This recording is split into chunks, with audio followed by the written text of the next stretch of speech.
Yo, good morning, everybody. Welcome to the broadcast here today, here on a lovely Saturday. Here for some story of seasons, some grand Bazaar.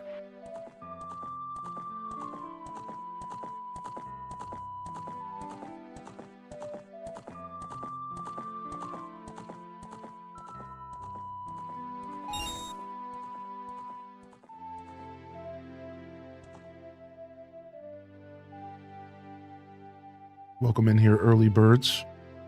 Thanks for your patience this morning. I like to start a little later on the weekend. Give me a little bit of time to enjoy the morning.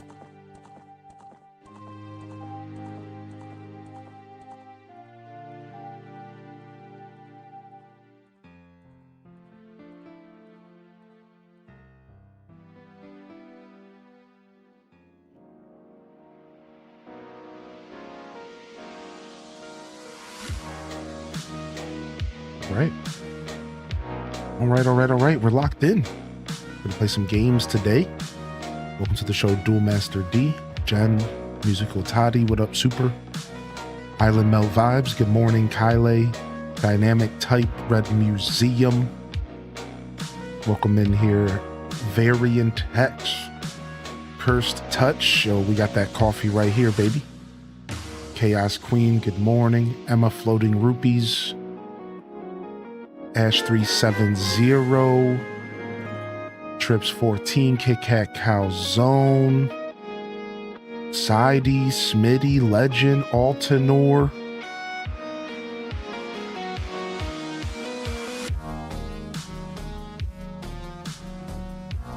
Violet Purple, good morning, Ham Labs, and E-Talker hitting us with the first sub of the day, dude.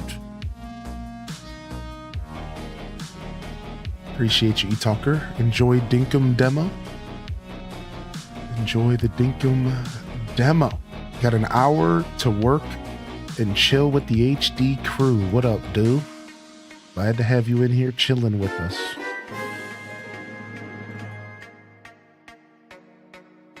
Welcome in. Story of seasons, more like seasons of stories. IDK. I don't know either. Good morning. Thank you for the 15-month resub. Thank you again, E-Talker, for 53. I'm not sure either. I don't know. Who does know? Tell them to let us know when they know. If they already know, then they should come and let us know so we can know, you know?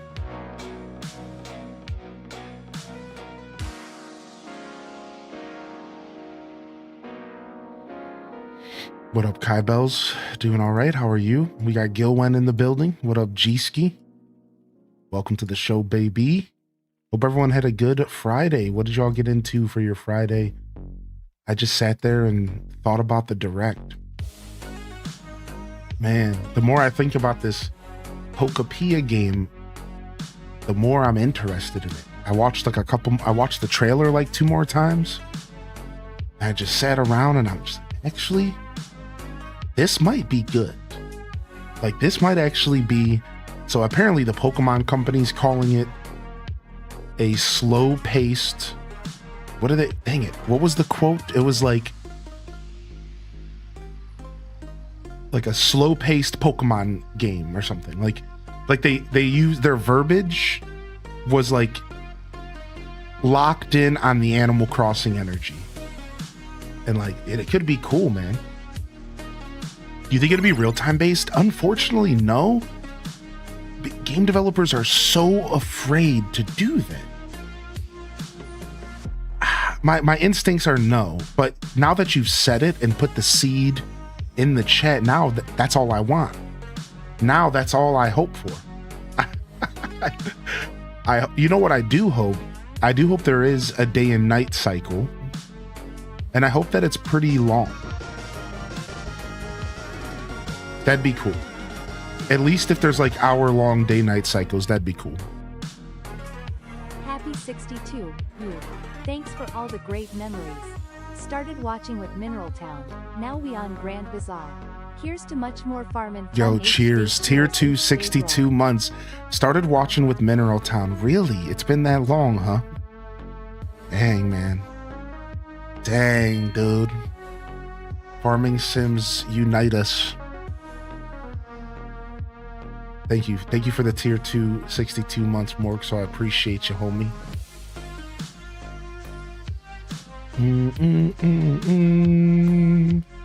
Did I not just miss a message? Oh, there it is. Jonesty.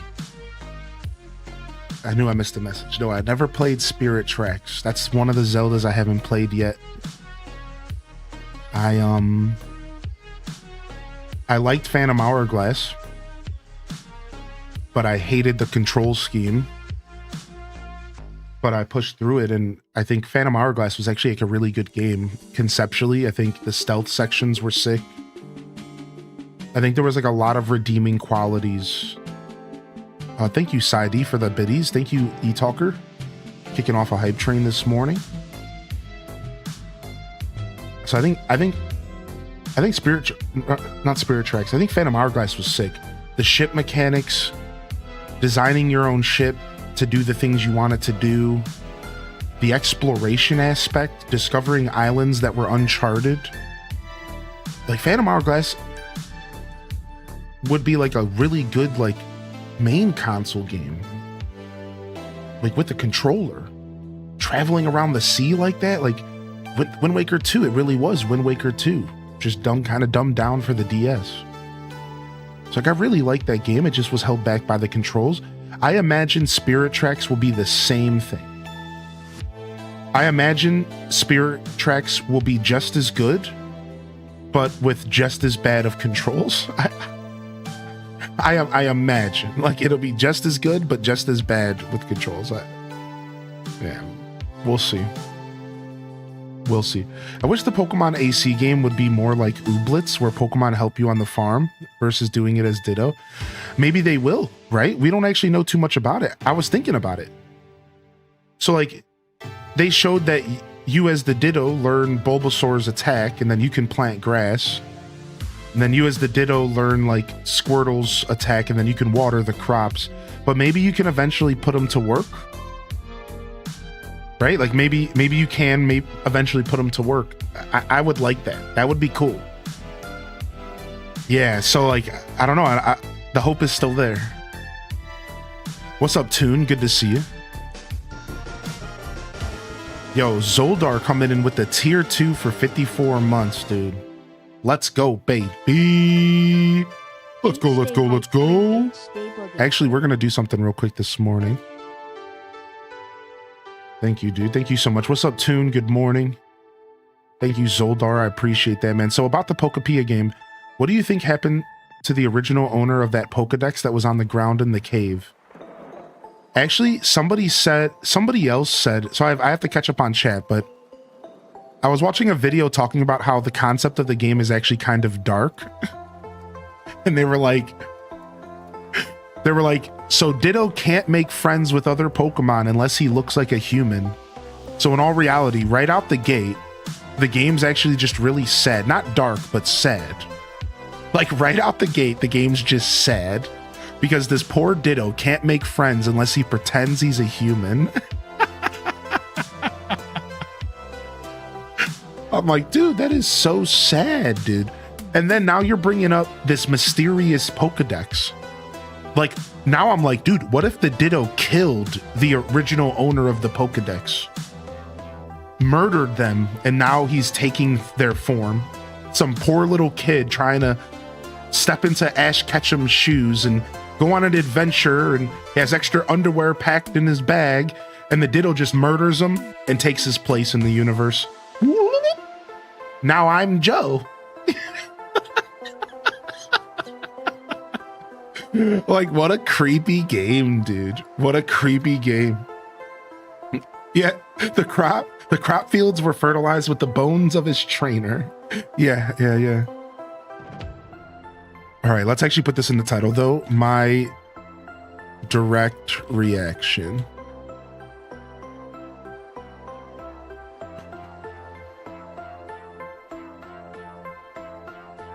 So for people that missed it, you can go watch that on YouTube.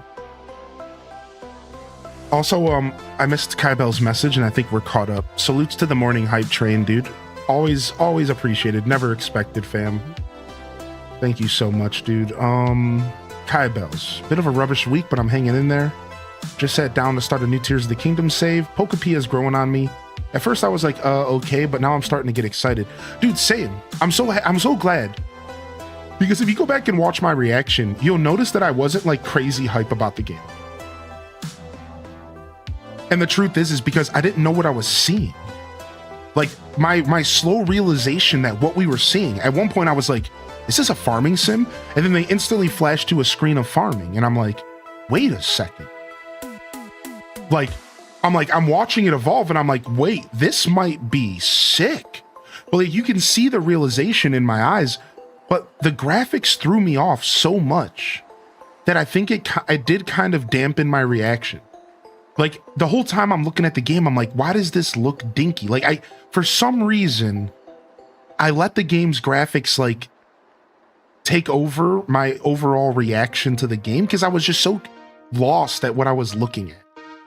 Yeah, so like it's funny that you say that because it took me ending the stream, watching some content on other people's reactions,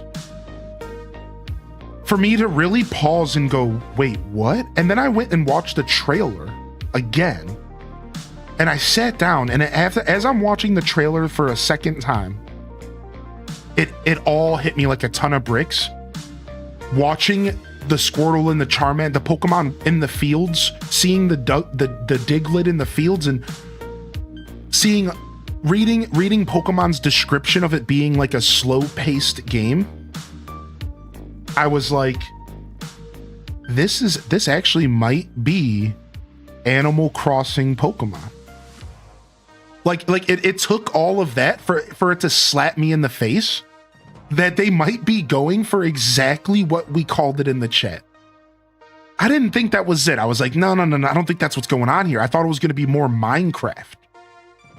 It seems like they're going for like light decoration, Hello Kitty, maybe almost like a little bit of decoration, but a little bit of world building, a little bit of crafting, and just relaxing, slow pace, like living with your Pokemon. And like, I don't know what to expect, dude. So I'm like actually really hyped now. I'm actually way more hyped than I was during the direct. I'm like starting to cheese about it. I can't wait to see what happens. It's not coming out till next year. We didn't get a release date. They just said 2026. Yeah, exactly. Soul Shepherd. Yeah. Which is, honestly, I'm not a graphics guy. That's the whole thing about how my reaction kind of sucked to it, because the truth is I don't ever really care about graphics. But for some reason, that trailer had me so confused. You want to know what it was, dude? I'm gonna say it. I think I know what it was. The look of Ditto, the Ditto human, threw me off from the start of the trailer.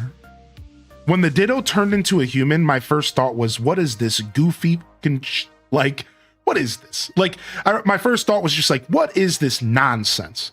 And I think that transformation at the very beginning of the trailer, the whole time, all I was thinking was like, what is this? What am I looking at? So like, yeah, I think something just like threw me off, but normally graphics aren't something I care about, dude.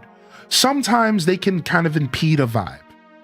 They can, it's the art style. Like usually, like, for example, like Palia, no offense, Palia's art style is like not my favorite. It reminds me a lot of like Fortnite, but worse somehow. And like sometimes that can like be a little bit of a factor, like, oh, the game just kind of doesn't feel good to play because of that, but only like a little bit. Usually gameplay is all that matters. I've only had so many games in my life that have made me go like, I hate this game's art style. You know what I mean? I think, funny enough, I think DDV and Palia are the only two I can even think of that I truly sat down and said to myself, like, I don't like this game's art style. Like, it's just not my favorite. I don't know what it is about those games. Yo, what's up, Calico? Good to see you. They're trying to get into that cozy market. Well, I mean, like, we've been saying this for years. Dude, for how long have the Animal Crossers been saying, we want Pokemon Animal Crossing? I'll tell you, for years. For years, people have talked about how we would love to have Pokemon as villagers, to be able to talk to them and interact with them, and to create an almost mystery dungeon social aspect blended with like a cozy sim. So like, this is such a direction. Like, this would be on the same level if they announced like a Zelda sim. Think, right? Like, we've been talking about that for how long? Like a Zelda farming sim. Like, it's like the same level. Like, okay, yes. Like, yes. Like, okay. Like, bring it on. Let's see what you got. Let's see if you can create an experience within our favorite game that plays nothing like our favorite games, you know? Yo, thank you, Noko, for 38 months, dude. I appreciate you, man. I want a Pikmin farming game. I want a Pikmin game where you still play like Pikmin, but it's all in RTS, but it's all cozy. And you put the Pikmin to work, but for longer stretches of time. So you know how in Pikmin 1, you send them to a bridge and they work on the bridge throughout the day, but imagine that, but like longer stretches of time. So you have like 40 Pikmin working on a bridge for like a whole day in real life, or like a whole day in game or something, like a long period of time, maybe 30 minutes real life minimum. And then you have some Pikmin, you send these Pikmin over here. These are the waterers. They go around and they water the fields and the crops, and you have to feed the Pikmin. So you have to make a certain amount of food. I think a Pikmin sim game out that doesn't have any combat would be really sick. Or you could take everything I just said and then also add the combat and just make it an even better game. I think it would just make the game even better. But I've always felt like Pikmin was a good candidate for like a sim game where you control the Pikmin to like build a city around you, and like, I don't know, I think it would be sick. And you have to raise the Pikmin in order to get more numbers, in order to do bigger projects. So like, maybe combat still is essential, right? Like a combo with lemmings, sure, something like that. Yeah. More of like a builder sim, I guess. I don't know. I just think of this stuff because I don't ever know if like my ideas would actually work. You know, I just like, maybe. Like, I'm not sure if a Zelda farming sim would actually be good or not, but it sounds like it'd be good. Good morning, Lolive Garden. What's up, Jessica?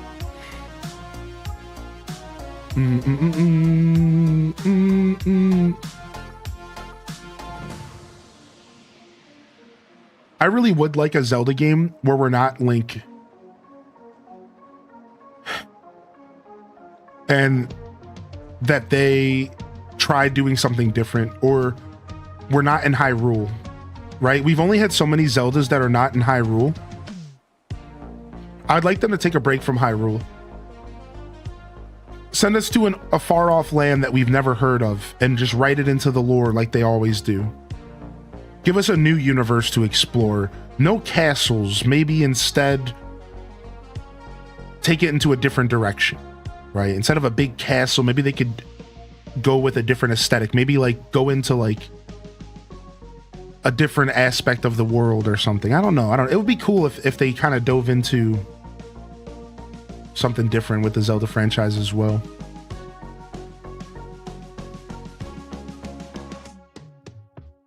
Did they say the price of Dinkum? I don't know. Probably $40. No clue. Your reaction to Dinkum though?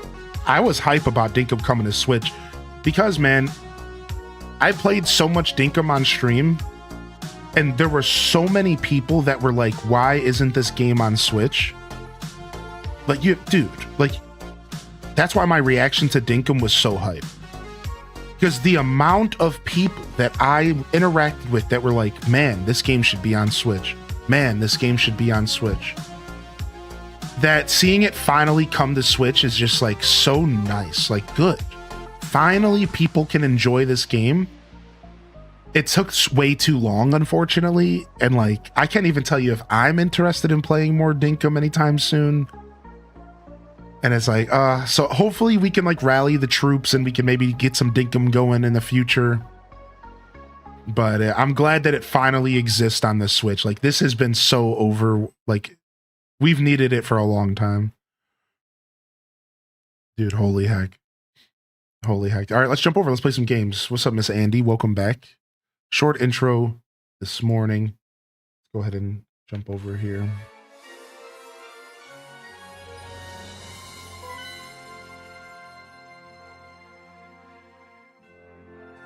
All right. We took a day away from the game, so we have to remember how to play it again, as always. Try to remember how to play the farming sim. It's its own game itself. All right, looks like we're on Winter 9, Tuesday. Our first Winter Bazaar was actually our best ever Bazaar, but bizarrely enough, we didn't really have as much stuff to sell. So, like, it was weird. We just sold so optimally that we managed to still break records, even though we had less stuff to sell overall. So it's just kind of one of those lessons in the game. There's so many different ways to play the game. There's so many different ways to interact with the game. It's really great. So, as you can see here, we got our barn. We've been making lots of upgrades. We got a second barn that I don't have any intentions of using. So let's do a quick recap here. Oh yeah, and it's Hearth Day. We already have all the food ready to go for Hearth Day. We have to gift dishes to people. So is Hearth Day just all day? I can just gift people all day, right? So we just want to spend all day out of the house. Yeah. So yeah. Last where we left our farmer, we've been really sinking our teeth into winter. And it's been going really well. We've already unlocked a bunch of new stalls. We are actually well on our way to getting rank 6. We're going to be getting it on this episode. In fact, we might get it this upcoming Bazaar Day because I have the quest ready to go. This guy's quest right here, I'm already good. And then I already have Sophie's quest unlocked. Yeah, Sophie's stall's ready to go. So we should be unlocking rank 6 today, which is pretty phenomenal. And that's about it for the recap. We've managed to make all sorts of upgrades. Like, we've done a lot. You can follow this playthrough on YouTube, !YouTube, and on Twitch. I do have all of the episodes highlighted on Twitch, so they're easy to find. For now, stuff on Twitch is temporary. And we've managed to enter the gold era of tools, silver plus in gold. Again, we have the pasture upgrade, the barn upgrade, multiple storage upgrades. We are really starting to ramp up. We have all 3 fields, 1 with just trees, 2 with crops, and we're steadily growing all sorts of winter crops. We're trying to wrap our head around our trends, which are very different than what we've dealt with. So definitely an interesting group of trends. We've had easy street trends for spring, summer, and autumn. Now we finally have some trends we have to think a little bit about, which is pretty fun and pretty interesting, right? So all in all, we've made some strides here, especially the last 2 episodes, I'd say. And we're back at it. Our goal today is to get rank 6, to continue to lock in this winter. And I think my favorite part of the game at this very moment is how much freedom we've managed to unlock for ourselves. Because through tool upgrades, we actually have so much freedom in the game. And I just want to share that because for those of you that are playing and following along and using our playthrough as a companion guide, the tool upgrades are actually something that I slept on early in this playthrough.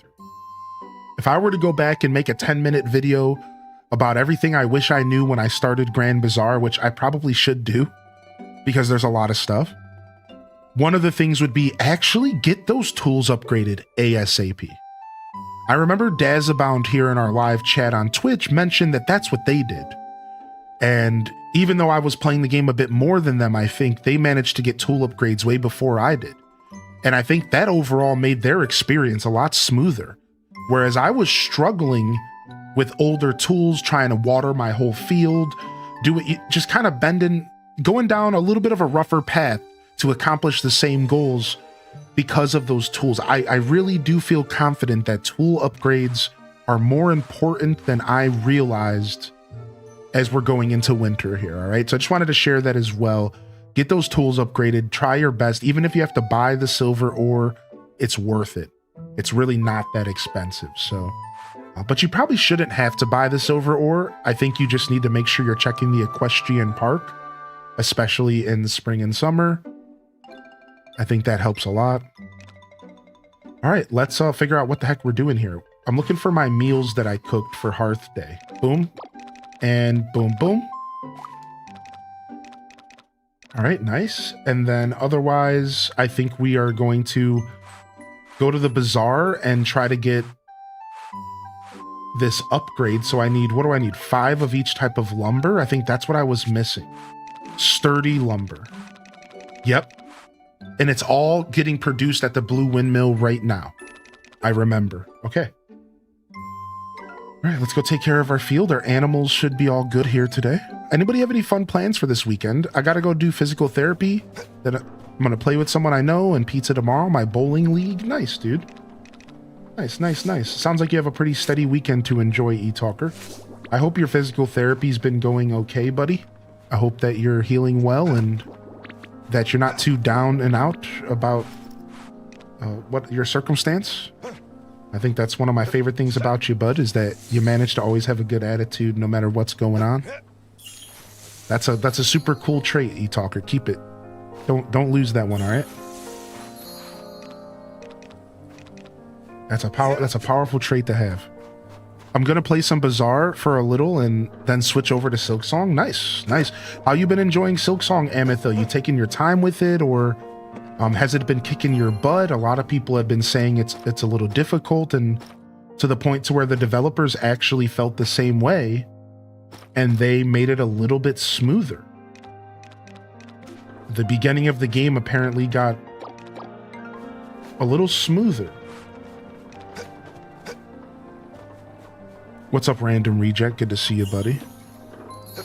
Good morning, Go For It Pets. Miss Andy. Good morning, Alith as well. Neanderthal, hope you've been well, buddy. Did you watch the direct with us, Neanderthal, man? If you're out there, enjoy your lurk, dude. What? I wasn't anywhere near the crop. Look at where I am. I'm not even standing near it. You know what? I don't do this often. I'm actually restarting the day.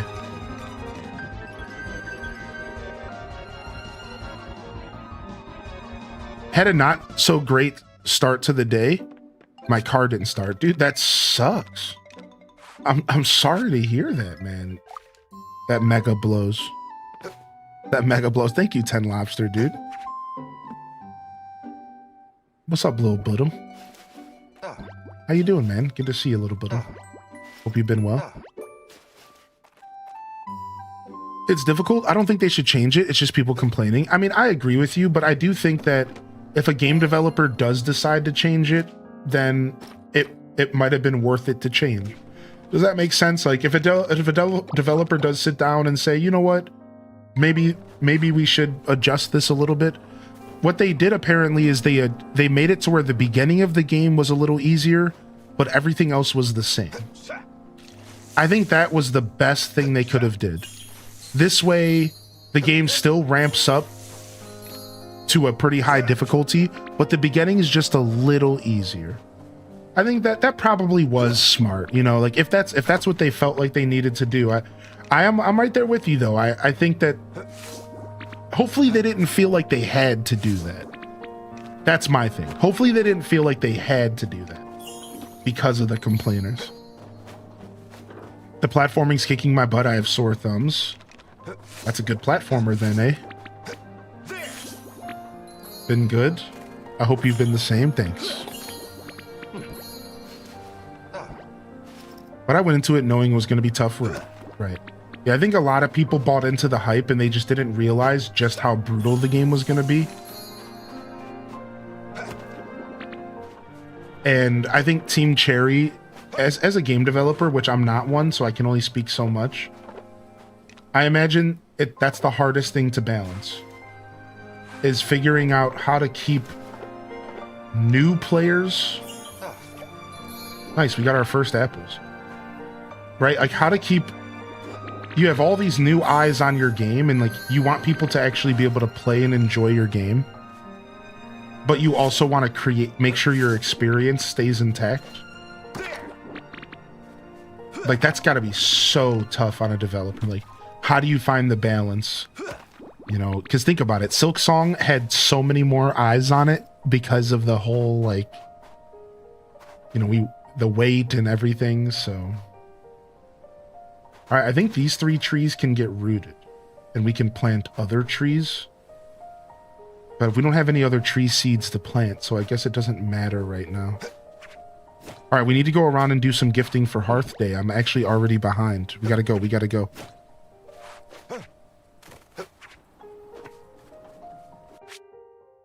Yeah, Mario ROM hacks. Look at my first pieces of fruit. Look at that.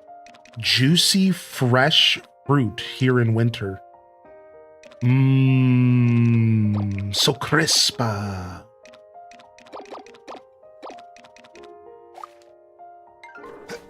right, let's try to quickly check the windmills because I'm super out of fertilizer. And I need to fix that right now. What's up, Solar Wolf? Mario Tennis didn't excite me. How about you? I've kind of always been a fan of Mario Tennis, but I will say that it's not the most exciting reveal. I agree with that. Like, it's not really the most exciting thing. And I don't really know why not. I wonder if it has something to do with they haven't innovated enough on those games to make them, like, super exciting. Like, I don't know. I guess what I'm trying to say is I feel like they should be more exciting. Like, I wish Mario sports games were so good that we always freak out about them. But maybe that's just the nature of sports games. Maybe we're just never going to be that excited when we see the word tennis follow Mario, or football, or basketball. Like, maybe that's just not a concept that's, like, real exciting.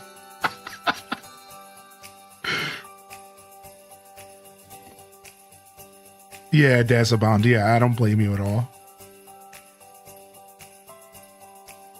All right, let's go. It's Hearth Day, and we have to figure out how to gift people. I guess we go to the mountains first. Mario Wrestling. Now, Mario Wrestling sounds dope, dude. That'd be like Smash Brothers, but, like, way more... I was gonna say, like, way more like performing based. Like, it would be like a spectacle. It'd be like Smash Brothers, but like with hints of, like, the classic, like, performing of wrestling, doing the people's elbow and stuff.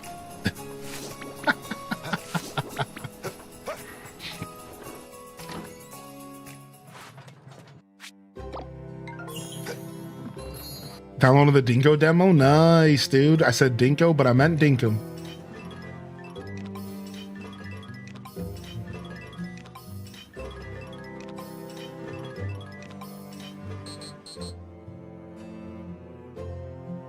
You're tired today, dude? Sorry to hear that, Solar Wolf. Good morning, man.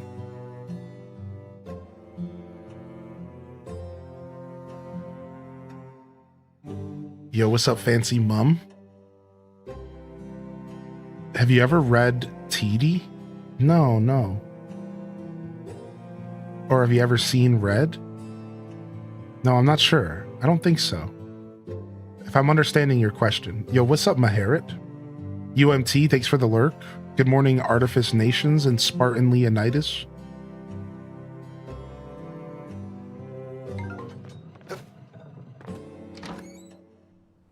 Have you ever read Ready to Rumble with David Arquette? No, I have not.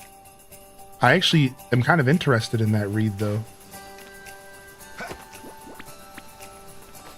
I like that kind of stuff.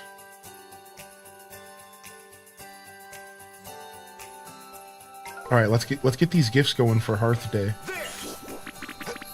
We're struggling to keep up. Do I not have any mushrooms on my mushroom logs? What's going on here? Did I just not have seeds? Yo, Hearth Day. For you. Thanks. Yo, Hearth Day. For you. Thanks.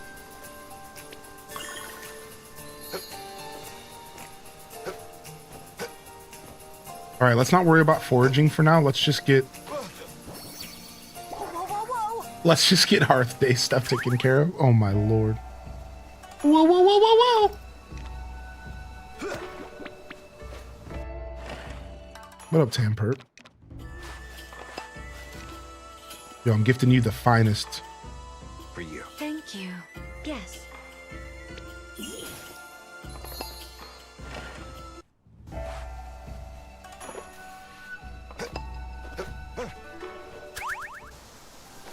Yeah, it's a wrestling movie, right? Yeah, I'm like kind of hip to what it is actually. That's actually, I'm hip enough to know it's something that I would like actually to check out.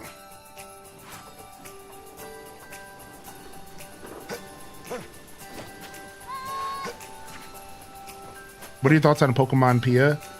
It's growing on me. At first, I wasn't sure what I was seeing, but now I'm like kind of getting actively excited about it. Yeah, it took me a minute, but now I'm actually getting stoked about it. For you. Here you go, little kids. I don't think I should be gifting the kids. They're not going to give me anything back. For you. Thanks.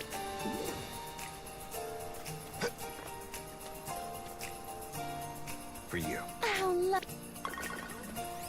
Yeah, it took me watching the trailer. It took me watching the trailer a second time to actually get like super hype about For you. Pokopia. I had to watch the trailer again and like really digest it. For you.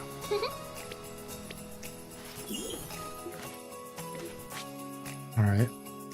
We got some people in here. For you. Lovely. For you. If you an ex For you. For you. For you. For you.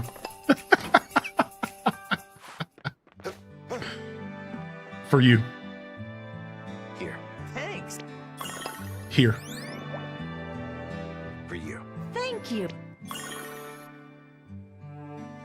Here. That's very...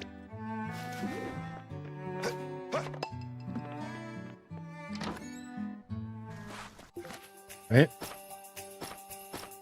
Nice. We've gotten 3 food items back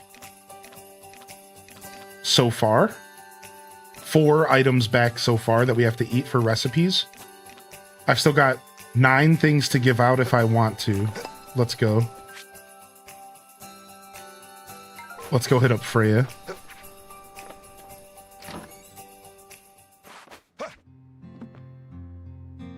Here. Yes. Nice. Milk rice porridge. After seeing what Freya's cooking, though, do I want to eat this? Is that rude?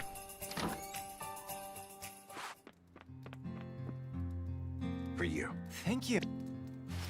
Yeah, I've never seen that movie. I've never seen that movie, but I've heard about it. It's actually something that was mentioned recently in my life, weird, strangely enough, through something I was reading.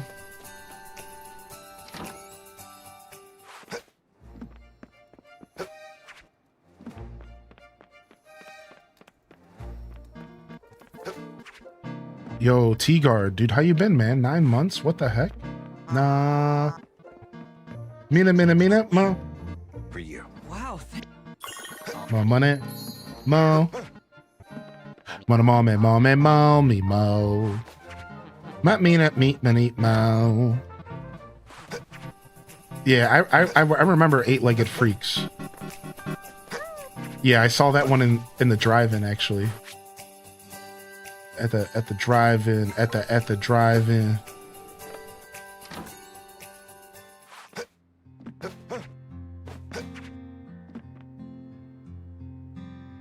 For you. Hey.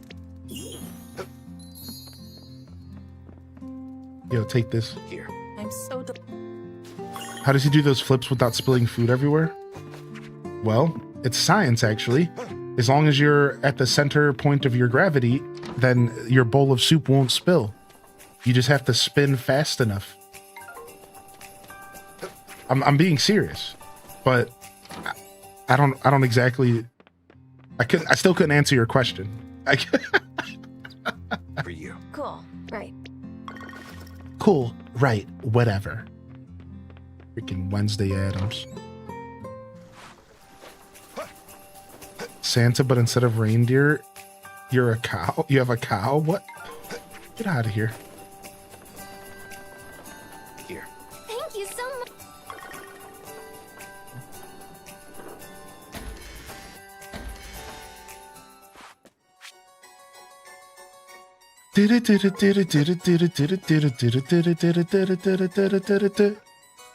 Here. Well. For you. Oh my. All right, that's it. Hearth Day's done. Let's eat all the new food we got and go back to working on our farm. Not a bad haul. I think we got like 5 new recipes.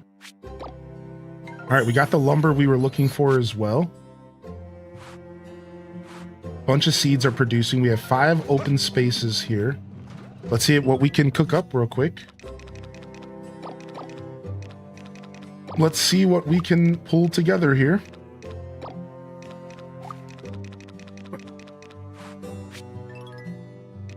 Oh, we probably want to make... No, we don't need to make tree seeds because they're all 5-star for now. So we won that battle. Very cool. We don't need carrot seeds or anything. I think we're done with seeding at the moment. Right? Let me check potatoes. I think we're... Yeah. We're done with seeding at the moment, so we don't need more seeds. Instead, we can go ahead and get this honey going for sure.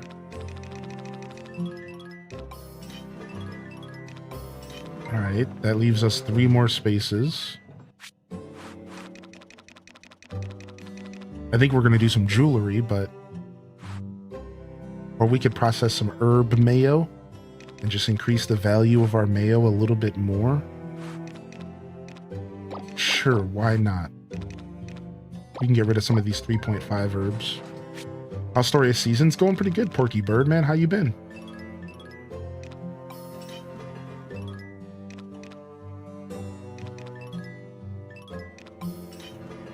Yeah, I like this game a lot.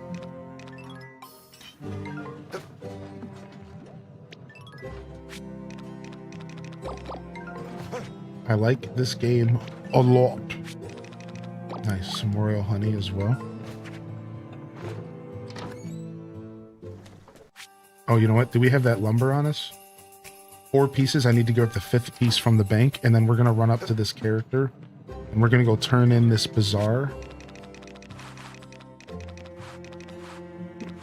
We're probably going to want to get some more sturdy lumber as well after this. All right, let's go.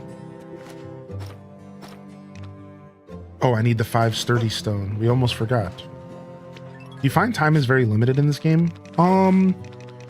No, but I have a lot of experience with these games throughout my life, so I'm not affected as much. I think if you haven't played a ton of Story of Seasons games, or maybe even Stardew a lot, the clock would probably feel pretty stressful. For sure. You're not crazy, that's for sure.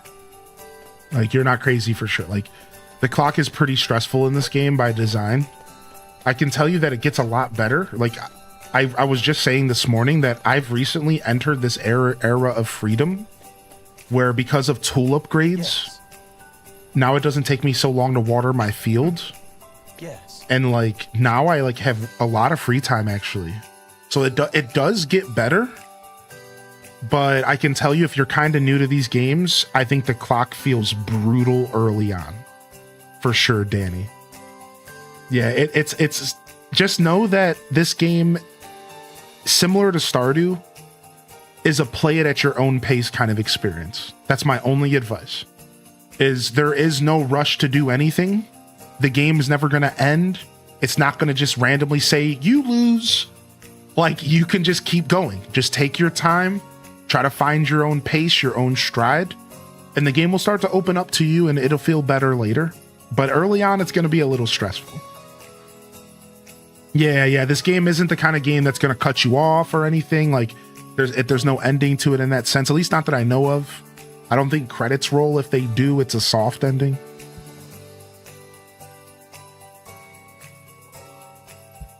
Oh, you've been busy with the job? You haven't had a chance to play? Have you been playing anything at all, or?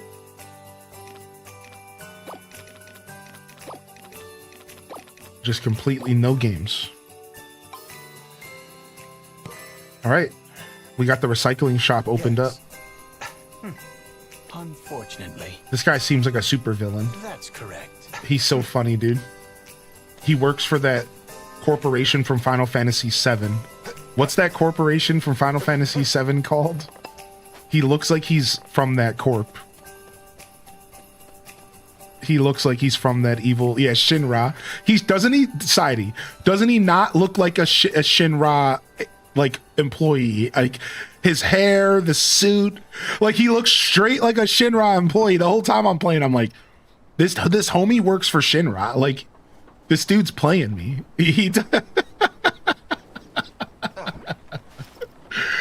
This dude's actually a villain. Yo, what's up, Shamelessly Creative? How many hours are you into this game? Let's check together. Has anyone tried the Dinkum demo? Yeah, a bunch of people were playing it yesterday. It's all good. Yeah, check it out. Download the demo. It's all good. It's all good. I'm at 65 plus hours.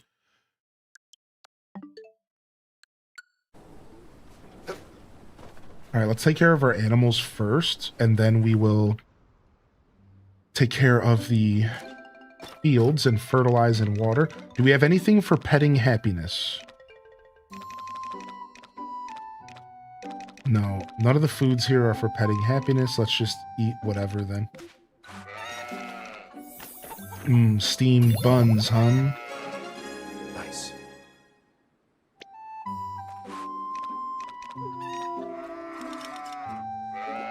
You can fry, bake, or saute them, but please don't lose those buns.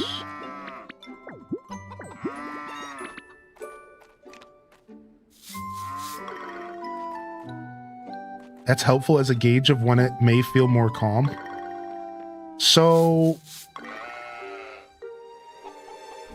yeah, the truth is though, is that I'm playing the game pretty like min-maxy, and I'm like pushing myself to do way more than I need to.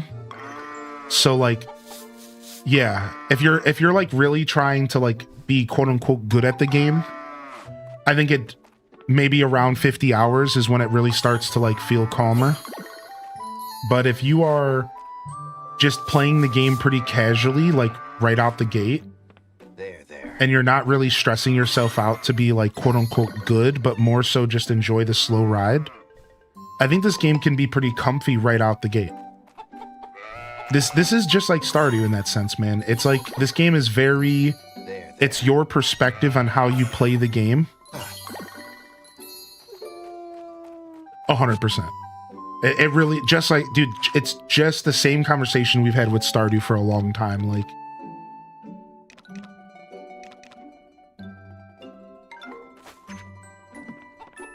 you kind of set the pace yourself. It doesn't have to be stressful ever, is what I'm saying. Unless you like really want it to. But that's the fun part about this conversation is like, anytime there's a clock on the screen as gamers, we stress ourselves out. So you can't really avoid it. Like, it's just something we do as gamers, dude. You put a clock on the screen and we are freaking out. Yes. 3K hours in AC is insane. I'm impressed. You want to know something funny about that, Claude? That's only half the battle. I have another 2,500 hours on my other Switch. So I'm actually closer to like 7. I'm closer to like 7,000 hours in ACNH. And the truth is that what makes it even more impressive is that I'm not a decorator. You see, this is chump hours compared to a lot of players. But that's because a lot of players will sit there and completely redecorate their island. I'm not even a decorator. So then you ask yourself, well, then how did you put 7,000 hours into Animal Crossing, a decoration game? And that's when you really start to get a little bit of a view into my true insanity. Because I was able to put 7,000 hours into that game, running around, talking to my villagers.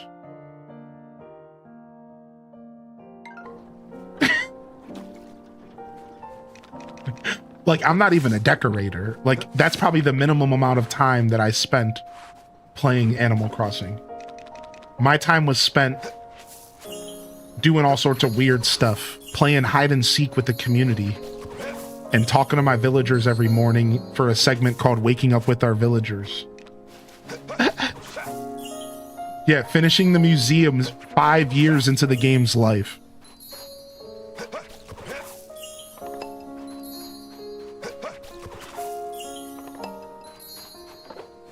Dang, I should have checked what field I was fertilizing because I don't even know if that field needed to be fertilized.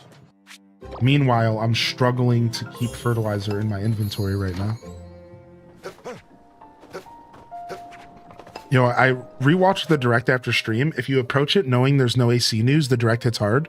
Some great things are coming. Nothing too crazy from the Direct itself. Nintendo pumping out content is great. Yeah, I agree. Yeah, I think I gave the Direct, outside of my personal bias, I gave the Nintendo Direct a solid 8, 8.5. So let's translate that into a letter grade because it's easier for people to understand. So what's the letter grade of an 8, 8.5? That's about a B, B+. We just got a B+ Direct. And I personally think that if they would have ended on a game that was maybe a little bit more hype for the general audience. Again, I know that Fire Emblem is really hype for a lot of people. But I feel like if they would have ended on something that was just a little bit more hype for like the overall audience. Again, a Mario, a Zelda, an Animal Crossing, something, a Smash Brothers.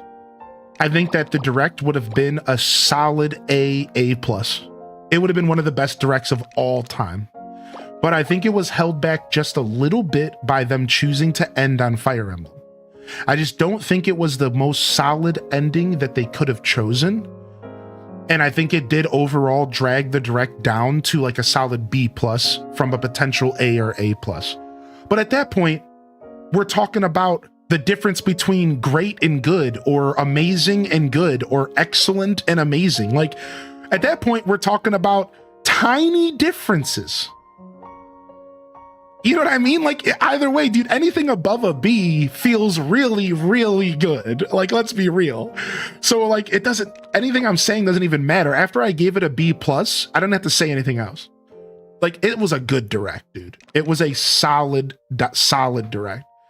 And the only reason I gave it a little bit of a score less than that for my own personal is because the truth is that I've started outgrowing Fire Emblem. And it's because they've turned Fire Emblem slowly into an anime waifu simulator. And they've stepped away from Fire Emblem being about the battles. Even, like, that's not even fair to say. They are still about the battles, and the battle systems have gotten better over the years. But I'm not really a big fan of the anime waifu aesthetic. So I'm not even that big of a Fire Emblem fan anymore. Like, I am, because of the battles and because of the systems. But, like, really, ever since Awakening, I saw the direction they were going. I played Three Houses, I loved it, but I wasn't really that into the, like, kawaii anime waifus. Like, they were trying so hard to make the game an anime, basically. And it just kind of threw me off a little bit. So, like, as much as I love Three Houses, I've kind of slowly pulled away from Fire Emblem because I see the direction they're going. They want it to be Genshin Impact, but for Nintendo fans. They want it to be Genshin Impact or Horioverse, but for Nintendo fans and with less microtransactions. I see what they're doing, and that's fine, man. That's cool for those people who love that vibe. But for me, like, I have kind of started pulling away from Fire Emblem. And instead, I'm focusing on games that are a little grittier. So I like stuff that's just a little grittier from the same genre. Stuff like the game from Atlas, right? Like, I'll show you. Fire Emblem Atlas game.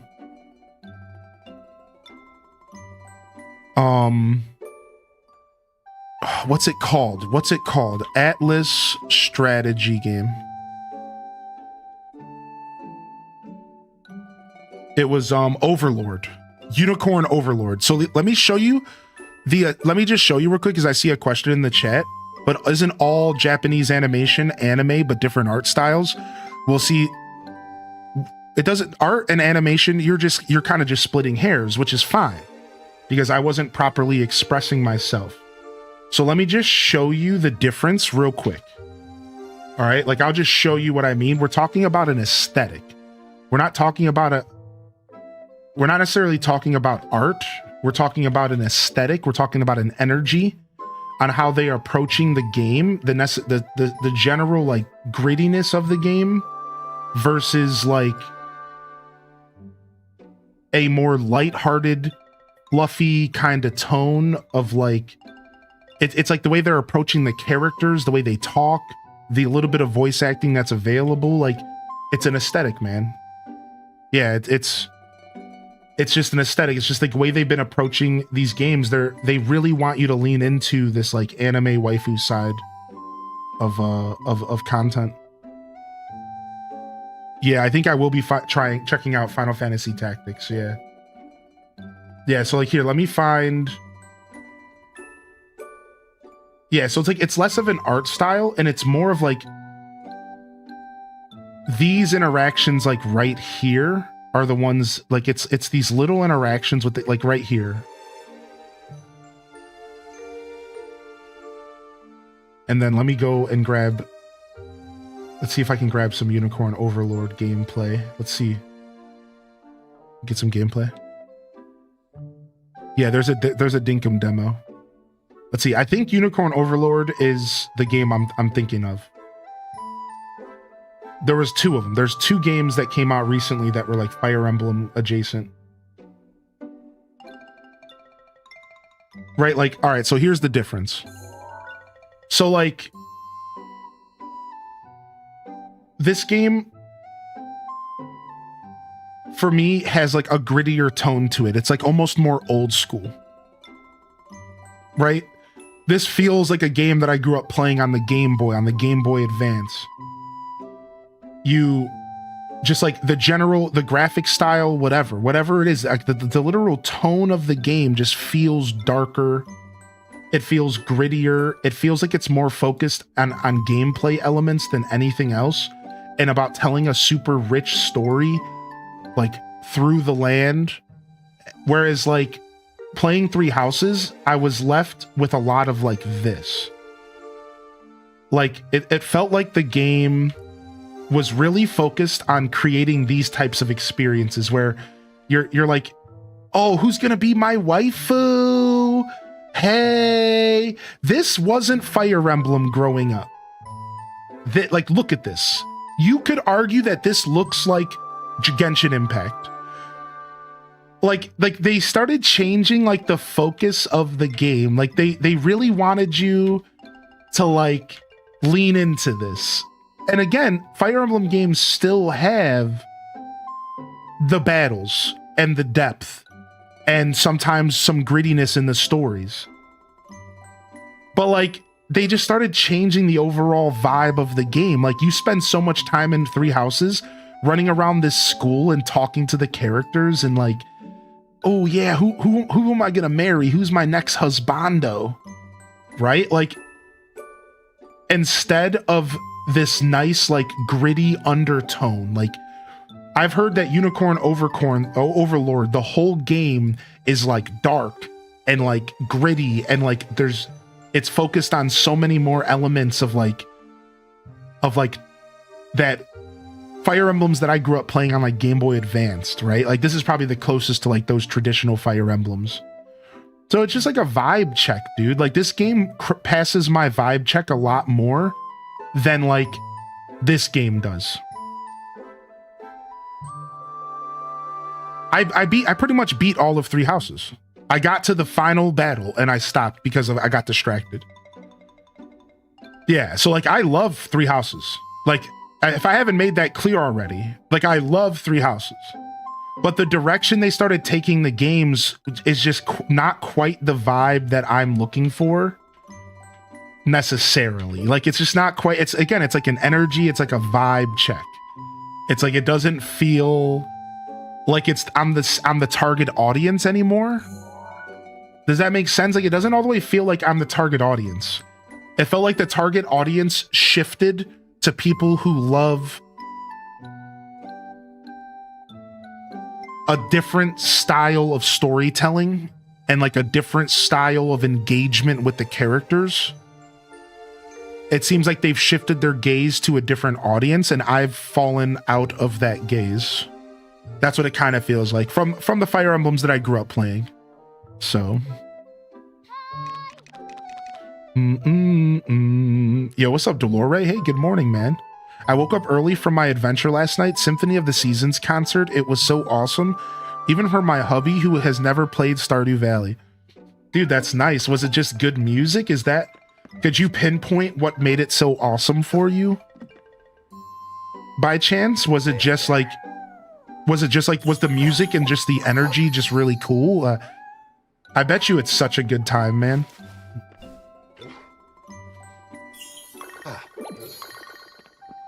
Yeah, like the 3 Houses story had its nails in me as well. I agree, yeah.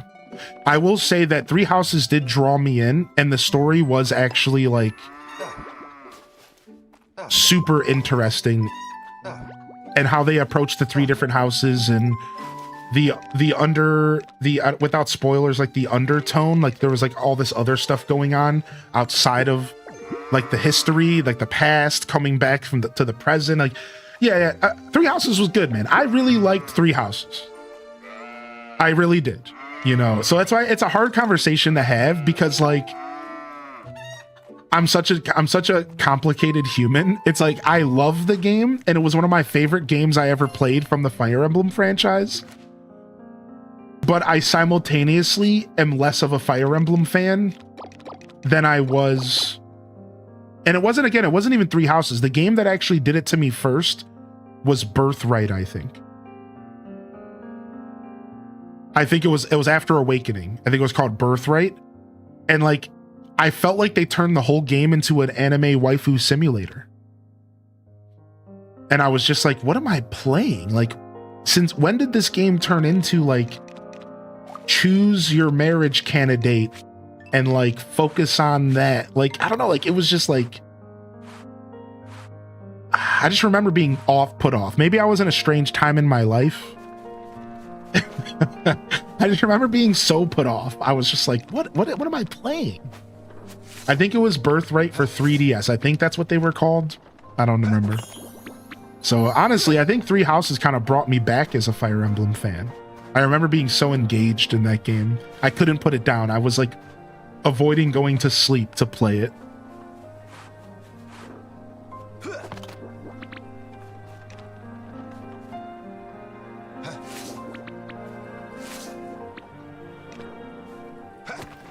Lots of great cosplays going on, and playing some of my favorite melodies of Stardew also makes me want to go back and play it again. Yeah, dude. I have a feeling that the Stardew Valley concert does that to people. Like, they just instantly want to play some Stardew. Would it be weird if I bring my Switch with me and just play Stardew while I'm waiting for the concert to start? I bet you other people do that too, right? After every battle, there's a half hour or so of wandering around the school, and it took me out of the story so badly. Yeah, I kind of... Yeah, there was a lot to do. I agree. I understand that vibe for sure. I had a similar feeling. I had a similar vibe, Town of. I liked it, though. Yeah, in hindsight, the truth is in hindsight, I might have overspoke a little bit about Three Houses. Like, I really, really, really liked Three Houses. I think I was just like...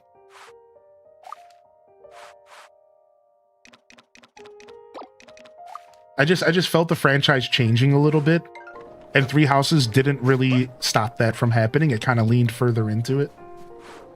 I mean, I need more weeds. I wonder if people cosplay Stardew characters. Yeah, they do. All the time. You want to know what's even funny? Is that people not only cosplay Stardew characters, they'll even cosplay the expanded characters from Expanded Edition, which is a fan-made mod. That is how hard the Stardew community goes. They cosplay the characters from the mods, as well as the characters from the regular game. It's actually kind of cool. I actually think it's really cool. I think the Stardew community is so rad, dude. We can pickle, but we don't have any vinegar, so we won't be doing any pickling. We do want to start making stone and wood, so let's just do that today. Well, and fertilizer. That's pretty neat. Yeah, isn't it? We saw crochet Junimos. They were so cute.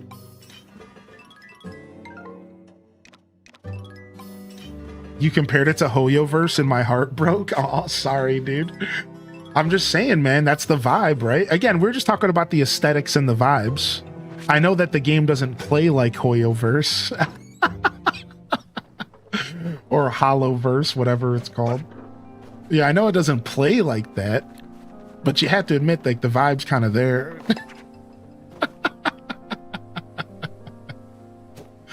Penny's Nightmare mod. That's pretty funny. What's up, Bell Bun? I finished my drawing. I posted it in media share. Nice. Nice. I like to encourage creativity. But yeah, anyways, sometimes I just like to explain myself because it's fun to kind of share my thoughts on things and let the chat tell me I'm wrong. See how long it how long it takes for me to convince people that my takes are wrong. Somebody was dressing up as Emily and 3D printed her little parrot. That's cute. We have a bunch of requests around town. I'd rather just go to the mountains and do some chilling. We have a kind of a free day here in game. We need more weeds. Let's go to the mountains and get some more weeds. I want to go to the equestrian park and do some training, I think. I love Story of Seasons. It's so nostalgic somehow, and the music is on point. Even reminds me of Animal Crossing music. Okay, I gotta go to my game. Yo, we'll see ya, Blue Kush. Yeah, this game is amazing. I'm right there with you, man. I am right there with you, man. Good to see you today. Good to see you here, Chell Dog, as well. Yeah, I also like having these types of conversations because you all actually make me realize sometimes that my takes are wrong and that I was overthinking something. And I really appreciate that, actually. Because in hindsight, I think I was over committing to, like, Three Houses really isn't that bad. The aesthetic of Three Houses isn't as bad as I remember. It's really not. I think those feelings came from Birthright, and they didn't even come from anything but remembering having a feeling of, like, the game wanted me to pick, like, my favorite waifu. And I just remember, I think I was like 25, 26 when Birthright came out. I'm working in a kitchen. I'm trying to put myself back into the shoes of what I was thinking back then. And I'm like, yeah, you know, honestly, I probably judged Birthright a little too harshly, and I probably overspoke on Three Houses today. It's not that bad. It's really not. If anything has a hint of waifu, your defenses and cringe meter go off the charts. Yeah, that's seriously it. Yeah. It's just really not my vibe. And I think I did overspeak a little bit. It's not that bad. It's really not. Three Houses is such a good game. It's like, do you think any of that stopped me from loving that game, chat? None of it did. I sat there and played that game hours after hour, dude. I'd sit there, I'd do a battle, and then I'd spend an hour going through and perfecting all of the systems and getting all my gear ready to go into the next battle. Like I fell in love with that game. I was playing it off stream. It was my little off stream hideaway game. So like the truth, like, yeah, like it really didn't matter that much. When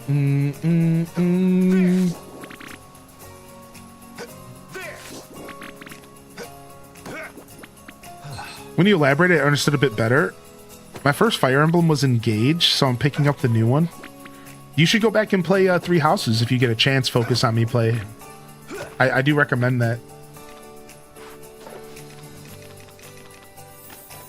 Ooh, give me that rice milk porridge, baby. Made by Freya. Speaking of waifus.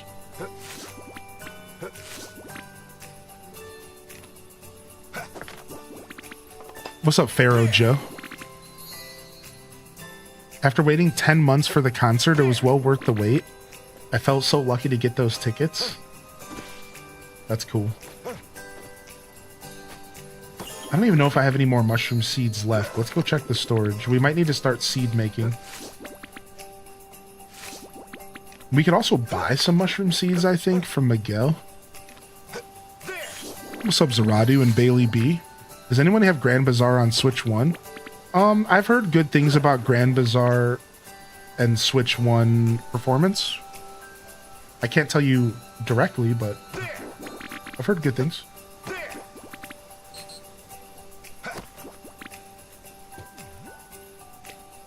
Yeah, it's same here. I'm not sure how much it's going to be connected. I hope it's connected directly.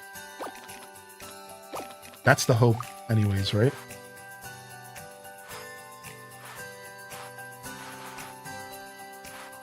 Yeah, no, we used up all the mushroom seeds. So we need to... Oh, I do have a mushroom here. So what I... Oh, here we go. 1 bag of seeds.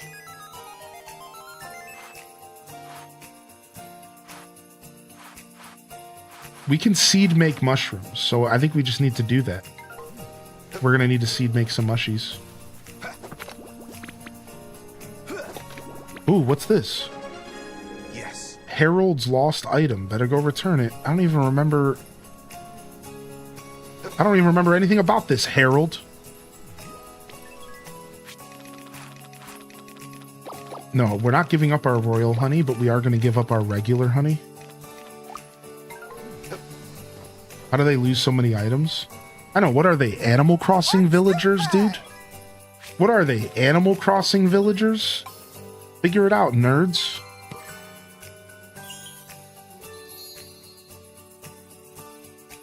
What's the buzz?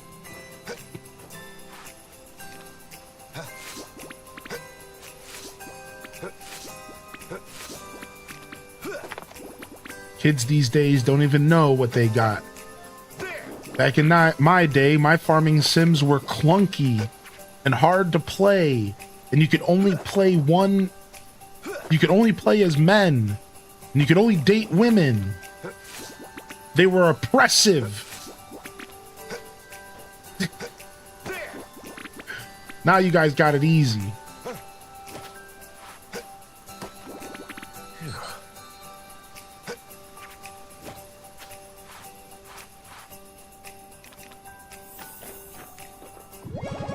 Feeling dandelion! Exclamation point, grandpa. There. That was a pretty grandpa moment.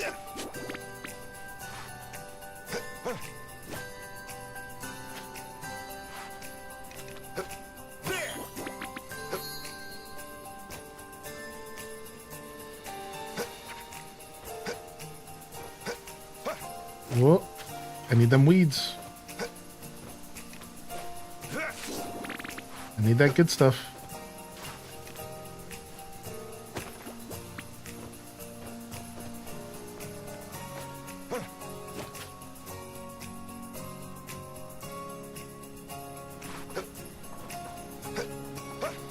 All right, let's go to the equestrian park.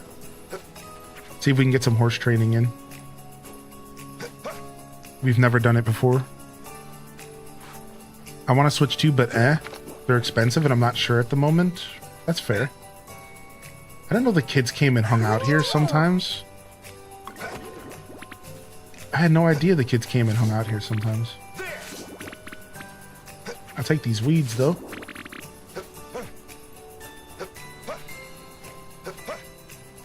This is where all my good fodder is. Just hiding, dude.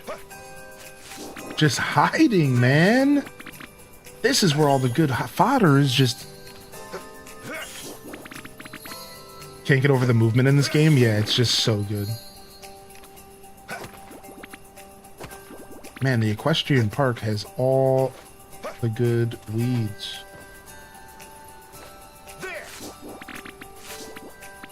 Perfect. Perfecto.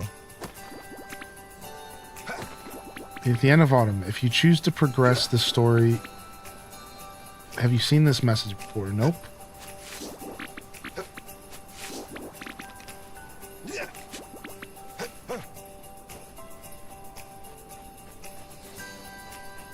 I have not. I'm not sure what that's about. Sounds intense, though. Tamagotchi Life and Switch 1. Looked like Nintendo website, couldn't find anything. Yeah, Tamagotchi Life is Switch 1. Correct. Yeah. That's a Switch 1 game. A lot of the stuff we saw yesterday is Switch 1. Thankfully for the Switch 1 fam. Tamagotchi Life, the new Tamagotchi game will be a Switch 1 game. Oh, we forgot to plant our mushroom. Oops. Yeah. Switch 1 game. Train for the Winter Horse Derby. Bronze course. Let's go. Plushies out of the sprites. Sounds fun. I love that, Cindy. How are you, Cindy Alice?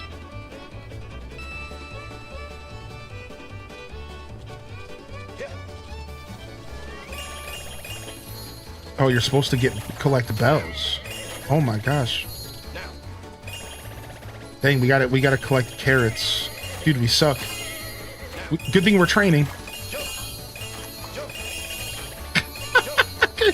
Could you imagine if I tried first trying this?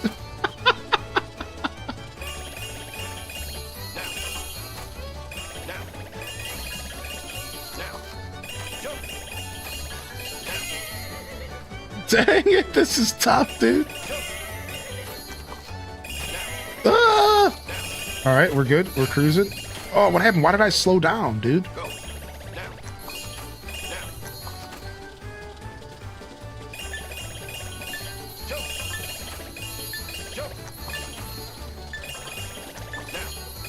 Oh yeah, we don't want to jump too early there.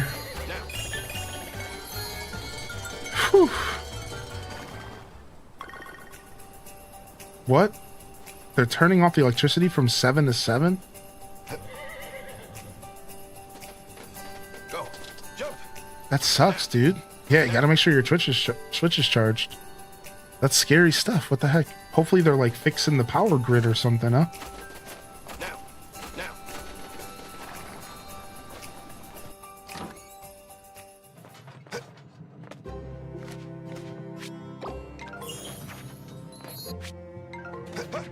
Alright, got my cheese coming.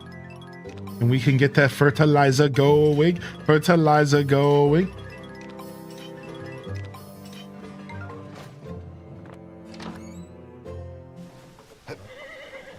Alright, off to the blue windmill. Go. And we can teleport home.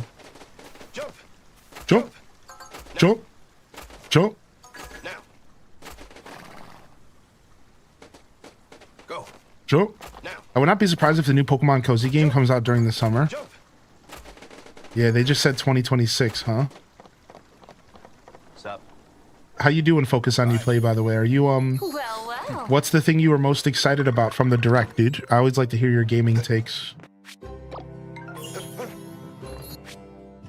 Ooh, production line empty. We love that. Ooh, wee. Some honey finished. Drop all this stuff off. Drop this off as well. This as well. We forgot to plant these mushrooms. I think we'll sneak up to the mountains and go plant those mushrooms later tonight. Like, it doesn't matter. We could do it later. All right, Blue Windmill is completely freed up. Well, what do we do?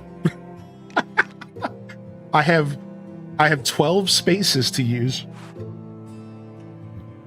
I have 12 spaces to use here. It's like, what do I even do, man? Like, that's too much, dude. I wasn't prepared. We can make some more herb mayo, I suppose.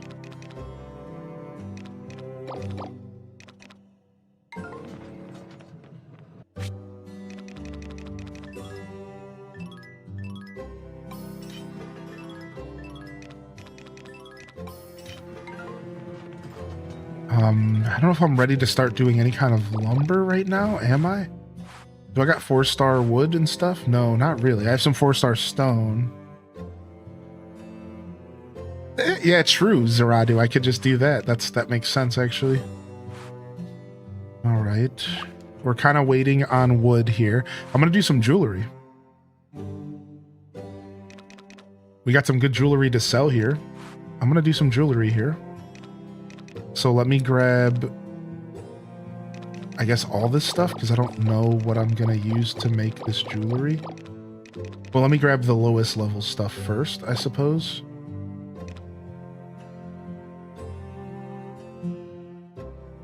No, I mean, I guess we should be using the highest level stuff. Yeah, and then we should just be getting rid of the low level stuff. Let's just go see what the recipes are. So we have the purple. So it's actually 3 types here. Topaz, amethyst, and what looks like to be emerald, I guess. Also, is there a tool upgrade we could get? Cooking as well, maybe?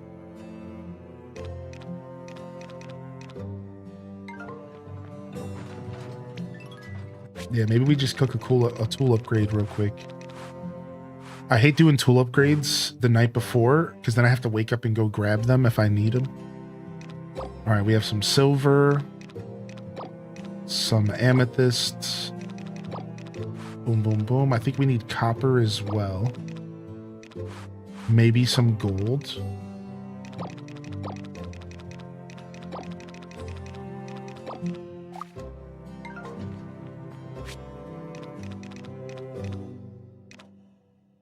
$5,000. Like, these aren't bad, dude. This is some good money.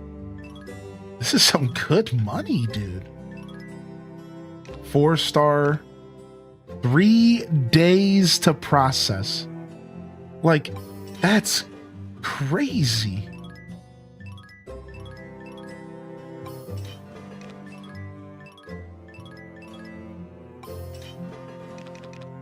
That is absolutely bonkers. You don't have to worry about coming back for a bit. Yeah, dude. Like, what in tarnation? All right, we were going to make seeds out of that one mushroom. Let's go grab that.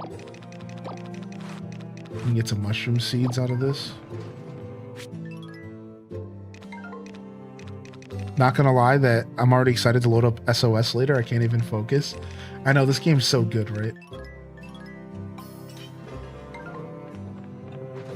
This game's just too good. Amazon ruined us as people. Sure. Sure. What's up, Paint Guru?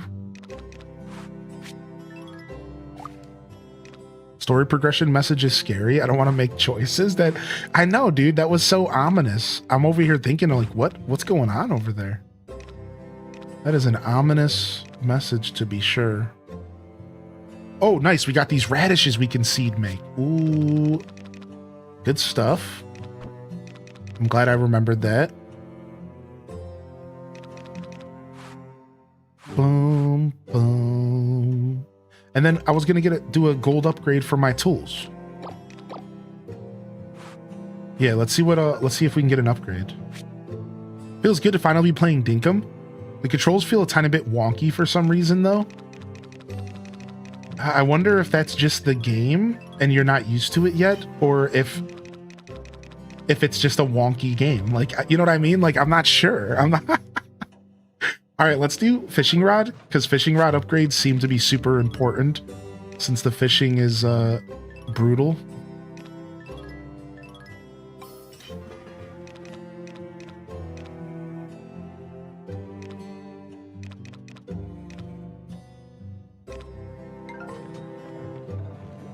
Yeah, the demo's on Switch, but I don't know if the game is released yet.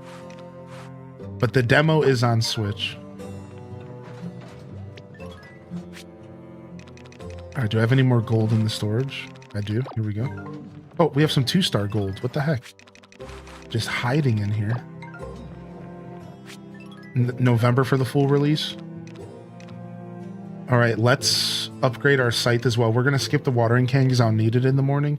It doesn't really matter, but let's go ahead and do the scythe as well. All right, scythe and fishing rod are being upgraded. Upgrade to gray matter. And we still haven't even finished up all of our spots because the green wonderstone is amazing. All right, fertilizer in. Oh, we can warp home. I didn't think about it. Blue skidoo. We can too. It felt wonky on the Switch too for you. That's funny that you say that though, Cozy, because I forgot you were one of the people that never really sat down and played Dinkum because of the lack of Switch, right? Yeah, you were one of those people, I think.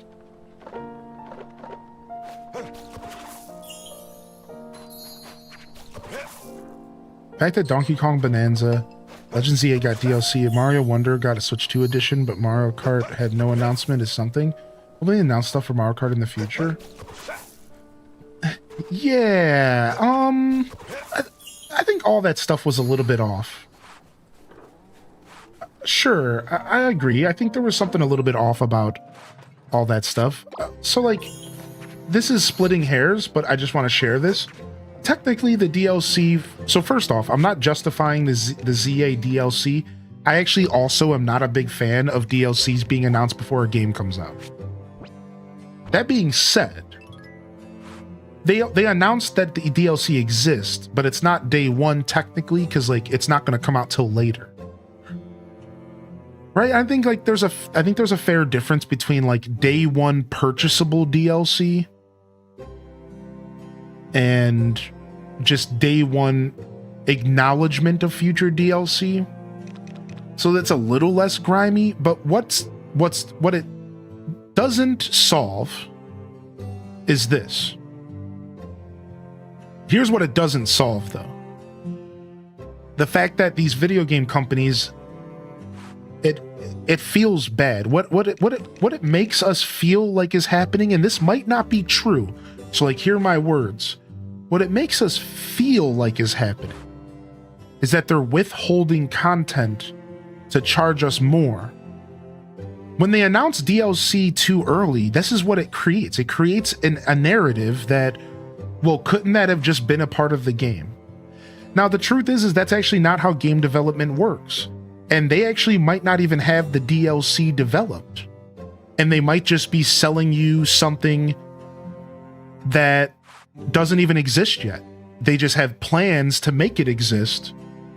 Right? Like the DLC could have been it might not even be content that exists yet. So they're selling the game and they plan to make more content later and they know they have, right? So in some ways we could be wrong, but it doesn't matter if you're right or wrong. Because when you learn in life, what matters is how something makes you feel. A lot of times the feeling overrides any truths. So no matter what, they're making us feel like they're just cutting content and selling us $30 more.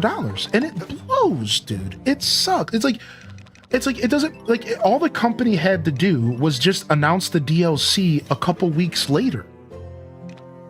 It's like they just don't care. It's just weird. It's like, dude, just announce the DLC like 3 months later and everyone will feel a little bit better. Like 3 months after the game comes out. Because then it won't feel like it's cut content. And again, we could be wrong. That's not necessarily how game development works. It might not be cut content. It might not even be content that is created yet. But they know they're gonna sell it because Pokemon sells well, and they can just announce it ahead of time. But none of that matters, because again, all that matters is what it makes us think and feel, and it makes us think and feel like they're cutting content and selling it on top. And that feeling is really hard to ignore.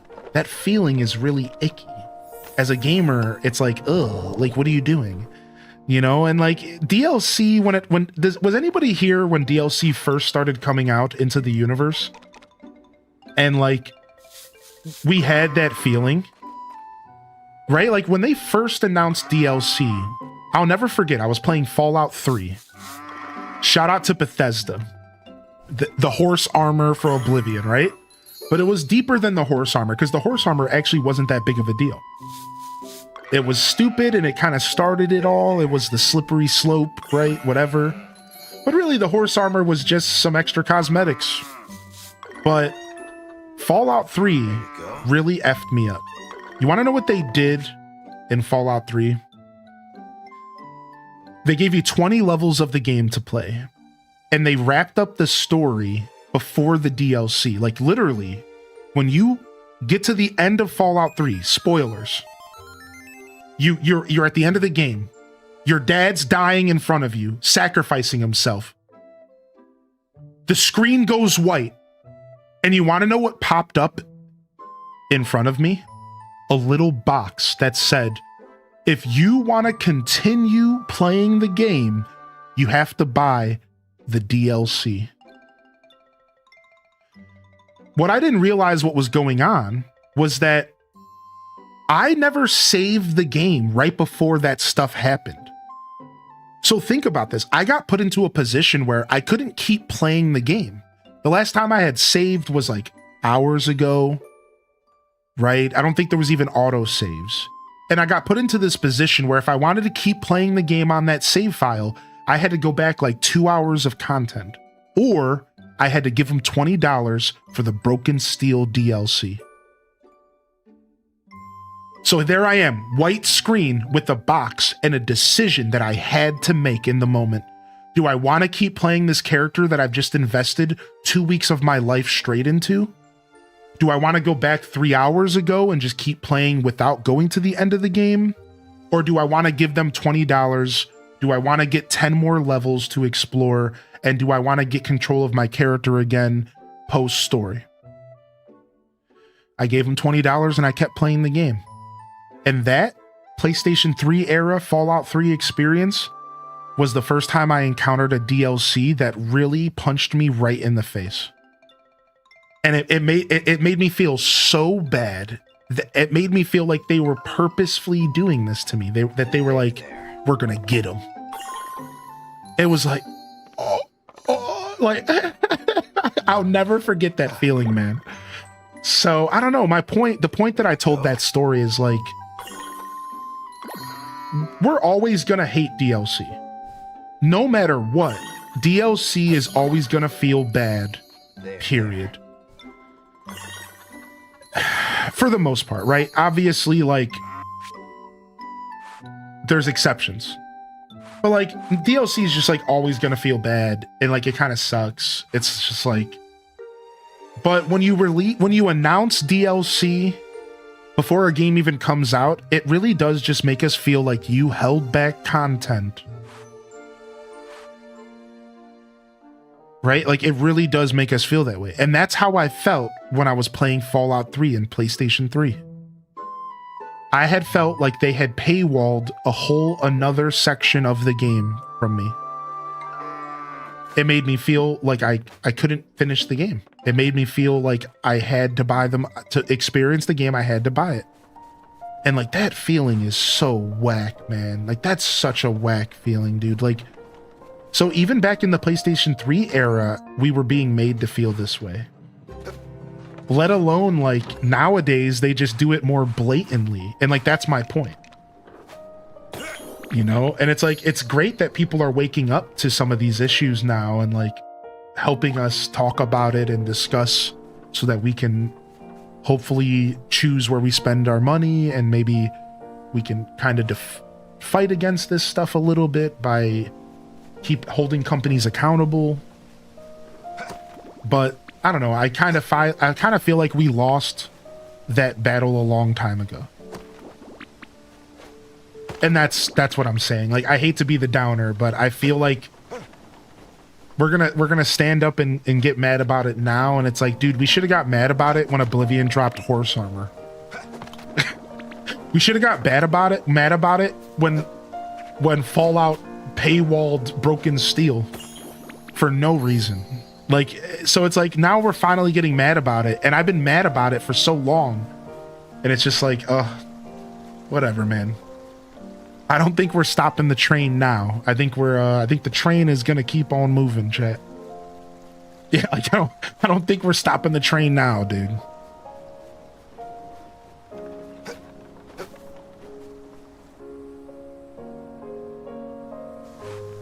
Yeah, colorless blue, right. And I agree with Planet Kitties. Planet Kitties is trying to be the sensible person, which is so commendable. Like, yeah, not all DLC is bad, and I agree. I don't think all DLC has to be bad. Look at Story of Seasons DLC. None of it is content. It's all optional, and there's even an extra one that goes to a charity. How is that not the most beautiful thing ever? You know, like, it's cool. Like, it's fair. It doesn't really matter. It's not necessary to enjoy the game, but it's nice, and it's just a little extra, and here's some outfits. Here, you want to be a cute chicken. You want to support us a little further.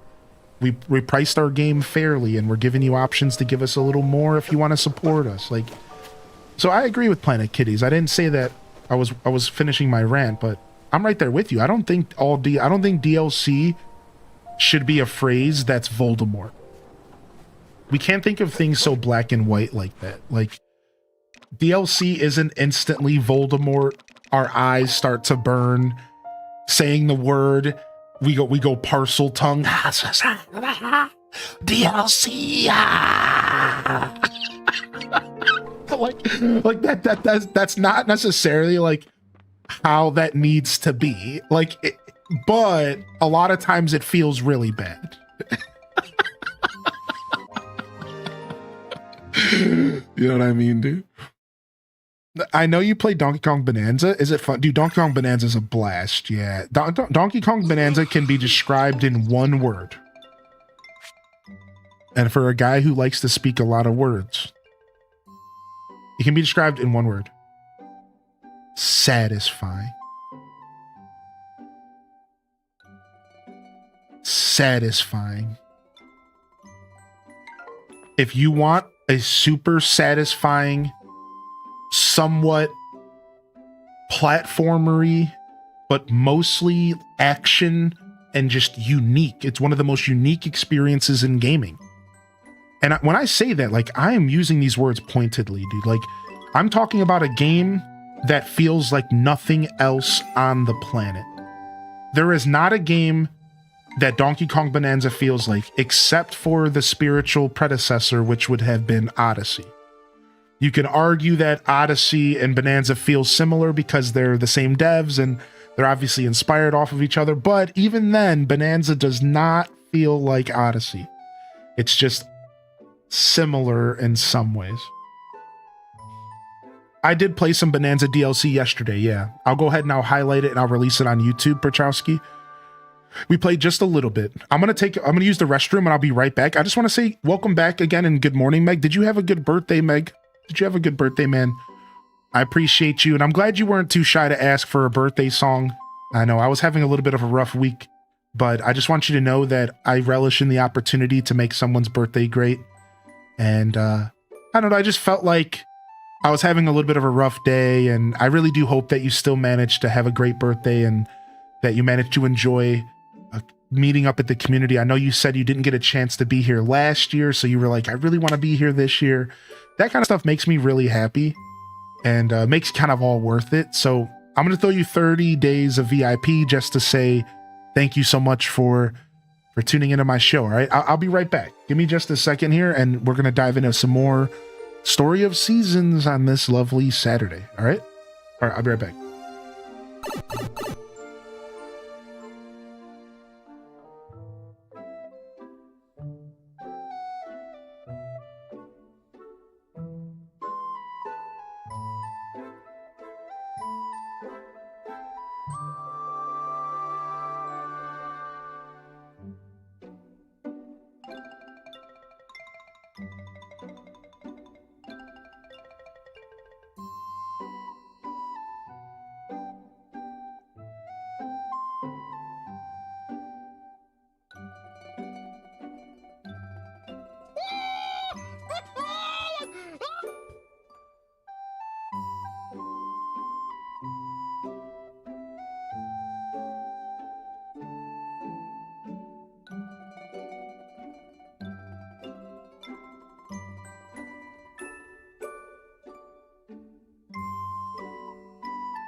All right.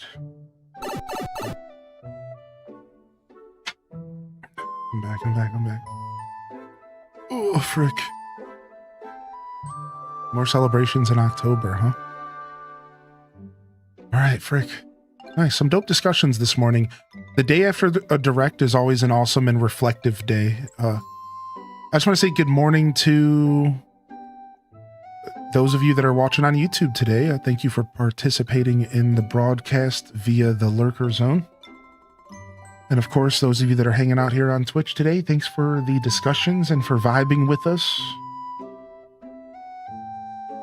I do hope that all of y'all are having a good weekend so far. I like our weekend shows. They're very different energy. People wake up a little later. It's a little bit of a slower moving morning for a lot of us. Perfect for some Story of Seasons, right? I want a husky. They only had the Bernese Mountain Dog for me. I kind of like that the shops rotate and that you have to kind of keep up on them in order to like get all the different critters that you want, you know? Massive thunderstorm? Dude, I love a good thunderstorm. Actually jealous. Actually jealous, dude.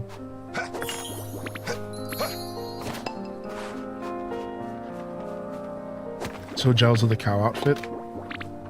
I've been so tempted to buy the other DLC. I've been so tempted to buy the other DLC. So I could be a chicken or whatever else I want to be.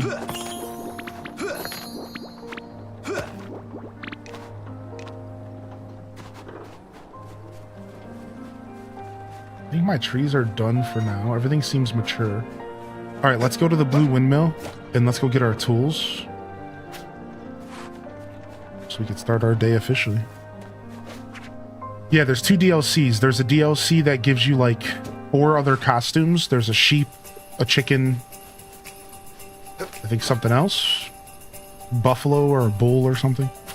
And then there's a DLC that's only $2.99 where the proceeds go to some sort of like nature foundation, something to do with nature, and you get yourself like a little outfit. Let's just quickly go take a look, just real quick. We can load up the eShop while we have the game up. It's one of my favorite things about the Switch, actually.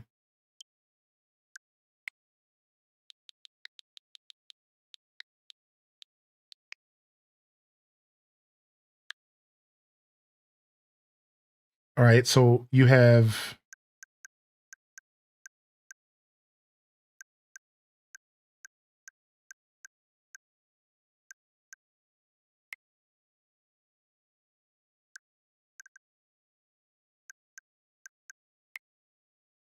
this is the super digital bundle. So Trunk of Transformation. So you get like, I think it's a alpaca and chickens. Suffolk chicken, regular chicken. Then you get some hares. You get some special stuff for your Bazaar, and then you get some dope ninja outfits. This is the one that's like $10. but they have another one somewhere, I thought. Maybe it's not available anymore. Yeah, they had another one somewhere, but I don't know. Maybe it's not available anymore. Up here it is. For $1.99, you can get this hoverfly set with like some cute beanies and stuff. And a portion of all proceeds from this DLC are donated to the Royal Zoological Society of Scotland to support recovery efforts for endangered pine hoverfly. You know, DLC done right, I suppose.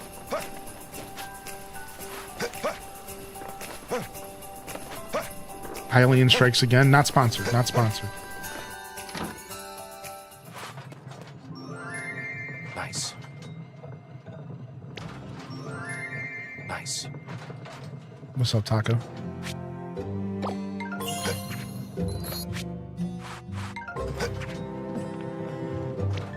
All right, let's go plant these seeds. Put our mayo away. All right, let's head to the mountains. Let's reorganize our inventory real quick. Boom, boom, boom. Fishing rod goes on the end. I like my sickle and my pickaxe to be here. Then my hoe. My watering can, then my hoe. Sure. Alright, let's just blue skidoo home.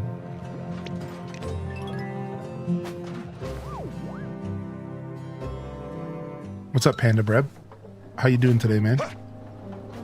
If you click on the game, it'll list the bundles. Oh. Whoop, I wish I would have read that. I went scavenging.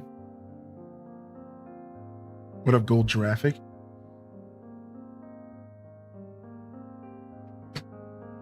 Yeah, a bunch of DLCs announced. No Mario Kart World stuff, which is fine. Mario Kart World's one of those things that they're going to wait to give DLC on because they know that once they release DLC for Mario Kart World, it'll give a resurgence to the game. You see, they did DLC for Donkey Kong earlier. This is just a theory of mine. But the reason we got DLC for Donkey Kong earlier is because they're not banking on a resurgence for Donkey Kong. They're not banking on Donkey Kong to keep selling super well throughout the whole generation. It got its initial sales, it'll still sell to some people, but like Mario Kart will keep selling throughout the whole generation. So if they hold off and they do DLC later, it'll cause a resurgence and it'll be super hype again. And they want to space that hype out throughout the years to keep people engaged. But see, with Donkey Kong, they don't really need to do that because it's just a single player game that is going to just, they sell it, people buy it, and then it's done. And then it just exists. So they get that DLC out ahead of time. People can make the decision if they want to play it or buy it. Done. So I think from a marketing standpoint, this is my theory on why we got Donkey Kong DLC before Mario Kart. Do I have any idea what I'm talking about? No. Disclaimer. You got your very first guardian fish? That's insane. I don't even know if I've seen a guardian fish. Sonic Crossworlds and Kirby Air Raiders might leave Mario Kart in the dust until DLC releases. True. I think the only thing stopping that from being 100% true is the fact that those games are all pretty pricey. And people got Mario Kart via a bundle for buying the Switch. So we all own Mario Kart. A lot of us already own it just by default.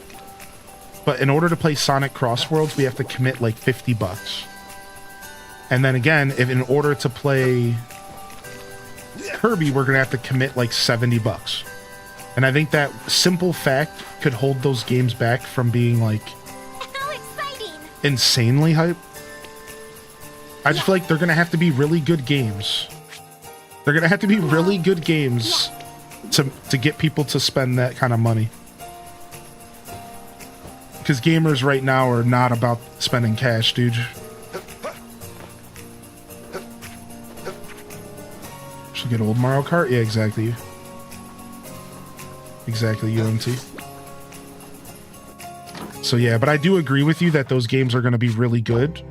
And they totally might kind of, in a sense, replace Mario Kart for a lot of people. Especially because right now, a lot of people are doing everything they can to just not support Nintendo. So, like, I think a lot of people are going to go out and buy Sonic just so they can stick up their middle finger to Nintendo. Like, ha ha ha, look at me, I'm not buying your game, Nintendo. Like, I think Sonic's about to get hype because there's a bunch of people who are just, like, mad stubborn, me included, but, like, not for this reason, but I'm a stubborn individual, so it takes one to know one. And they're going to be spiteful, and they're going to buy Sonic Racing just because they don't want Nintendo to win. Which is totally the mindset for a ton of people. Like, they're going to just be riding the wave just to ride the wave.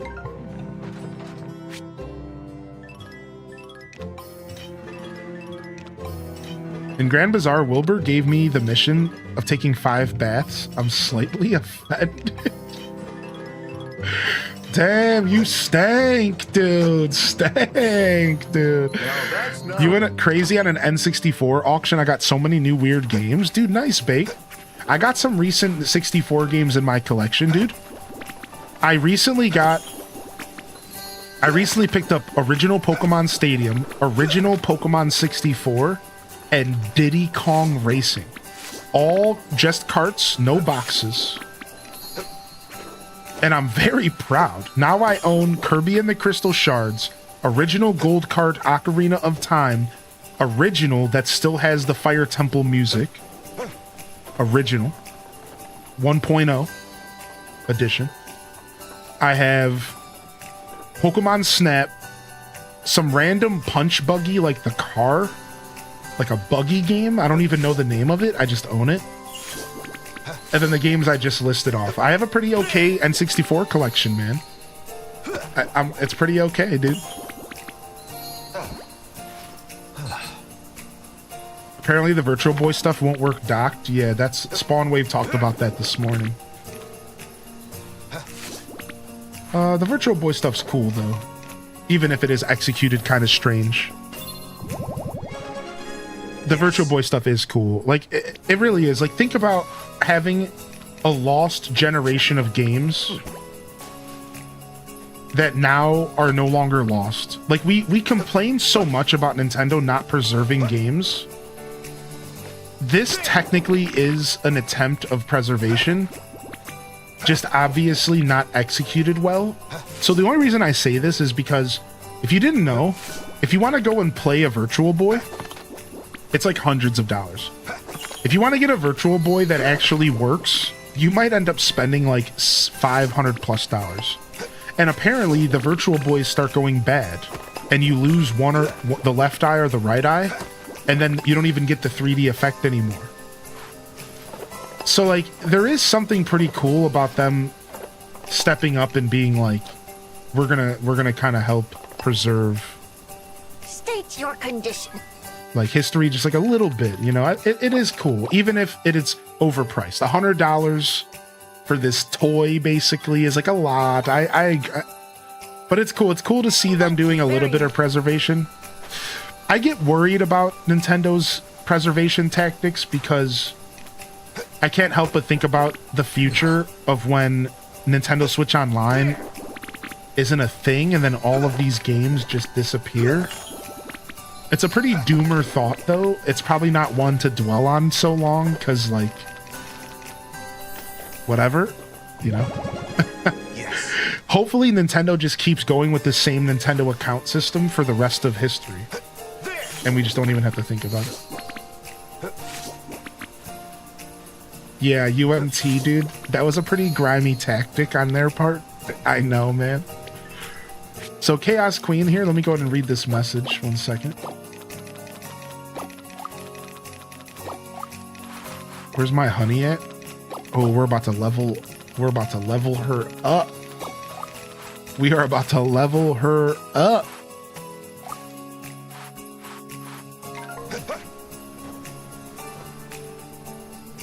What's the buzz? What's the buzz? This is literally just Cozy, but as a nature sprite. I think I already made that joke, and I'm making it again.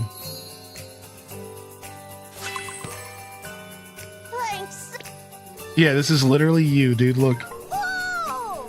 What's the buzz? What's the buzz? Yeah, this is literally Cozy. Oh, I can't breathe. What's the buzz? I've been thinking it since day one. It's the tooth. It's the tooth. Yeah, because of your Animal Crossing villager. Anytime I see the single tooth, it just instantly goes back to your Animal Crossing villager. Yep, that's right. Yeah. What's the buzz? Anyways. Whoa.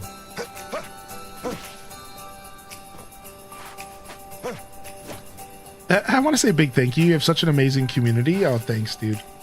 I'm just the lucky benefactor of this community, dude. Thank you, though. Really made a difference to so many people. I came here feeling down about life, feeling so alone. I no longer feels like that's the case. I made so many friends.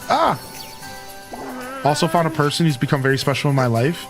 Random Reject made me a very happy lady, and I want to thank you for bringing us together. Oh, you're all gonna make me cry, dude. What the heck, man? What the heck, dude? Oh, man. Oh, shucks, dude. That's cool, man. That's what makes this whole thing super cool. That's what makes this whole thing super cool, man. Just about bringing people together to play our favorite games. Thanks. Appreciate you.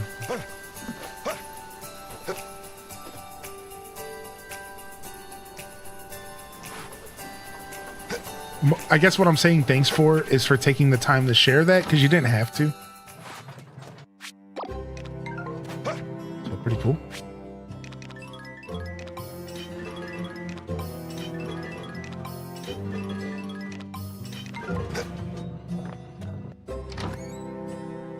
Cancel my Walmart order, and ordered my 5 amiibos from Amazon. Rip wallet.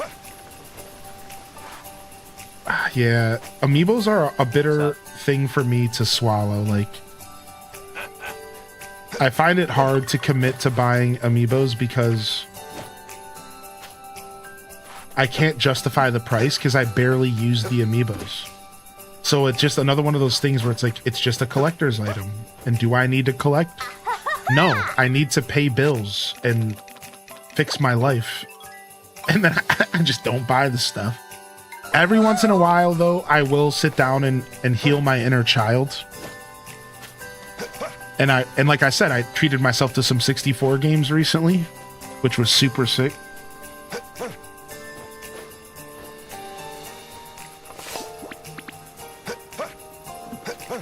But I could just like never justify it.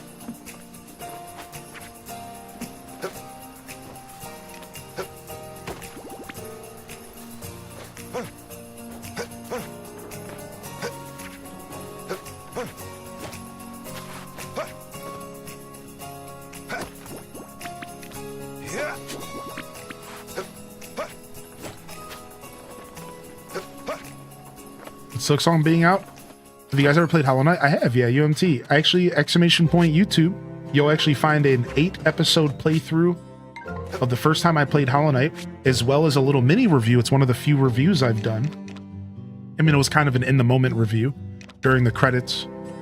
And I fell in love with the game. I played it really late into its life because I've always kind of been that gamer. Can anybody relate to that? Just getting to games like super late behind everybody else.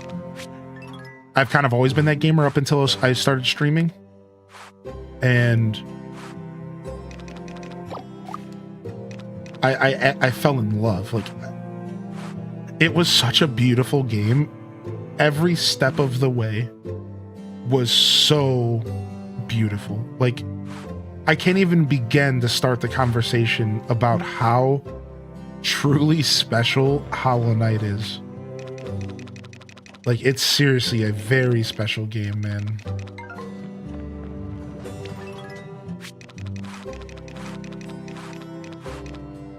And it's like, it's not, it wasn't even beautiful for the, like, what, a lot of times when people use the word beautiful, they're talking about like the story.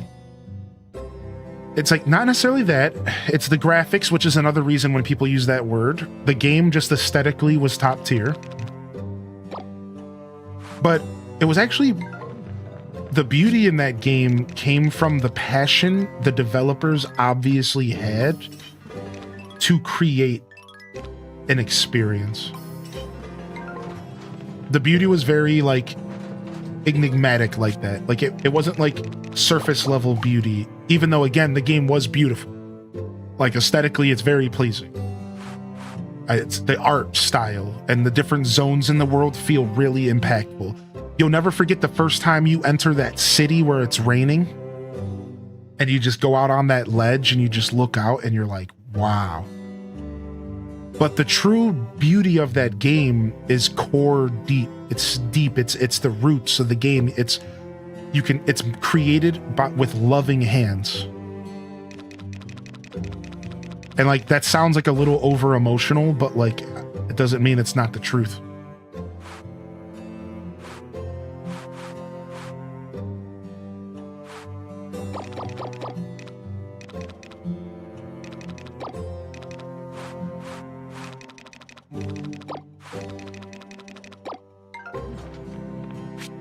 Yo, what's up, Yuka?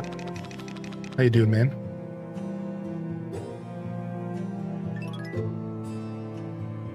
We could do another silver tool upgrade, actually. We're almost done. No, all tools are silver. Yeah, we're done with silver. Now we're working on gold. Gold plus. Oh, one more golden tool, and then we have gold everything. Let's do it. I might need this hoe tomorrow, though. Do I have the sturdy lumber? Not yet. I think it's being made right now. Yeah. Getting more and more interested in Grand Bazaar. It's so good. All right, let's go ahead and make one of these. Let's go ahead and make one of these. Let's go ahead and make one of these. We're in our jewelry making era.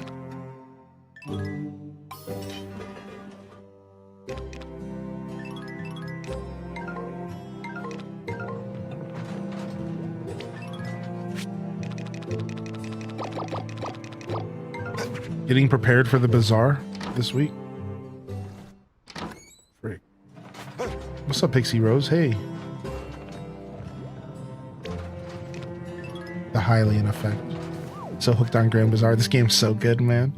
What up, Flip Toast, dude? Hope you enjoyed the direct yesterday. Couldn't catch it live, but I rewatched the VOD last night to catch the direct. Nice. Glad to hear you're jumping into the VOD, man. That's what makes it all worth it. It's also on YouTube. ! Direct. If y'all want to watch my reaction, it's already uploaded on YouTube and ready to be enjoyed. So check it out.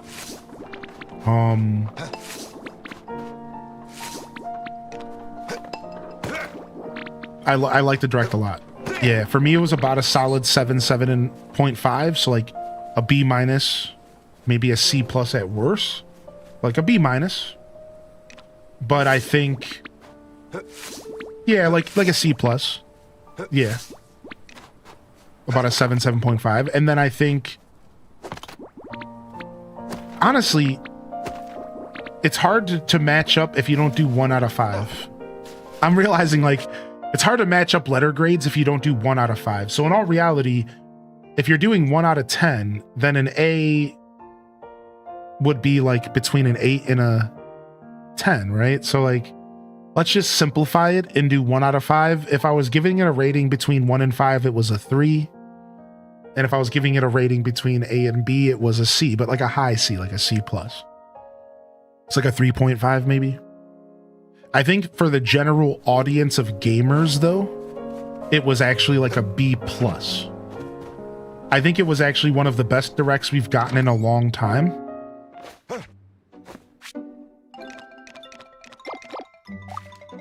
it was really good. It just maybe wasn't as good for me because I was looking for my favorite games, which is fair. You know, I was looking for my Zeldas, my Animal Crossings. I was looking for a 3D Mario. There. So since I didn't really get some of the stuff that I wanted, it's a little bit lower, but still a great direct. I'm a sucker for Fire Emblem. Yeah, I'm a Fire Emblem fan myself. We got release dates for everything that we wanted release dates for. And then the other things that stood out to me. So here, this is what stood out to me on the direct. All right. Yo, Suki Sunshine with the 2 months. Hey, thank you, dude. What's up, Suki? Thank you so much. So here's what stood out to me. Pokemon Pokopia. Stardew Switch 2 edition. The Hades 2 trailer was like the most gorgeous thing in the universe. Cannot wait for Hades 2. Metroid Prime 4 release date, Hyrule Warriors release date. The fact that we're getting another Kirby Air Rider direct. There you go. There. Fire Emblem. I'm trying to go just straight off of memory.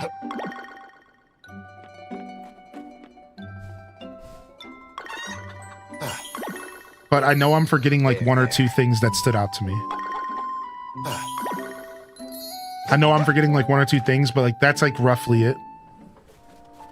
Yeah, Flip Toast. I was like, my reaction to the Pokemon game was so pure. It was like, the whole time I'm looking at it, I'm confused. I'm like, what am I looking at? And by the end, and even this morning, I woke up and I'm like, even more hype. Like I woke up, I watched another trailer last night, and I woke up this morning like, actually, I'm really excited for this Pokemon game.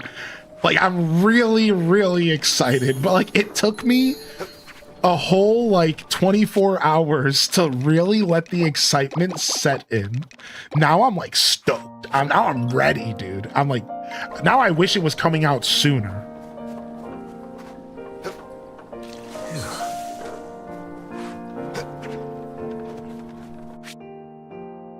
Oh yeah, Yoshi. Yeah, Yoshi looks really good actually. Yoshi looks like it's gonna be a classic Nintendo game focused on fun. For me, I love a classic Nintendo game focused on fun, man. That is the roots of Nintendo. It doesn't need to be some insane experience. Like, it could just be what Nintendo does best. Nintendo is the company that does fun over everything else best. And that's what I think Yoshi looks like. It looks like it's just going to be a good old-fashioned, classic, fun Nintendo experience. Like Peach's Showtime. Not the most intricate, not the most in-depth, not your next epic game that's going to last you 500 hours. Just a fun 20-hour experience. Just something to sink your teeth into. Right? I'm excited for Yoshi. Oh yeah, the Galaxy games and the movie. The Galaxy games, finally, I can play Super Mario Galaxy 2 for the first time ever with all of you. It's going to be so great. And the Galaxy movie was cool. I was a fan of the idea of them going to space. Like, it makes sense. Yeah, I like the first Mario movie. Dude, you saw my reaction about the Mario Tennis story mode, and did you know it's the same company that made the original Mario Tennis Game Boy Color game that had the story mode? So if they lean into that original Game Boy Color energy, we might actually get a Mario Tennis game that maybe feels kind of like the Game Boy Color one. I don't think we've gotten anything like that ever. The Game Boy Color was the last one with the story. From there, it's always just been content, like games, matches.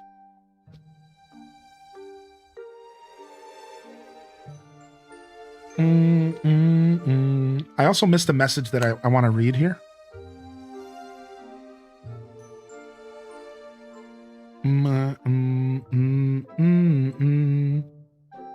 Oh, Pixie Rose, I hope you're okay, buddy. Take it easy, all right? Have you ever played RimWorld? No. What's up, Less So Extreme? I've never played RimWorld. It's always been something that's on like my radar, but I haven't quite had a chance to play it myself.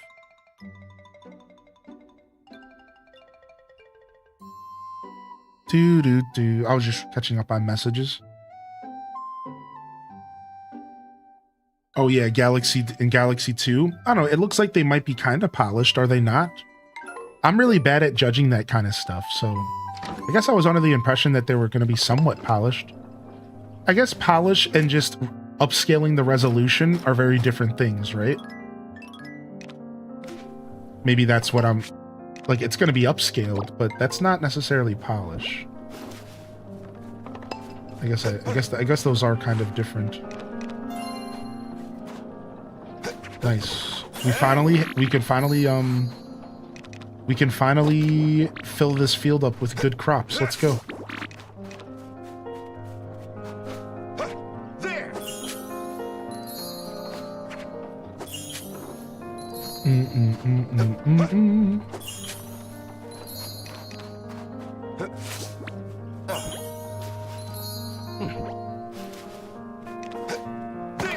Yeah, since I already have Super Mario 3D All-Stars, I'm actually not buying the bundle.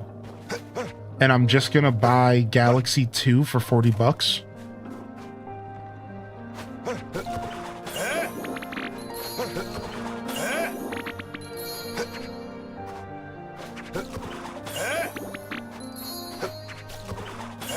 Upgraded hoe? Heck yeah, dude. That wasn't my... That's not my bottom hoe no mo.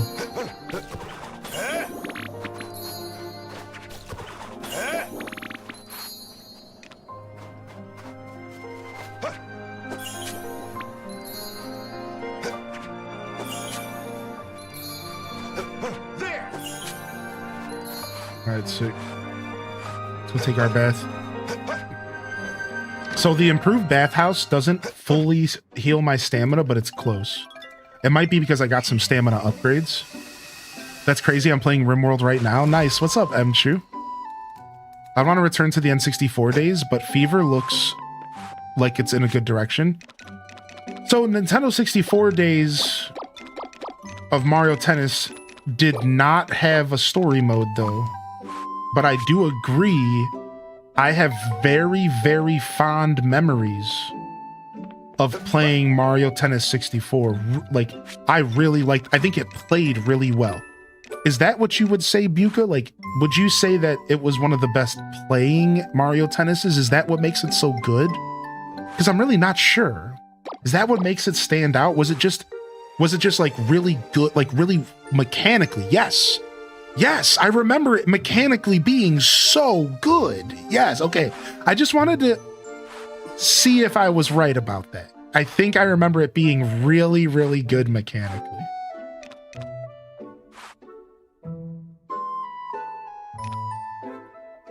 Let's plant... We want to plant more round crops. Like, technically it's the trending.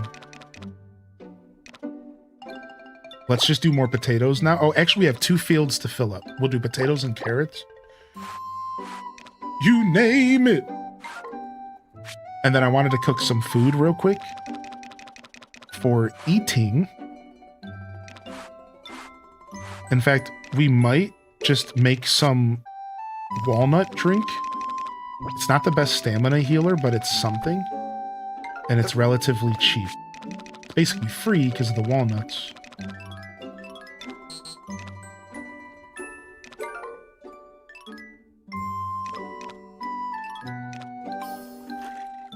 It didn't have a story mode, but it did have a competition mode, yeah. Yes.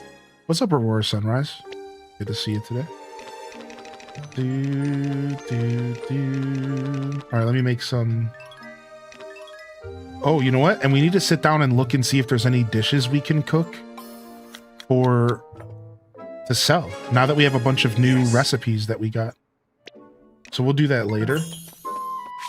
Let me, it's Animal Day. Apparently we have an animal festival to get to, chat. Apparently we have an animal festival to get to. And what do we choose? Do we go Did we not do chicken and cow each? So now we can go back to chicken, right? Or we could go to alpaca. Yeah, so we have a bronze cow and we have a bronze chicken. Bronze cow and bronze chicken. So I think we go back to chicken and we go to silver now. Or we could get bronze on alpaca or sheep and try to get bronze rank for all of our animals.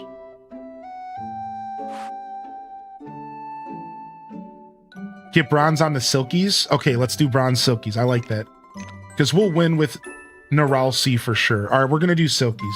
All right, good call. Yeah. We'll do silkies.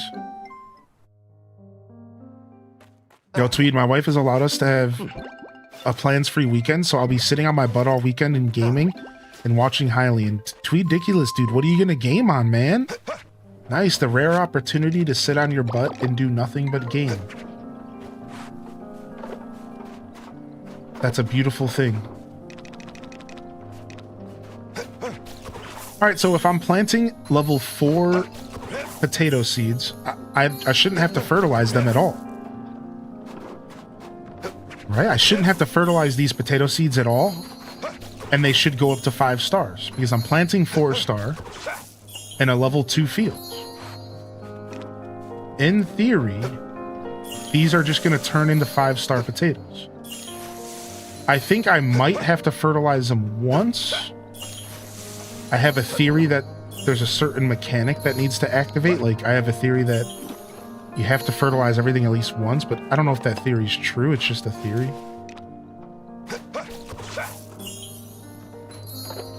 Like, the theory is that you have to fertilize at least once, or the field's bonuses don't activate. But we're about to test that theory now.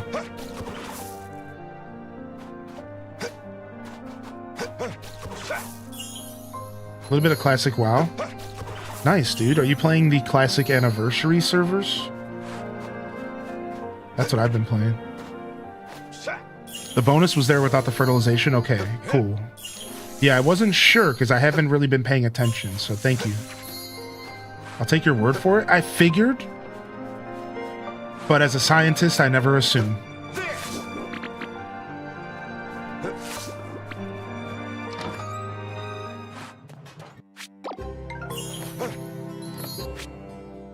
Oh, you're playing on a private server? Nice. Yeah. Turtle WoW's the only one that I know of right now, and they just hit the news. They just hit the major news because of they're trying to get they're getting taken to court by Blizzard, which is pretty funny. They flew a little too close to the sun. I'm not gonna lie. I hate it when private servers and emulators and ROM hacks and stuff like that start to make money. And like, I know this sounds rough, but like, once they cross the threshold into adding cash shops and stuff like that, you are just asking to be shut down, dude. You're just asking to be shut down. It's like, why would you even attempt to do that, dude? You are literally asking to be shut down. And like, that sucks because I feel like you're getting greedy.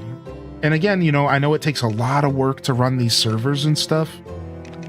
So it's like a harsh thing to say, but the reality is that you got greedy and now none of us can enjoy this experience you created because you got greedy. And it's like, that's why I don't really mess with private servers. Have you tried buying a ton of stone from Lloyd and submitting it to the sprite to level up your forageables? No, but that's actually a dope strategy. Yeah, no, I haven't tried that. I haven't needed to do that. I've just been farming up enough stone and stuff pretty naturally. But like, that's actually like a dope strategy. I guess you could do that. Yeah, that would work well, right? Like, yeah, I never even considered.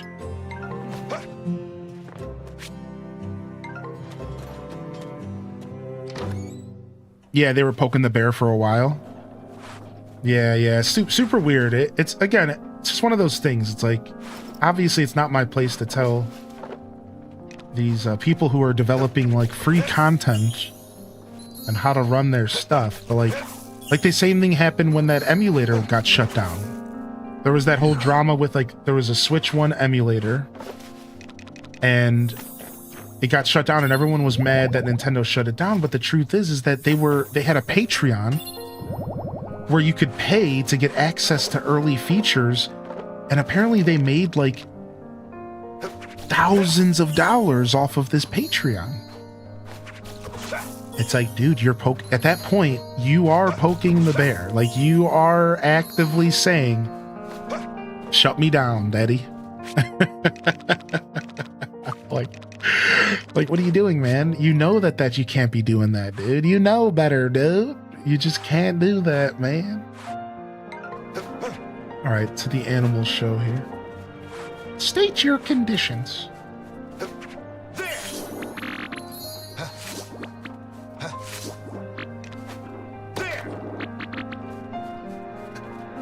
Yeah, I'm playing on Switch too, that's right. How you doing, Boyski? Are you playing this game as well, man? For all we knew, at least one of those patron members could have been employees in disguise. Yeah, like... And again, I get it though, man. Like, a lot of these, like, small developers of emulators and stuff, I mean, they put a ton of work into this. And I wish that we could support them without it being shut down, but sadly not the reality, you know?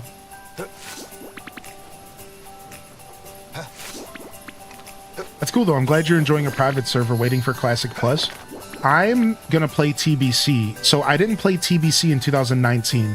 It's ridiculous. To go back to a little bit of WoW talk. And here's the worst part. I never even transferred a character. So I never even copied my character, so I couldn't even go and play Wrath or anything without leveling a brand new character. So this time I decided, you know what? I want to actually play Wrath. Or sorry, not Wrath, but TBC.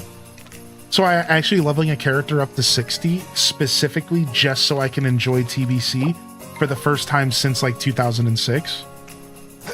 And like all I do in TBC is I just go around and gank people. And that's all I'm gonna do. I don't even join guilds. I don't raid. I literally just go and gank people. And that's I'm playing a rogue again, and I'm just gonna go and gank people, and it's gonna be great. And I'm just gonna have so much fun being a scrub in blues, ganking people. I'm not a big fan of arenas. I'm not a big fan of raid teams and stuff because I don't really have the time to be dedicating. So I just go around ganking people, and it's great, dude. Like, I have a strategy. Listen to this real quick. So I use Killing Spree in the sky. So you're on a flying mount, and you're floating in the sky, and you're AFK. And this is what I do.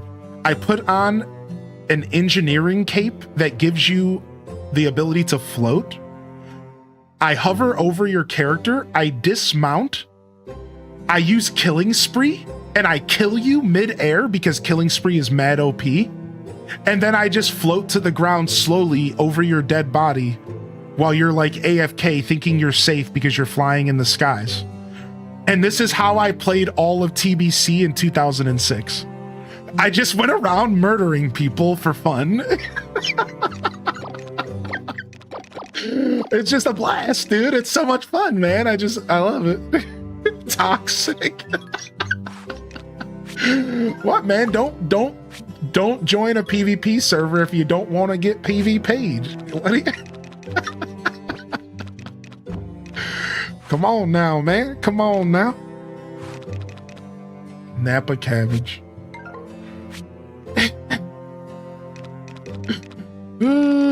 Anyways, right now I'm playing a Night Elf. So I've done Horde and Alliance, but I was originally an Alliance main, a Dwarf Hunter back in 2004. Then I came back, the end of BC, made a Rogue, fell in love with Rogue, and never looked back. Then in 2019, I still wanted to play Stealth, but I also wanted to mix it up. So I did Druid. Fell in love with Druid, thought Druid was way too cool. Then again, that's the character I never copied over to keep going. So the character just like disappeared. It's like stuck in, it's not even an era. Like, cause if you didn't copy your character, they're just gone. So my character wasn't even an era. So all this hard work I put on this druid, they're just gone. Because I didn't realize I had to log in to copy the character. So it kind of sucked because I was like rank 11 and everything. Like I put a lot of work into that character. So because of that, this time around, I was like, all right, I'm going to do it again, but I'm going to play the Night Elf Rogue again, my favorite. And I'm just going to get myself to 60, then sit around and wait for TBC, which I think is Christmas, they're saying. And then I'll get to play TBC and have some fun. Meanwhile, I'm truly just like you, waiting for Classic Plus to be my next MMO home for hopefully years to come. Because I really think that they could do something special and it could be like old school RuneScape. And we could get like a decade of just super cool content for an old game. And that's what I really want. That's what I truly want in my heart. So like, I hope that they pull it off. I hope they succeed in doing this. And yeah. Otherwise, I'm actually looking for Maple Stories Classic. That is all to say, what I really wanted to say was, is anybody here a Maple Stories fan? And is anybody by chance interested in the classic Maple Stories servers that they're talking about making? Because like, I'm going back. I'm playing classic Maple Story.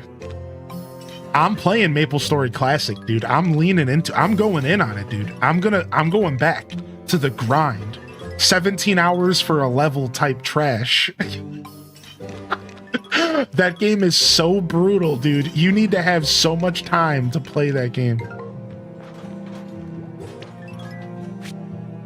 Dang, that sucks, Aaron Knight. That sucks, dude. Yeah. Maple Story Classics is coming back.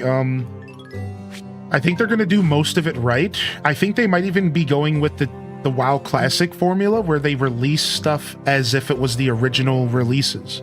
So the game will start off with just Victoria Island. Then they'll slowly release areas over time as if it was the original game back in 2000, right? I think that's what's happening. They're not going to just give us the whole game right away.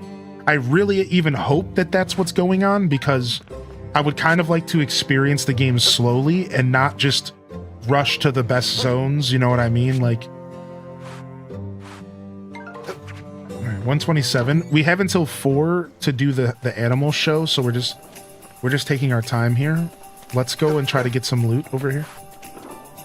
But anyways, that's enough WoW talk. I know that one's always a little bit of a snooze fest for some of y'all. Just a little bit. I know a lot of y'all are like, what?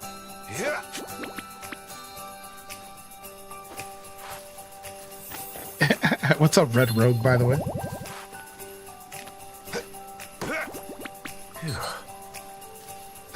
Is it coming back to PC? It's going to only be PC, yeah, unfortunately. It might be coming to consoles, and I don't know about it, but if I had to guess, just PC.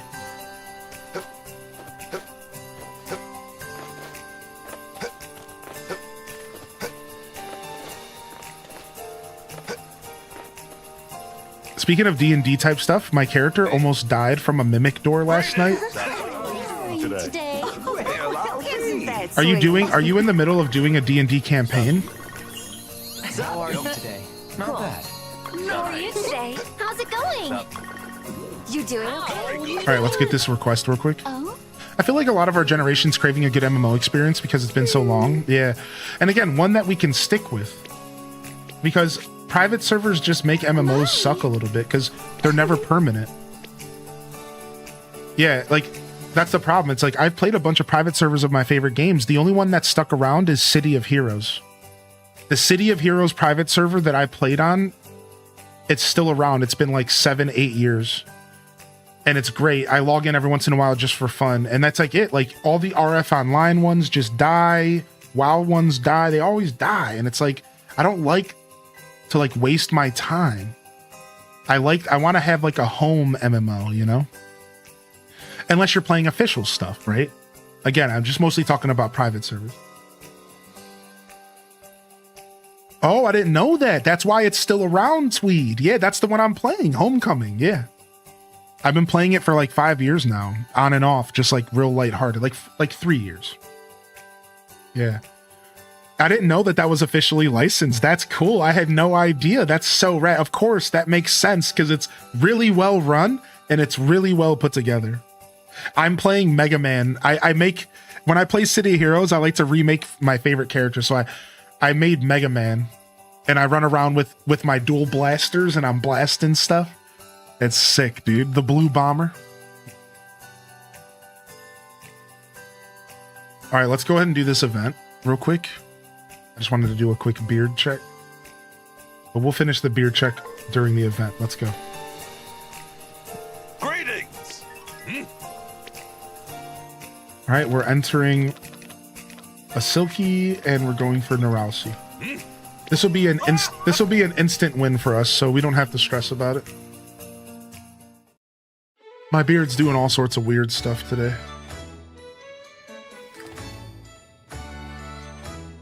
All right, anyways.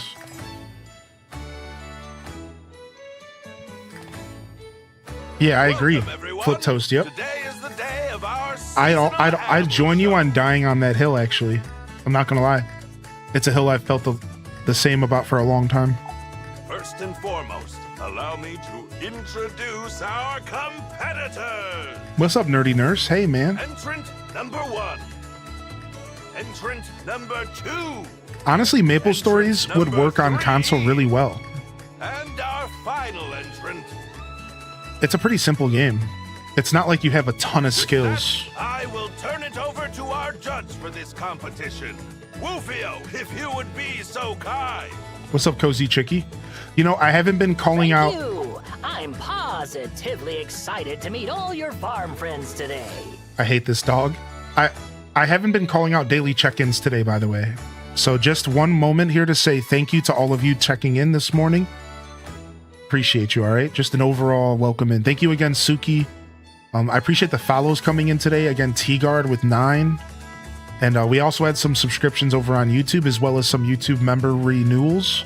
Thank you for your support. Please remember, you don't have to double dip, but I appreciate any support. I like to offer alternative ways to support, for alternative ways to view my content. We offer Discord memberships, YouTube membership. Those are all meant to be alternatives.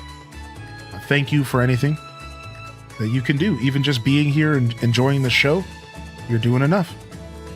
I also want to quickly comment here. Sidey Burdock is very new to me, and I'm not sure what to do with it yet.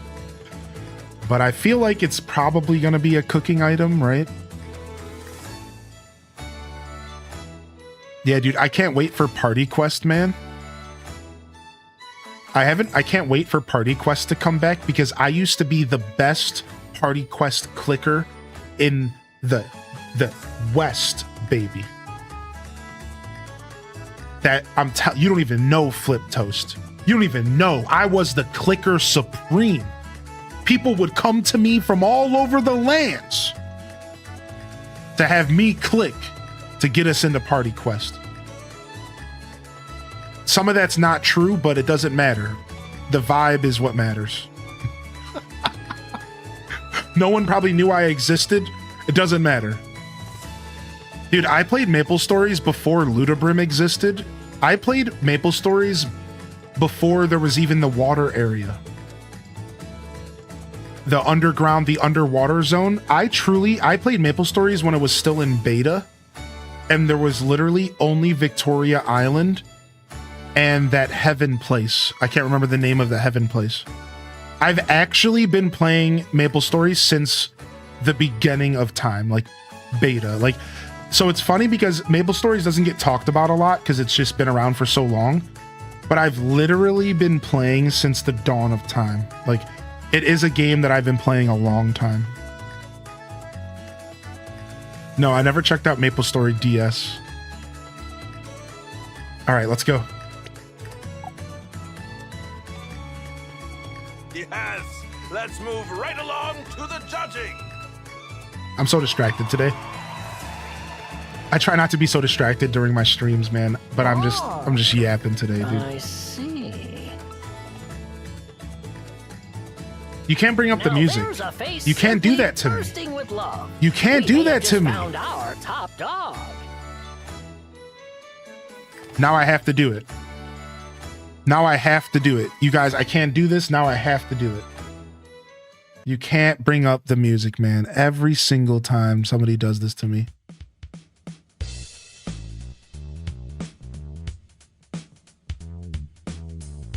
My buddy used to save his lunch money and use it to buy cards to purchase MapleStory items. Pickled burdock makes a lot of money. That's what I did with mine. Oh, okay. Thank you, Kayla. I'm going to play the rogue again. I'm going for the ninja star character again in classic. Do do do do do do do do do do do do do do do do do do do do boo do boo boo do boo do do do boo do do boo do do boo do do boo do do boo do do boo boo boo boo boo boo boom do do do do do do do do do Anyways, we've already seen the animal show, so we could skip. Awesome victory! You and your little buddy were. You don't know ish about MapleStory, but your friend has a frenzy totem, and apparently that's a god tier item. Cozy, you know you can play MapleStories on your Steam Deck, right? And when MapleStory Classics comes out, Bravo, indeed. You could join us. What's up, Elysiana? All right, we got some delicious fodder seeds. Good. Random fact for today. Scooby-Doo premiered on TV today in 1969. Then, 36 years later, on the same day as Supernatural, premiered in 2005. Supernatural is the Scooby-Doo of the 2000s. Oh, and today's also my birthday. Yo, happy birthday, Minda. Hey. With that, we have concluded this season. Nice. What's up? Happy birthday, man.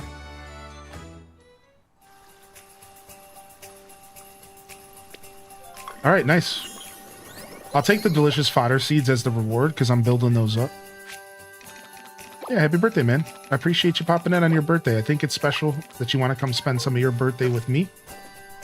I really do mean that. Thanks. Have we gone to the mountains yet today? We have not, but instead, let's go to the equestrian park and do another round of training real quick. And then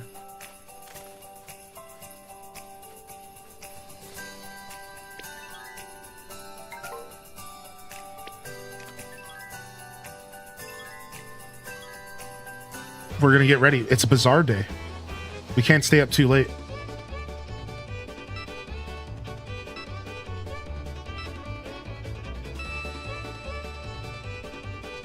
What's up, Slope Dude? Yo, good to see you, man. Hope you've been well. Hope the move has been going good.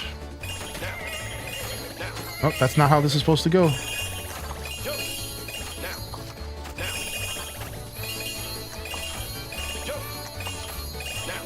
I was going to message you about some of those sub badges at some point. But I know you've been busy, so just feel free to let me know whenever you free up some time, dude. I think we're getting close to needing them. I can't remember when we need them. But I think we're almost capped out.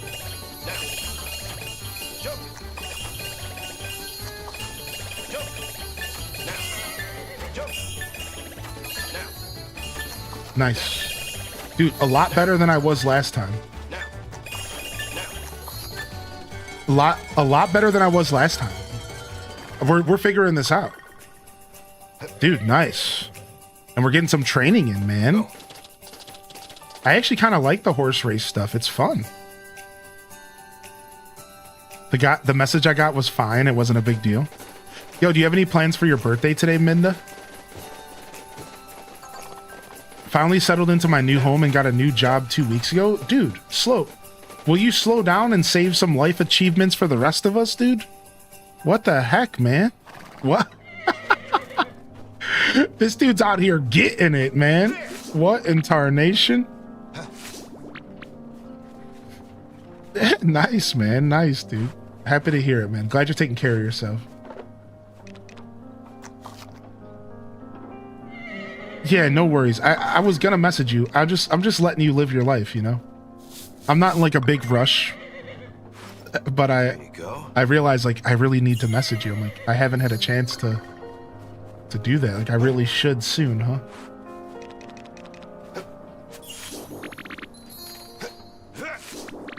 Going to my son's soccer game. We're gonna see the Demon Slayer movie this evening. Yo, sick. I didn't even know there was a Demon Slayer movie. How about that? This chat keeps me up with the times. Dang, dude. New job, new house, new life. Dude is out here getting it, man. Congratulations, homie.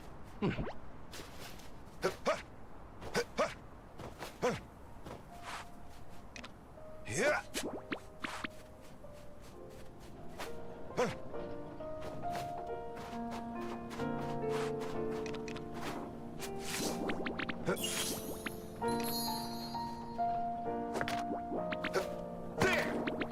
That's it. No! Frick. I wasn't paying attention. Elysiana distracted me with my new wife, the new wife comment. Alright, well. It's Bazaar Day. We didn't get to get our second watering in on our crops, but whatever. It is what it is, man. Sometimes it be like that. I also don't think I got a chance to milk my cows and stuff, but let's go ahead and do it now, just in case.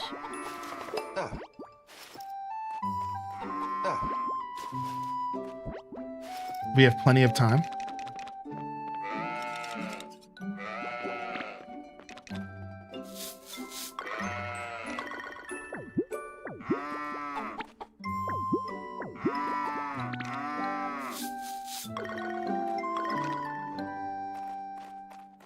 All right.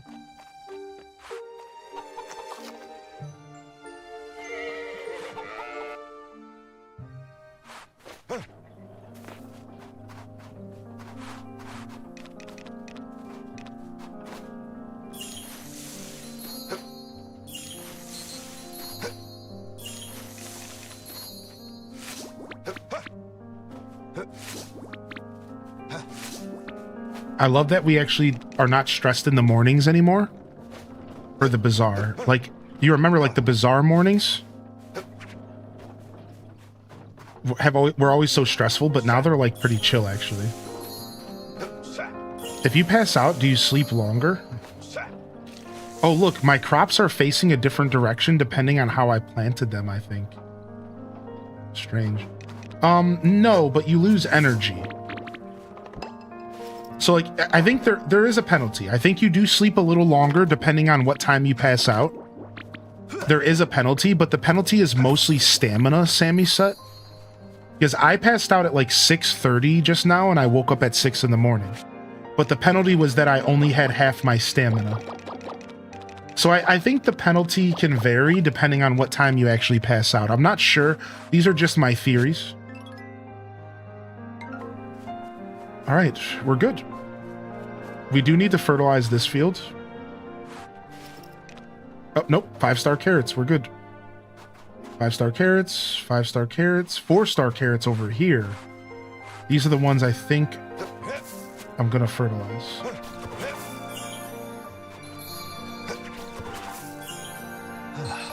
I probably don't actually have to fertilize these. I think my field would cover it, but just in case, we're going to boost them a little bit more. Because when I planted these seeds, they were 3.5. So a little on the low side. We just want to make sure we're good here. All right, we forgot to do cooking, so let's go see if we can do cooking real quick. And then we're going to the bazaar. All right, let's just get more stone going. Yeah, we should have enough time. As long as we leave by 9, we're usually good with the bazaar. No wife, but still a fantastic partner. 2 years coming up, dude. Time flies, man. Really? 2 years is crazy.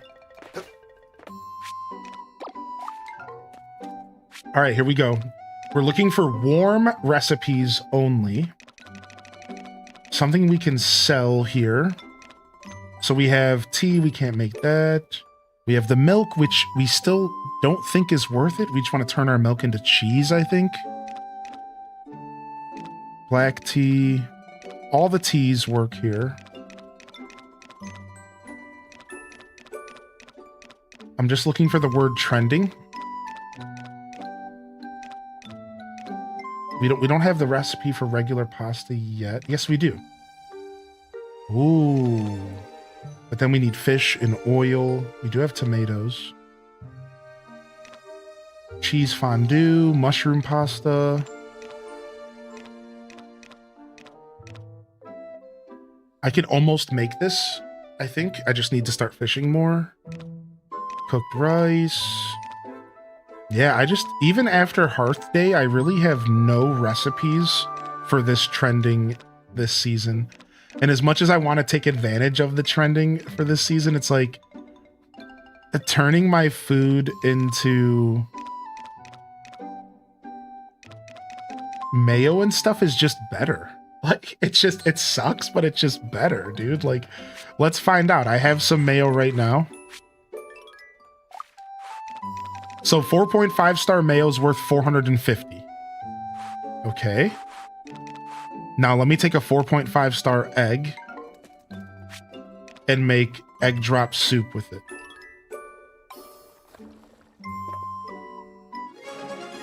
Yes.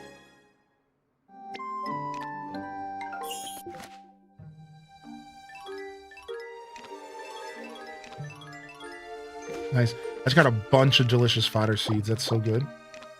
It's only worth 229 while trending. Yeah, like, unfortunately, this season, my trends are a little bit lighter, which I'm okay with this because I've had easy street with trends. And finally, the game throws me a curveball. I like that. It shows me that the game is just diverse and you're always going to get a different experience. So the game's throwing me a little bit of a curveball, and again, I kind of deserve that because I've been having such good trends through this playthrough.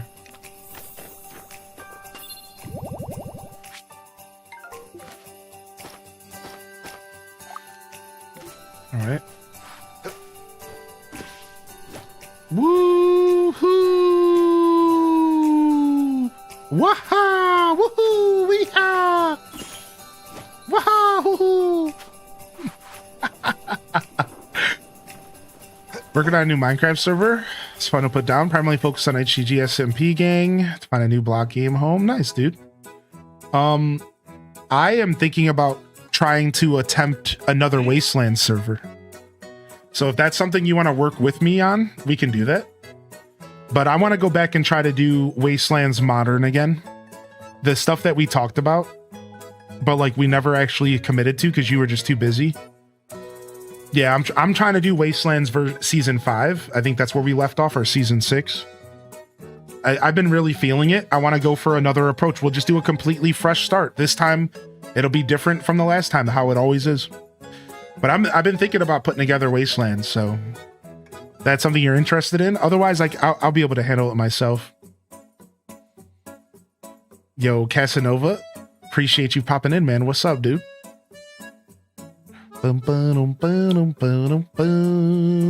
Yeah, feel free to keep me in the loop. Every once in a while I get the itch to play the block game. Splendid. All right, we should have rank 6. We should have rank 6. Yeah, I figured we would just use Slippy Studios, right? Why not? If you're talking about the Wasteland specifically, yeah, why not, right? Splendid. Should you crave some homestyle cooking? Come on by to Clara's Diner.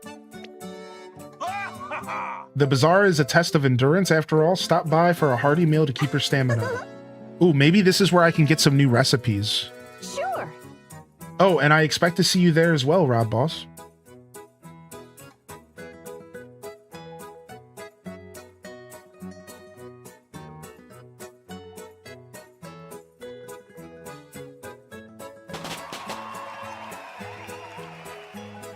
Splendid. For fruit seeds and saplings, look no further than Fruitopia. Okay. We actually wanted this, dude, because we wanted to plant more fruit trees. All right, nice. Thank you so much. We actually have 3 stalls opening. Chat, we're about to get rank 6, dude. Do you normally have a favorite season in farming games? Mine is always winter, with fall being a close second so far. What about all of you? If you are a farming sim enthusiast, do you have a favorite season in farming games? Splendid. For me, it's always winter with a close second of fall. All right, we have the new recycling shop. Cans, bottles, and the like can be deposited here, earning you fine prizes in the process. Resource management's one of my many specialties. All will be processed properly. Greetings. You have my gratitude for assisting me in preparations. I assume I can count on your continued patronage. Wow. Now that he smiles, he doesn't look like he's a part of... he doesn't look like he's a part of an enemy corporation. All right, here we go. Time to set up our stuff. We got some perfect Napa cabbage. 1,400 bucks each. Beautiful. We got some fruit to sell, but I was going to maybe turn it into something. It is all trending because it's round.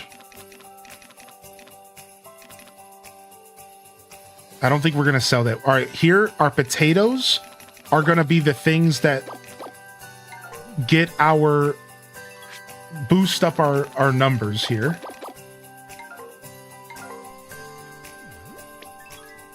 So we have our quantity sales.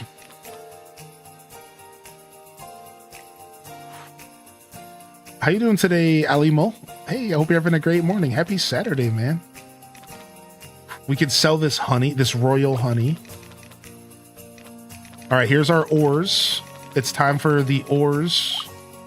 Let's sell all these rare stuffs. Jewelry. All right, we have a lot of stuff to sell, but it's all singleton. Singleton stuff is like a little bit rough. I wish I had more stacks. Hey, good morning, McNug and Caffeinated Spirit. I thought everyone was going to answer... I had a feeling that everyone was going to answer fall. I'm so happy to hear some springs and a little bit of a mix-up. Whatever one gets me the most money. Now you're talking my language, Flip Toast. Now you're talking my language, Flip Toast. Yeah, man, Slippy, I know you're in and out, man. I know you're a busy guy nowadays. You don't ever hesitate to reach out to me about anything that you need or want. If you want me to help promote a Minecraft project, you already know all this stuff. I'm just reaffirming it all for you. Reach out to me, man. And the Wasteland stuff is like a side thought for now, but like it is something I miss modded Minecraft. It's always been my favorite way to play Minecraft, so...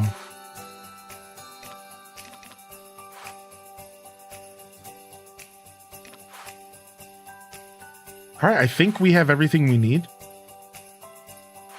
I got a lot of singletons this time around. This game feels pretty, even season-wise. Yeah, this game does a really good job. Yeah, it does. Yeah, it does for sure. All right, the only thing we couldn't fit is the cheese. Let's go ahead and drop the 5-star potatoes for pickling.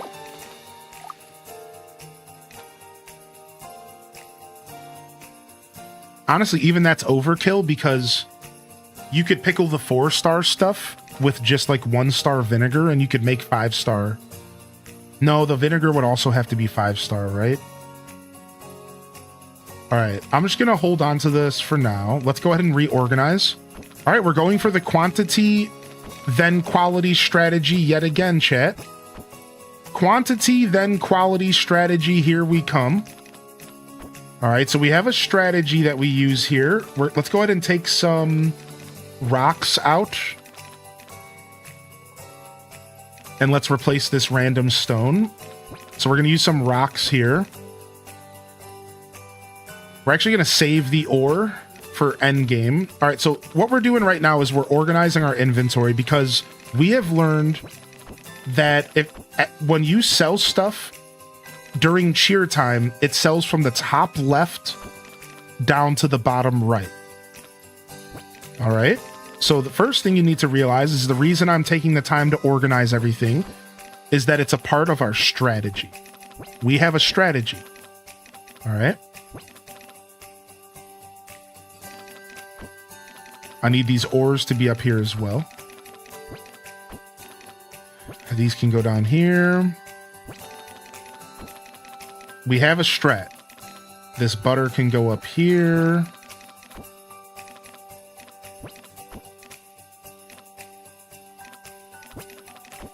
All right, cool. So the strategy is called, I call it quantity, then quality. So first, we're going to use a bunch of stuff that we have high numbers of that we can put down on the table and that we could just sell as much of it as we can. All right. In order to hit a certain goal of filling up our cheer time. And we found that you can do this with random junk. You'll notice I'm selling stone and wood. This is going to help us to hit our goal. Then we're going to hit cheer time and we're going to sell all of our high value stuff during cheer time.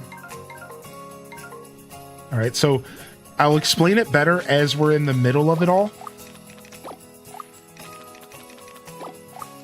If you're somebody who's already seen me do the strategy multiple times, put an HDES grow in the chat. If you're sick of hearing me talk about it, put a smiler in the chat. And if you're new out there and you've never seen this strategy go down and maybe you're learning something, Here's my report. hit me with the purple heart in the chat. Or whatever you want to put in the chat. Honestly, just do whatever. I don't even care. I'm just pretending I'm a real streamer for like a second. Yes. Thank you. All right, anyways.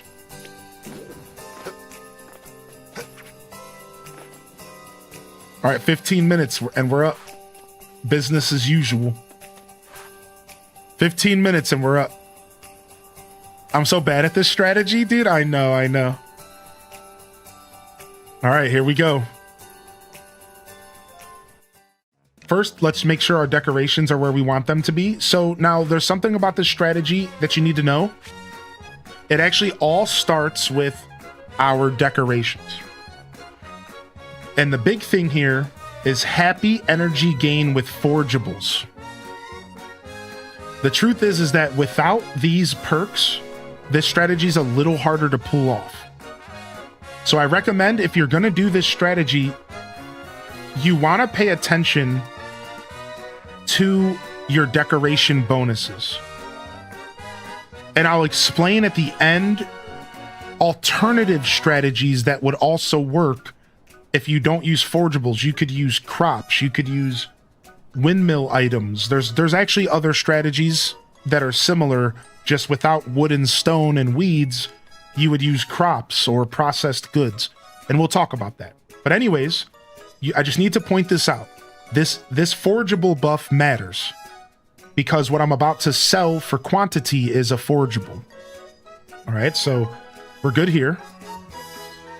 Open shop. So the way we're going to start this off is we're going to start off looking for quantity.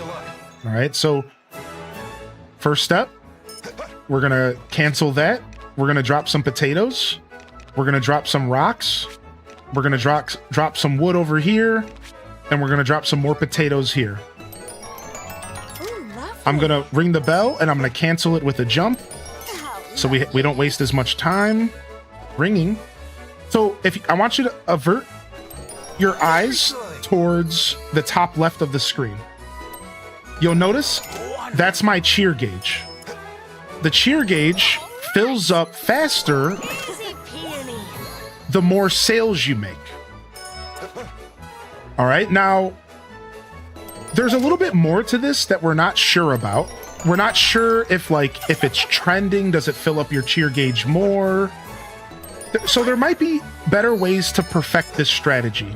But to explain what's going on, we're just trying to fill the cheer gauge up. And we've learned that the cheer gauge fills up pretty fast with quantity over quality. So if I put a bunch of stuff that has big stacks on the table, allowing these purchasers to, allowing them to buy like bulk, then this will fill up my cheer gauge faster, and then I can have a more explosive cheer time. And you'll learn quickly that cheer time is the most important thing when it comes to the bazaar. We did miss one sale, but that's okay. So see, we're already at level 4 cheer time, all right? Take a look, we're trying to get to level 5. Now, let me explain one more thing. One of the things that I pointed out was that I'm using a forgeable tent set. This actually matters a lot because that forgeable set gives me happy energy gain. Top of the screen. It gives me happy energy gain when I'm selling forgeables. And we'll come back to that. Just keep that in mind. If I'm making it look easy, it's because of my decorations. We'll get back to that. But listen, we made it to level 5 cheer time. We made it. Now we're going to switch all of this stuff off the tables for high value stuff because during cheer time, they sell the stuff off the tables first. So this is a big part of the strategy. You have to quickly switch everything on the table as fast as you can before people try to buy it. See, now I'm waiting. So I'm going to sell these potatoes. Then I'm going to quickly switch this to a brooch. I'm going to sell this wood. And I'm going to quickly switch this to another brooch. Then I'm going to activate cheer time. Now we get to spam the A button. And we get to sell at the highest possible value. Watch the money come in. It's going to start off selling the stuff on the table. Now it's starting to sell stuff from the top left of my storage. Top left of my storage, and it's all my high value stuff. Just watch the money roll in. What's up, Parappa? So everything that I put in the top left, all the way down to the bottom left, which is like my wood and my potatoes. Or bottom right, rather. Now, as I said at the beginning, I had a lot of singletons. So now we're starting to get to the bulk stuff. Let's go.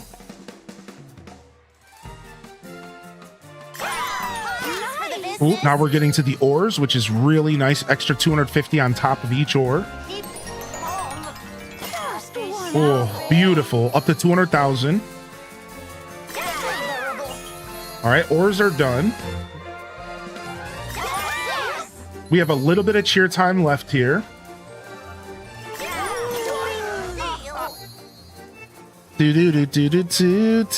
What's up, Tiny Bit Stressed? All right, now we're selling our wools and stuff, which is fine. We're almost actually done here.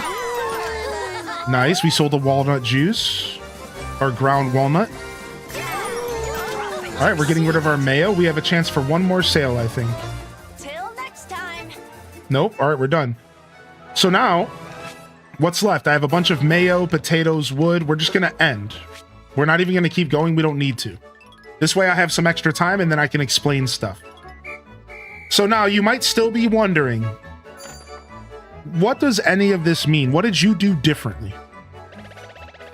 Well, first off, you need to pay attention to the decor bonus and the cheer bonus. This is what this strategy is really expressing.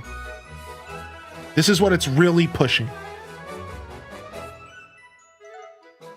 So I just made an additional 100,000 with this strategy. A combination of my decoration bonus and my cheer bonus. That's what you're really focusing on. And the way that I accomplished that was by setting things up so that all of my really high value items were in the top left, ready to be sold during cheer time. And my bottom items were just junk that I was selling to fill the cheer gauge up. So again, quantity first. Then once you hit cheer time, all of your quality stuff sales. And this isn't even a good example because I didn't really have a ton of stuff to sell. Imagine if I had stacks and stacks of all that stuff. We've showed it off in previous episodes. I make a ton of money. I've broken some records, so we're doing pretty well for ourselves. This week is a pretty bad example. I don't have a lot of stuff to sell. It's fine. You know, it's not a big deal. So we could probably scrounge up some more stuff. Now, I had one more thing I wanted to say before we wrap up this little session. You might be saying, all right, well, I tried that Hylian and it didn't really work too well. That's where your decoration bonus comes in. You want to pay attention to this because you can get decoration bonuses for all sorts of stuff. You can get ones that focus on farming items. You can get ones that focus on crops. You can get ones that focus on windmill items. You can get ones that focus on all sorts of different styles of items. I think there's one for flowers. So this is really important. Without this nature series bonus, I wouldn't have been able to fill up my cheer gauge as fast. And it would have been a little less effective. But the truth is that I think there's plenty of people here that are not even paying attention to this stuff. And they're still finding success with this new quantity then quality strategy. So you don't have to pay attention to this, and the strategy still works really well. It's just going to be a little slower, and it's not going to work as well. So in conclusion, with a combination of solid decoration strategy, using this technique to build up the cheer gauge, then explode during the cheer time, selling all of your highest value stuff, really feels like a super solid strategy.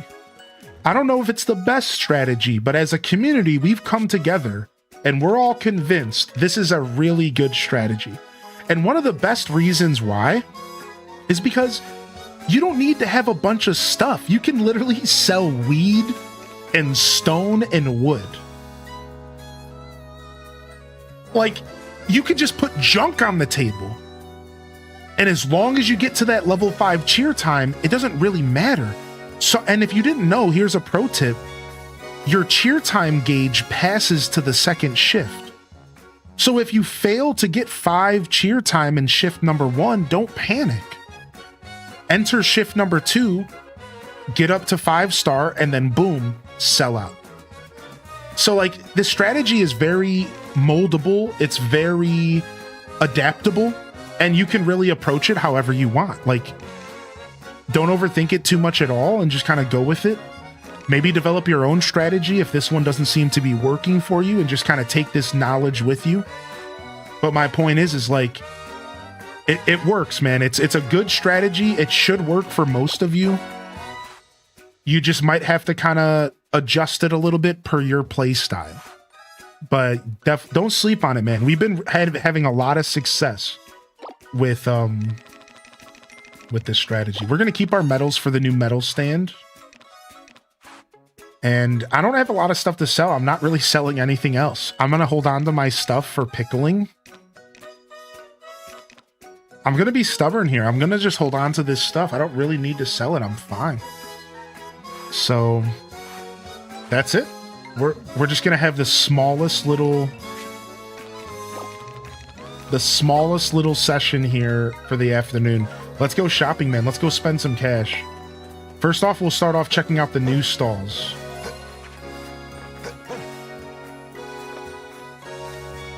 Welcome. All right, so she only sells in-season saplings, which is actually not what I need at all right now. Yes. But thank you. Thank you. You're cute. Not your problem, Sophie. Well, we could buy a new animal. We do have the upgraded barn. I'm not quite ready to buy a new animal yet. Maybe a new cat or dog. All right, we could get another flourishing leaf counter and just have price up level 3 all around. This does feel like the best strategy for me right now to purchase. I don't really need the teleportation areas. It would be nice to have the teleportation from Equestrian Park.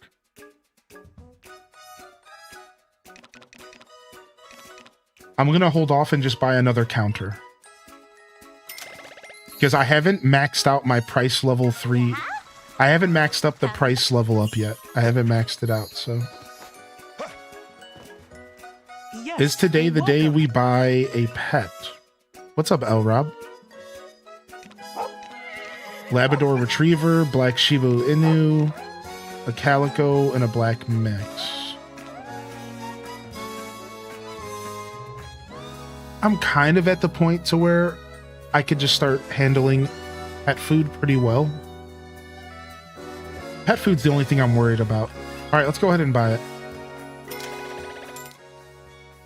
All right, we got our cat. This one will be named after Suki, our most recent subscriber. Thank you, Suki. Cute name for a black cat. Works well. All right.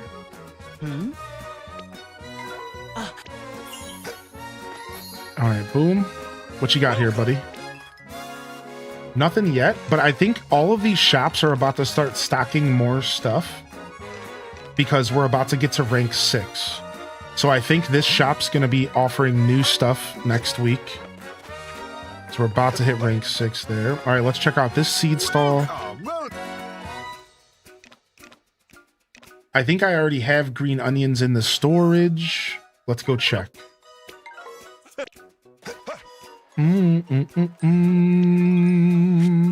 Bum, bum, bum, ba-da. Bum, ba-dum, ba-da. All right, I do have green onion seeds ready to go. I need more daikon radish seeds, though.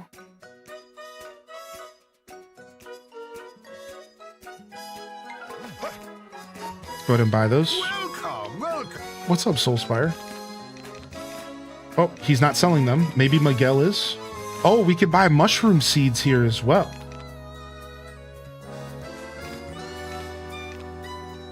I'll go ahead and I'll buy 2 of these. We'll buy another 10 stack of oil for cooking. We'll buy another 10 stack of spice for cooking. That's probably going to end up going bad, huh? Screw it. Let's do it. Let's get all the cooking stuff. Let's do it. Let's commit. If we end up regretting this, whatever.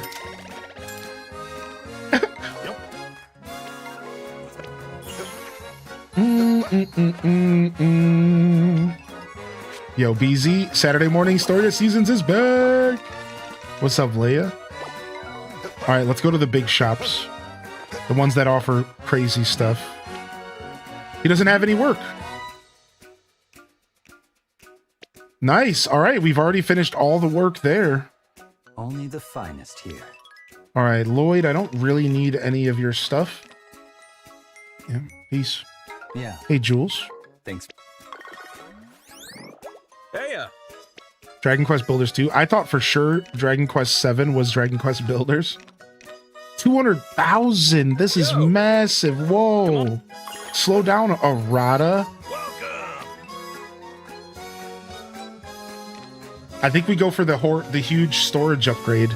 200,000 bucks, huh? That's a lot of money, man. I don't even need this much storage right now. I'm not gonna buy it. You're right. What's up, Coden? I'm not gonna buy it, dude. I'm just gonna wait. This is a saving money week. Oh, do we have broccoli seeds? I think we do. Do we have broccoli and cabbage seeds? I think I went hard. I think I went hard on.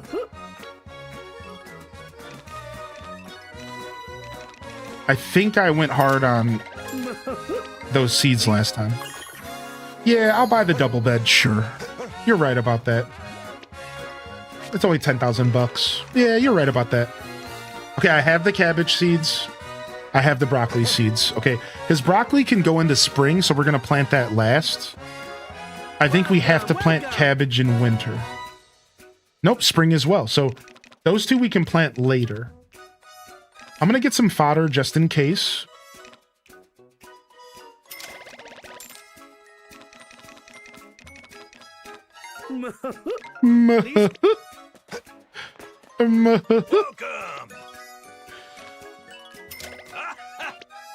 All right, Good call. Good call on that.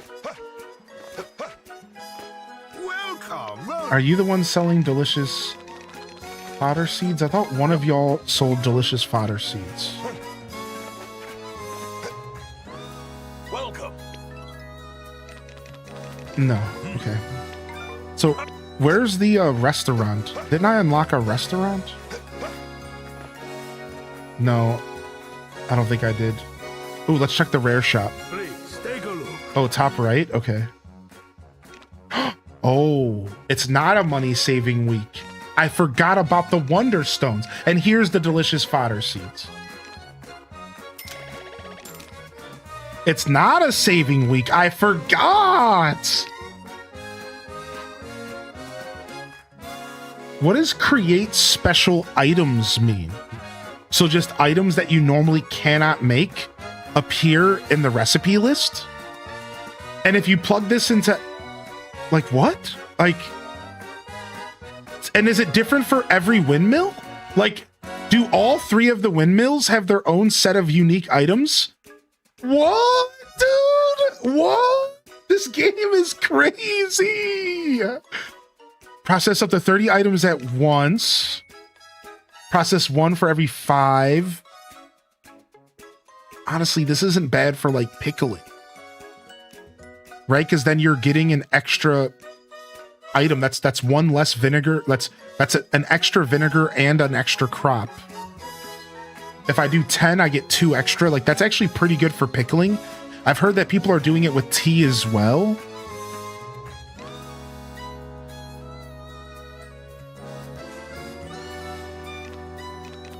I gotta get purple. I gotta see what happens, dude. I gotta see what happens.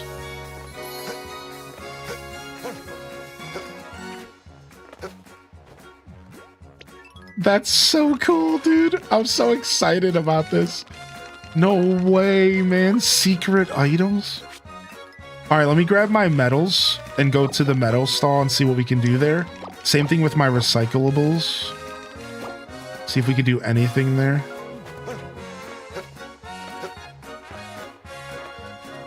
Oh, here's the restaurant. All right, can we get any new recipes, man? We need recipes for winter. Let's see what we can get. Sencha tea.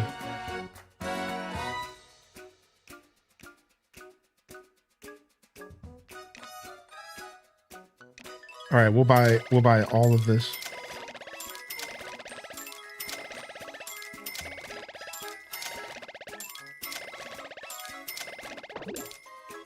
Your bag's full. Absolutely.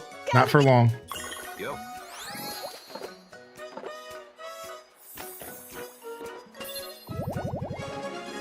Nice.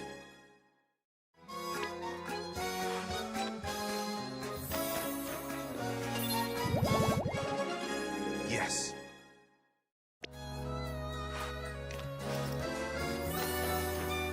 Oh, okay. Thank you, Sammy. Nice. Welcome. All right, what else can we buy? Oh, there's actually way more recipes than I realized. Oh, wow. There's way more than I realized. Absolutely.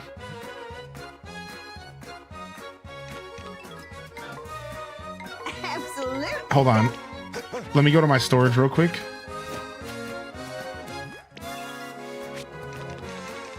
All right, we got the strawberry mochi and we stopped at the wrapped whatever dudes. All right, let's go to the other shops and we'll come back. I'm trying to get all of these recipes, baby. All right, what's up, recycling man? Visit Treasureland to exchange recyclables for money or other valuable items. Turn someone's trash into your treasure. Welcome. All right, sell resources, exchange resources. Power berry. Obviously, we're saving for that. Guardian bait. Guardian bait. Sturdy lumber is actually a pretty cool thing to be able to pick up if you're lazy. Fish bait. Thank you. All right, well, we're saving those. Hey. All right, Let's go ahead and do a prize here. 1 gold medal. Hey, cool. Let's see what we win, man. This is like Animal Crossing with Crazy Red.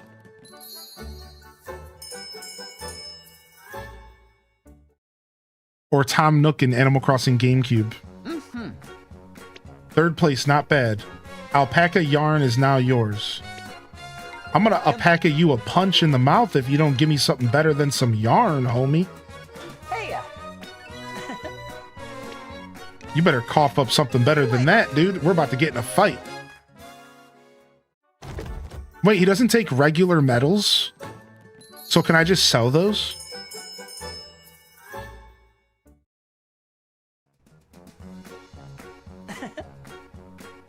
Second prize, the luck's on your side. Ultimate lumber is now yours. I'm gonna destroy your lumbar ultimately if you don't give me something better than that.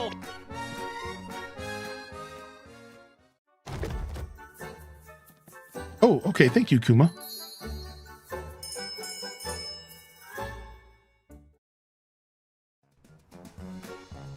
Mm-hmm. 4th place. This lumber is yours. I hate this guy. I'm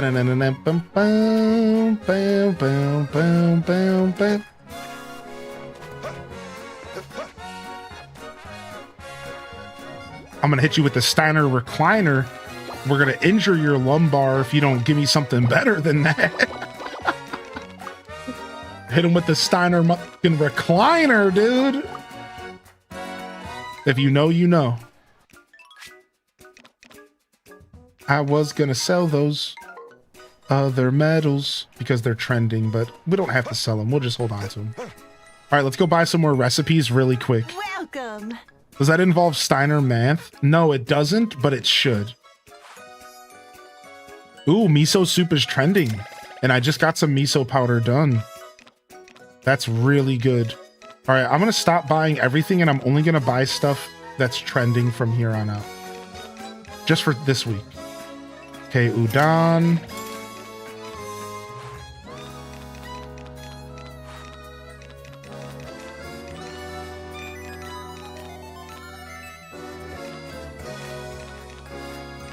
Yeah.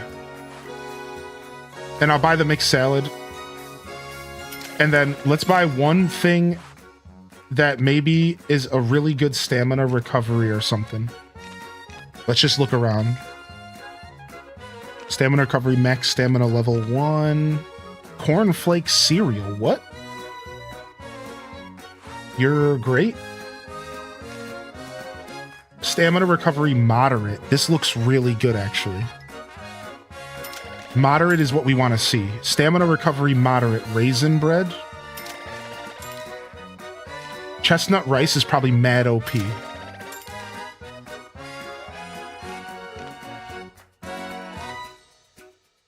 All of these seem like they're really worth having. All right. Absolutely. Should have bought the sushi actually. In hindsight. The orichalcum fishing rod requires 20 ultimate lumber. Do you realize how much regular lumber that is? No, I haven't done the math, but it sounds like a lot. Good thing I've been processing ultimate stuff for a while, but it sounds like I need to get processing because I only have 3. Oh, we better get to processing. You're getting sushi on Monday? I've been looking for an NPC that sells lumber. I only found one. Yeah, the pickaxe is what I'm going to upgrade first, of course. Yeah, I'm going to do pickaxe. Maybe scythe first for my playstyle. All right, let's go. Bum, bum, bum, bum, bum, bum. We don't got much to sell, but we can redecorate our tables. Bum, bum, bum, bum, bum, bum, bum. All right, now we have price up level 8, and we still haven't maxed out the price up stat. Wow. We still haven't maxed out the price up stat somehow.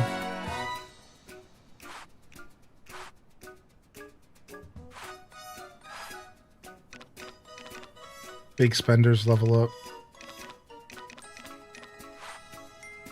Bum, ba-dum, ba-da. All right, let's go.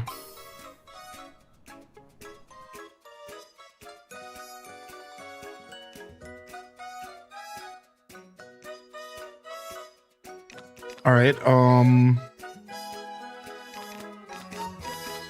open shop. Open for business. Ridiculous. Yeah, you can cancel. You can jump cancel the ringing of the bell. You can jump cancel the ringing of the bell. It's so important. Look at this. You can actually jump cancel the ringing of the bell. It's so nice. And you don't have to worry about the amount of downtime when ringing the bell. Look at that. Don't double jump though. It double jump eats up a little bit more time than.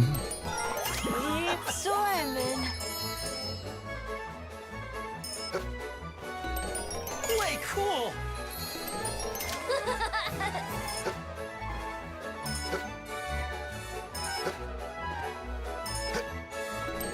How lovely. Bum, bum, bum. 2,500 wood equals 500 lumber equals 100 sturdy lumber equals 20 ultimate lumber. I love this game. You're just saying stuff to me that makes me love this game more. You're telling me this game wants you to actually work for those endgame tools, dude? Good. That's what I want, baby. Very good. That's what we want. We want a solid endgame, baby.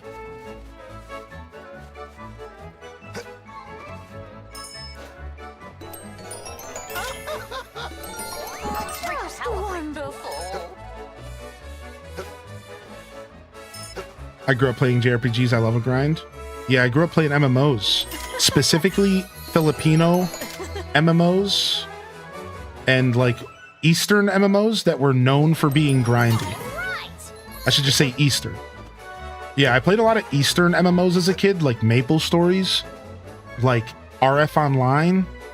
Another example is Aeon, I think it was, even though I didn't play that, where the whole game was just grinding.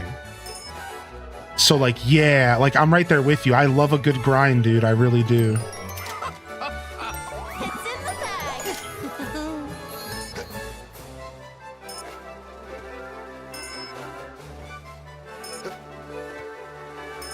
Does that count as double support? Kinda, technically, yeah. Yeah, that's right. So like, if it's the same as it used to be on Twitch, you can support a streamer from one IP address on 2 accounts. So another way to word that is Just wonderful. two viewers per IP address.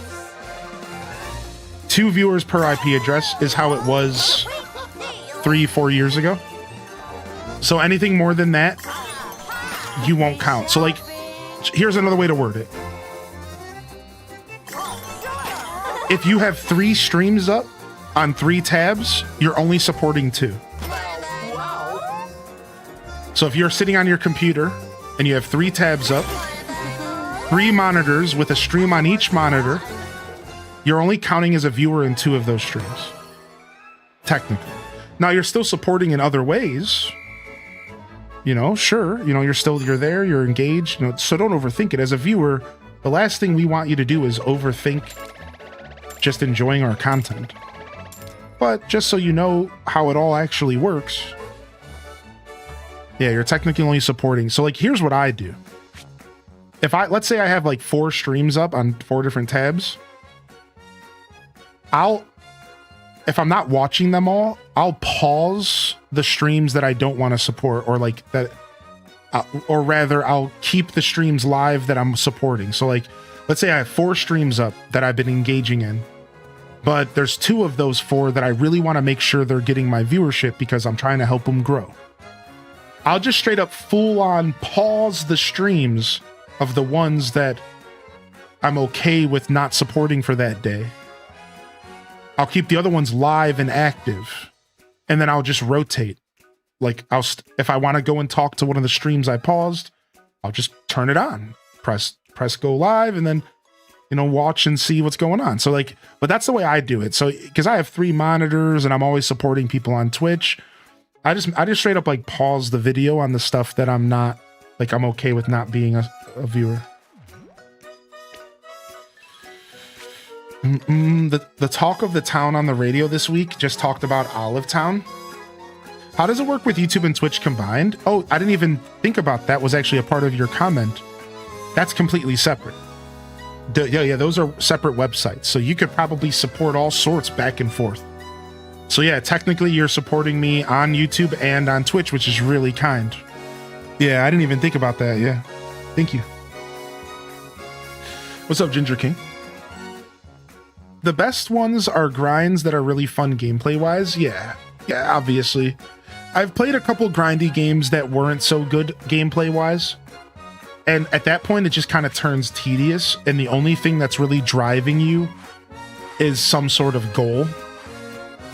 You know, usually it's like a point in the game where it stops feeling like that, or so that you can go in PvP or something. Yeah. My favorite MMO of all time. I always like talking about this. My favorite MMO of all time, outside of WoW Classic, is this game called RF Online, aka Rising Force Online. And I always like talking about this game because it's so unique. There's nothing else like it out there. There never will be, I don't think, unfortunately. So this MMO, what it was based off of, what it did, what it brought to the table was there was 3 factions. All right, there was the Balado, which were these small people, the Accretions, which were robots, AI basically, and there was another group of people that were like elves, and they were like casters, and they had summons and magic. So every class played very different. The Balado, the little people, had mech suits. The Accretions were robots with robot features, and then you had the elves who were like traditional fantasy, casting spells, summoning monsters. And it was a PvP based game, and this is what they did. Every 8 hours in real life, 3 times a day, there would be a massive war in the center of the planet for resources.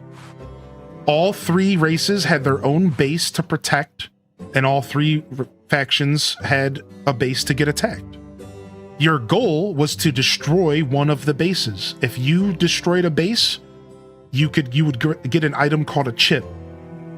Then, if you took the chip to the center, the core of the mountain, so you actually had to achieve 2 goals. You had to win and take the chip to the center of the mountain, which a lot of times was really hard because the other factions would get mad that they lost, and then they would try to grief you. But if you managed to succeed in taking the chip to the center as well as winning the battle, you would get access to rare, limited resources for the next 8 hours until the next war.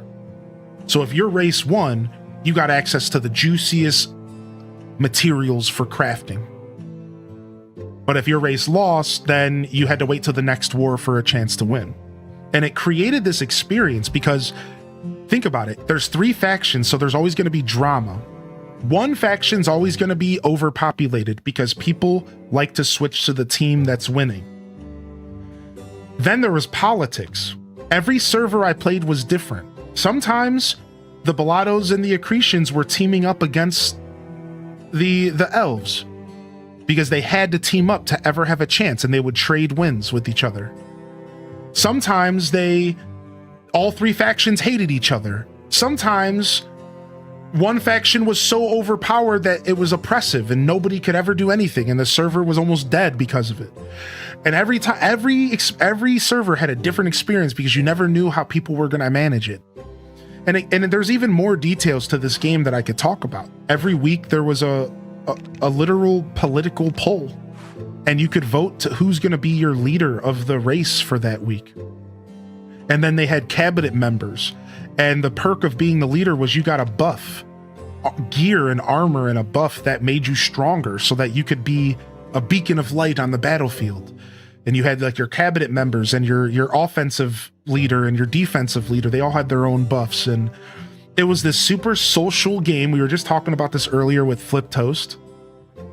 That was so interesting. Every 8 hours you had to go to this big war to get resources, and like, it's called RF Online. It barely exists nowadays. It's like a hollow shell of itself. It's sometimes you can find private servers that run it. It's like real goofy. It's usually inundated with terrible cash shops and greed. I wish one day I could find a game that was even remotely similar to what I experienced through RF, man. Because it was really, really, really cool, man. All right, what can I do at the Yellow Windmill to take advantage of these 4 empty spaces? And I'm waiting until I can't do much pickling until spring because I don't have any rice left. I want to do wood. I want to start getting towards more lumber. I just learned that lumber is going to be the worst thing ever in this game. Yeah, what up, Sunrider? Good to see you, man. How you been, dude? Sup, Hylian. It's Sup. been a while. Work has been crazy and haven't even been able to get on Twitch. How are you liking this game? I have been thinking about getting it. I hate it. I put 60 hours into this game out of pure spite. And then I'm loving it, man. I'm actually having so much fun with this game.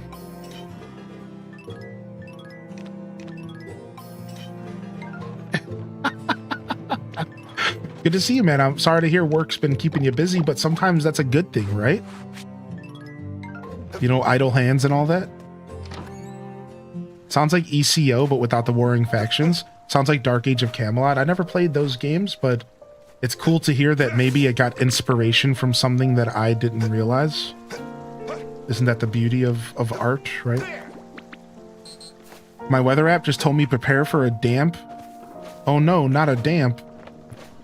My bank account loves it, just not my sleep schedule. Isn't that always the battle? Sleep schedule versus bank account, eh? We don't have any reason to go to the Yellow Windmill besides for fertilizer. Let's go. Let's go. I have a thunder in real life.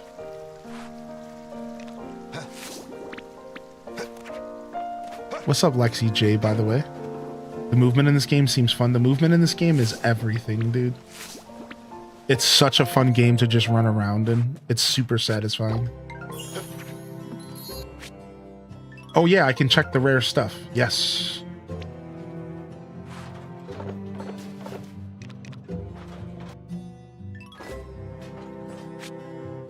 Rare recipes, the ultimate hoe.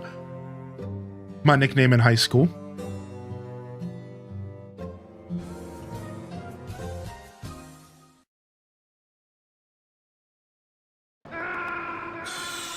Anyways, just kidding. Mine too. How you doing, Giggities? Golden Blend Tea Tin. Autumn Blend Tea Tin. Oh, so there's other blends. Sparkly Bracelet.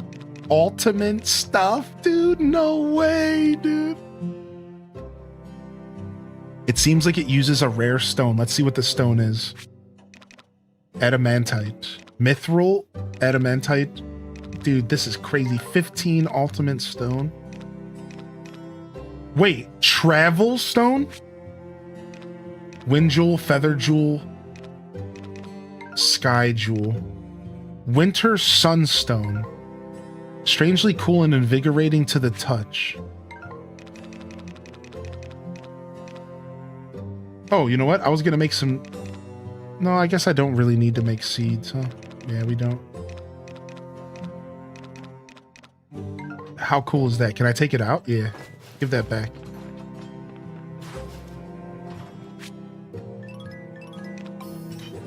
All right, let's go check the red windmill as well. I think I can.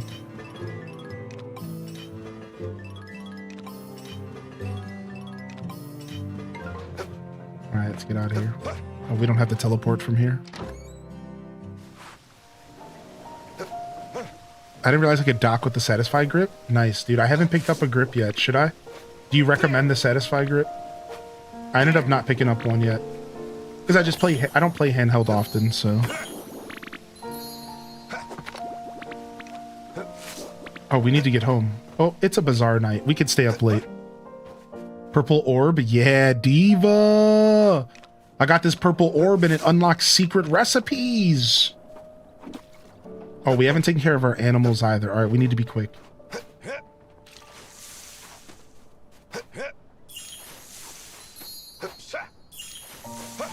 Go, go, go, go, go. Go, go, gadget. Double jump. Don't need a double jump there. Just a single jump will do just fine. Which makes such a difference for my stamina.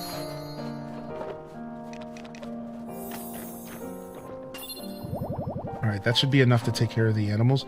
They don't go to bed until 10. The animals don't go to bed until 10. So I can come in here and still get my brushes and stuff. And my pets.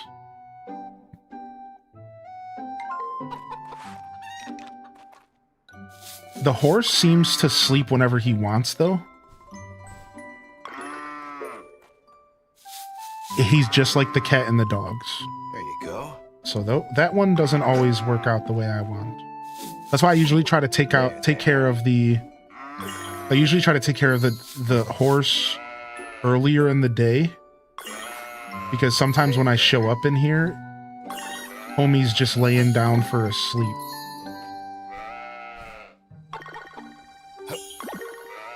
Nice. There.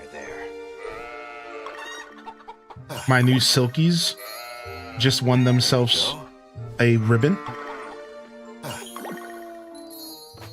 All right, and we have a new cat, but I'm worried the cat's gonna be sleeping here. Yep, so I can't meet him.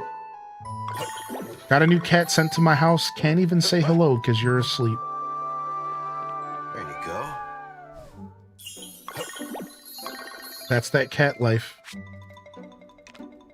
That's that cat life. All right, let's go back out.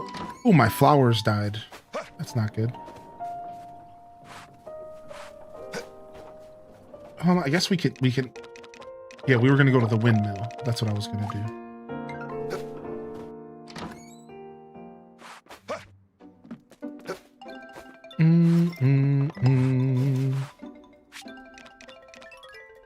Check the weather here. Clear, snowy, sunny. All right, so no more blizzards so far. We've lucked out. We might get another blizzard later this winter, but we're good right now. Let's take one of these roses and display them. I've had these roses since fall, and it's winter 13. They're still not going bad. I think that's because of all the upgrades I got to my storage. And I'm feeling pretty good about that.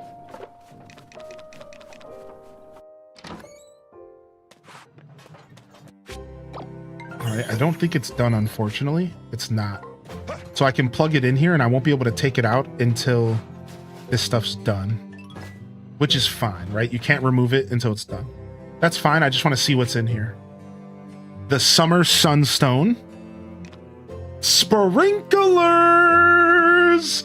Sprinklers are locked behind the Wonderstones. I repeat, they're locked behind the Wonderstone. Place it in a field and it'll scatter water on the 8 squares around it every day. Up to 6 sprinklers can fit into a single field, so you're technically missing out on 6 crops for automation. The trade-off is automation for 6 crops. Wow, pickled veggie mix. You can win them in the raffle? What? That's crazy. Yeah, 6 crops is a lot of crops. That's why I brought that up. Exactly. It's like I can handle watering pretty well. I don't really need sprinklers right now. Because like the 6 crops is a lot. It's like, dude, it takes me 3 seconds to water my field. Now, when sprinklers are going to be useful is when I fill up my second barn. When I fill up my second barn and I'm spending all of my time petting animals and stuff and harvesting and milking, then I think sprinklers come into the fold. So they feel kind of, my point is that I think they're end game. They're for that point in the game where you're continuing to play for your own personal goals, not just for money. So you can sacrifice a couple crops. It's for that point in the game where you're continuing to go for maybe some personal goals, but maybe you can sacrifice a couple bucks, but in return you have the freedom to go and woo your future waifu or something. And then blended perfumes, 6.4 thousand for all 4 perfumes blended into one, and 4.1 thousand for all pickled stuff blended into one. Now let's take a look and do some math here, right? Because what are we actually making on a base level? I'm gonna go ahead and pull up the calculator. Again, this is not including any quality. So we're gonna do $5.99 plus $3.52 plus $6.87 plus $3.35. So that's 1,973. All right, so 1,973. Let's go ahead and take this minus 1,973. So you make $2,100 if you do this. $2,100 if you combine these is your profit. So we can just safely assume that the profit for the perfume is going to be just as good, maybe even better. All right, unfortunately our purple stone's going to be stuck here, so we can't see the blue windmill yet for a little while because we're doing all this lumber and stuff. So I'm just going to keep doing lumber and stuff here. And we'll just eventually get our purple stone back. Eventually, later, in the future. We'll get it back one day on the horizon. I'm going to turn this fodder into chicken feed, 10 of it. Let's do that real quick. And then let's get some wheat going for animal food as well. All right, cool.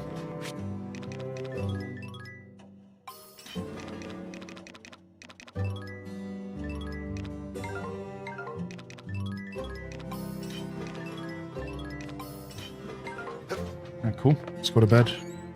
I have the math for quality bonus if you're interested. Oh yeah, sure. We love some maths, dude. Nice, just in time, not too late. What's up, Sarcasm? How you been, man? Good to see you. Welcome to the broadcast. All right, data saved. Ooh, what's going on? Somebody's showing up at my front door? Oh, it's for my bed upgrade. Yeah. Doo-doo. Hey there. Hey there. I swear I've done this guy's voice in so many video games. Hey there. I'm here about that new bed you ordered. No worry, I'll try to stay out of your hair while I'm working.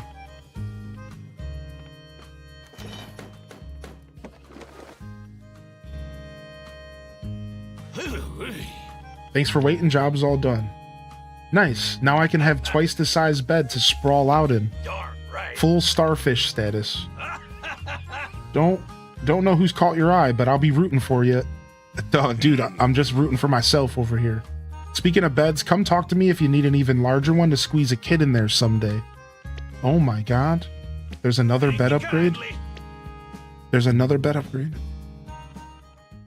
Just finishing up the event task in DDV. What's up, Legend Steven Tyler? Hey!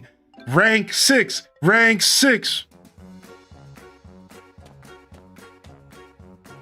Attention, everyone! 5% for every 0.5 star until 4. Well, then you get 10%. Max is 60% bonus for a 5-star product. So a 5-star product is going to be 60% more valuable than a 0.5 star product. Just over 0.5 of an increase. of like sales. So an 100 gold item is going to be worth 150 gold. Or sorry, 160. I'm getting Right. Sonic face with hand over mouth. Yeah, Sonic Race. Yeah, me too. I'll be picking up Sonic Racing on day one. I think we're gonna check it out. Nice, nice. Yeah, I'm looking forward to it. Should be fun. Yeah, so if you sell something for 100 gold, you get 60 on top for a 5-star. It's not bad. It's actually not bad. I like the math a lot. The math is nice and simple. It's not convoluted at all. It really. Oh, you're getting Sonic the Restaurant. Oh, well, make sure you get one of those big long boy glizzies for me, dude. I'll take 2, please.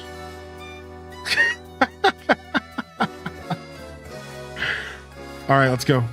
My great pleasure to announce that our bazaar has officially reached the National Bazaar. National. Does this mean he can open up the letter from his mama? A prominent bazaar that's famous countrywide, with its constant stream of happy customers. It won't be long until world rank. Oh no, I think we have to be world rank. Dude, all right. Rank 6.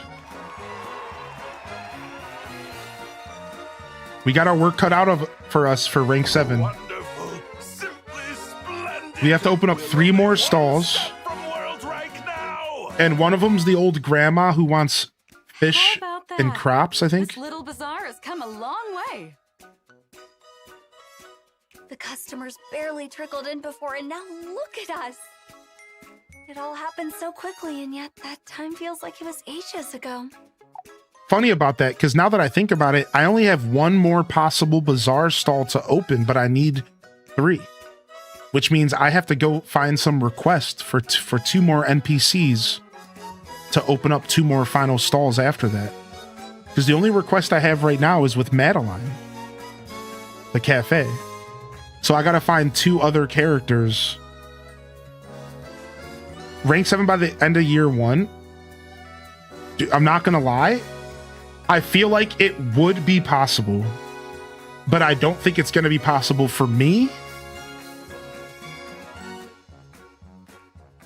I just don't know if I'm gonna be making enough winter money. That $2 million goal is too much. It's impossible. So something in the game, the story or something, might stop it from being possible. Maybe there's a character that's not in town yet that opens up a bazaar that doesn't show up in town until spring year 2. I bet you it's like something like that. So what Zaradu is alluding to is that there is a hard blocker somewhere. That's fair. That's fine. Thanks for not being too spoilery. Yeah. There must be some kind of hard block. That's fine. Hold my beer. It all happened so quickly, and yet that time feels like it was ages ago. If I may cut in, Mayor, we have now attained National Bazaar rank, as specified by your mother's letter. Yes, I was right. Should we go ahead and open it? Yeah, should we read it, please? Absolutely. Without further ado,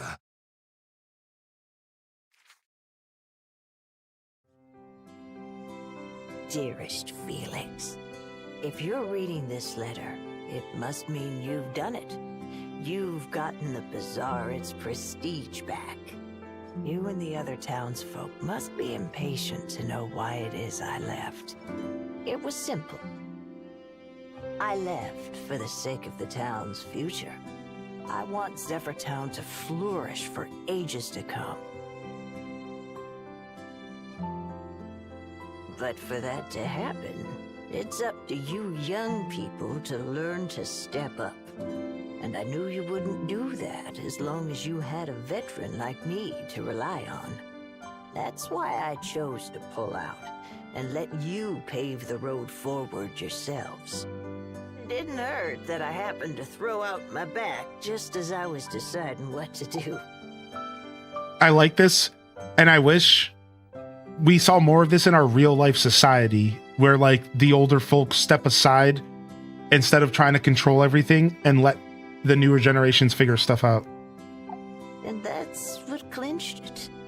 I knew you wouldn't be able to focus on your work if I was in any sort of pain. So, I left everything to you and set off without saying a word. I truly am sorry for doing that, by the way. I'm sure it wasn't easy for you. But I needed to leave, or else I'd start having second thoughts. If it makes you feel any better, I always intended to come back someday, when the time was right. And who knows? Maybe we'll see each other again, once your illustrious bazaar is on the lips of every person across the globe.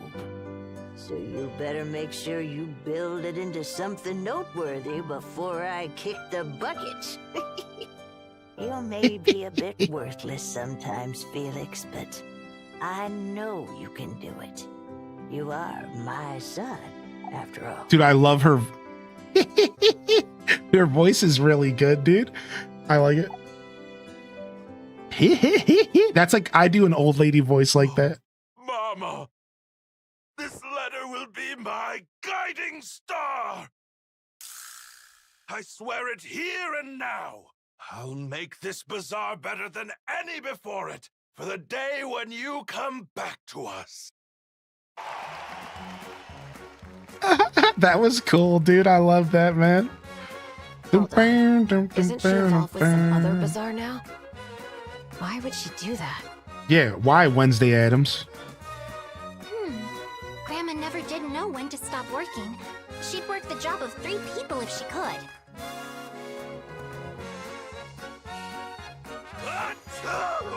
What?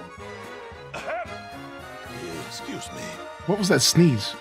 What's up, Water Lily? Hey, man. A big sneeze like that means someone's talking about you. Maybe it's Grandma. Maybe so.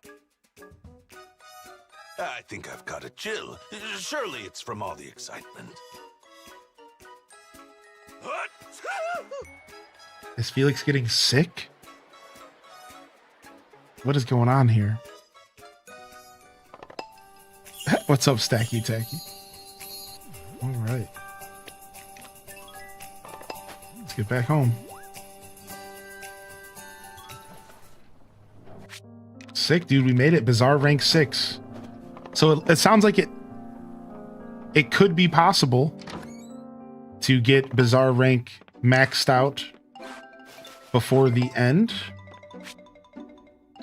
as we further discussed it in the chat. You could get Bazaar rank 7 potentially in year 1, which is pretty crazy. I don't know what it would take. You'd have to know the game really well, obviously. Love the cow outfit. It's the best. What's up, Necro? Congrats on the healing of the migraine, dude. The new 1-year community center challenge, dude, for real, dude. All right. I'm going to take a quick pause here and use the restroom, and I'll be back. All right, chat? Thank you for your patience, everybody. And stick with me here. I won't be long at all. All right? Also, thank you for hitting that 20 like goal over on the YouTube. And I'm going to leave y'all with some Kerning City music, since that's what we were jamming on a minute ago. All right, I'll be right back. Do do do do boo do do boo boo do do do do do do do.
All right, we're back.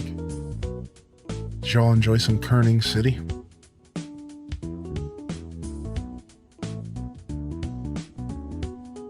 It just makes me want to play Maple Story, man. All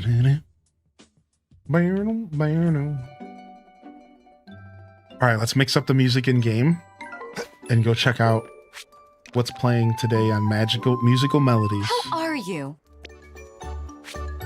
How are you? Well, first, let's do this. Gift gimme. Nothing gets to the heart faster than a nice, thoughtful gift. When picking out a gift, do your research and tailor it to what the recipient likes. Okay. Wait, I missed here's the deets. What are the deets? People tend to open up more about their likes and dislikes the closer you are with them. Okay. How are you?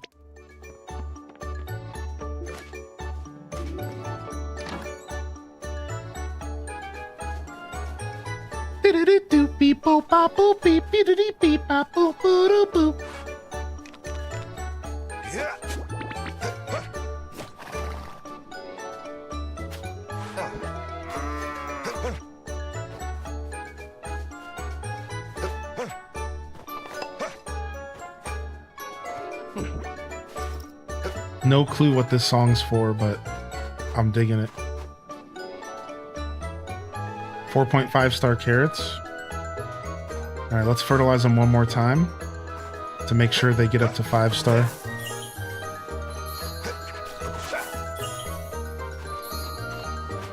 Hope everyone's having a good Saturday. What are we getting into this Saturday, chat room? You got any plans? You gaming?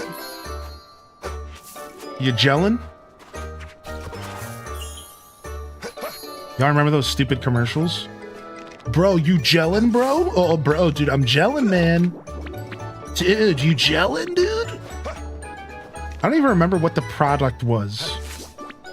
You know it's dumb when you don't remember, when the commercial doesn't help you remember the product, then that was a failed commercial. Was it like a shoe insole or something? It was Dr. Scholl's. It was a shoe insole. Yeah. Are you gelling, dude? Oh, yeah, dude, I'm gelling, man. Like, shut up.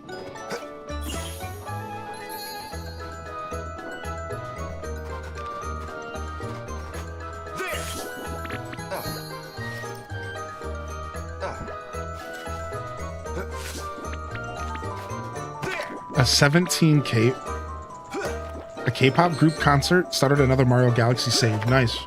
Where are you playing Mario Galaxy at? On the original hardware? Emulator?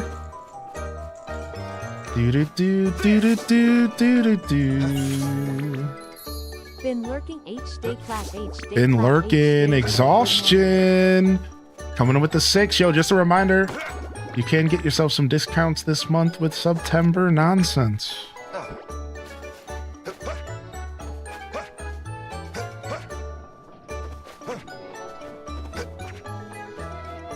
Came downstairs, some of the coolest tanks ever.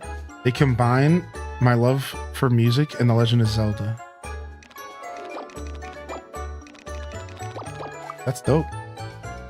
Main goal today is literally to do nothing except for play a ton of Hades 2, try to beat a 32 fear run. My goal is to complete it before full release. That's dedication, dude. That's some dedication right there.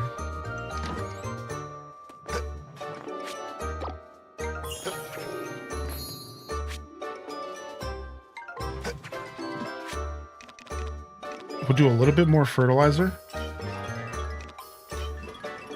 while we wait for all this lumber and stuff to finish. And then we'll get back to doing other stuff here. Next, we have 54 delicious fodder seeds that we're going to start planting in spring so we can fill up our whole field with delicious fodder. Nothing like having a kitty in your lap. True.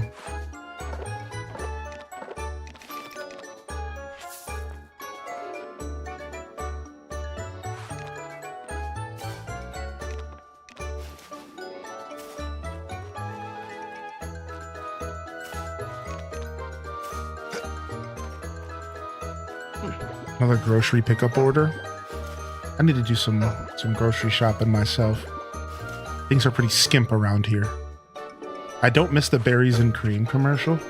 Berries and cream, berries and cream. I'm a little lad that loves berries and cream.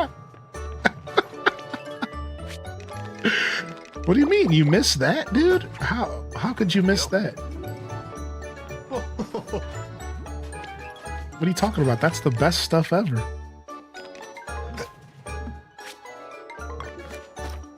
How could you not miss that? Berries and cream. 4-star gems. I think we have enough. I think we have enough 4-star gems for this. Well, I'm not going to give up my orichalcum. I'm not going to give up my Macaulay Culkin. We're not going to give up that.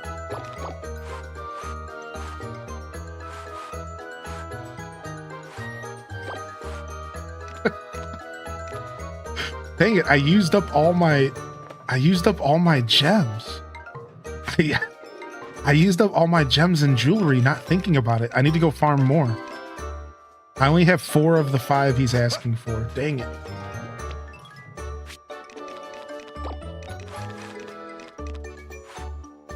Yeah, I didn't think about it. Oh, that's so unfortunate. So we just gotta go do some more mining. It's fine.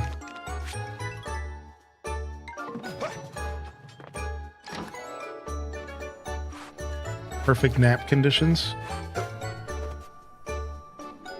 Cats are so easy to please. Just give them food and they'll sleep the rest of the day.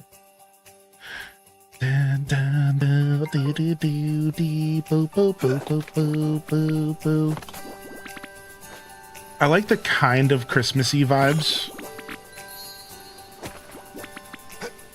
I'm not gonna lie, I enjoy the city music a lot. Because it's not necessarily Christmas music. It's just Christmas adjacent. It's just Christmassy enough to give me a hint. Because for me, and this is like a lot of people, but maybe not everybody, but for me, when I think of the winter, I can't help but to think of Christmas. Yes. Also my birthday. So I like there to be just a little hint of Christmassy energy in my winter music. Just give me some of them classic jingle bells.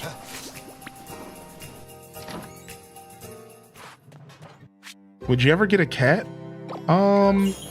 Sure, yeah, I'm thinking about it. Yep.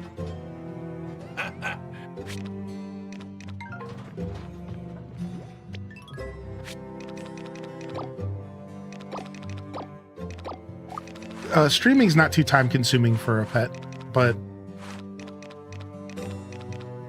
I am like, I do travel and stuff, so it could be a little complicated, but yeah, we'll see. It's something that I'm definitely considering, to say the least.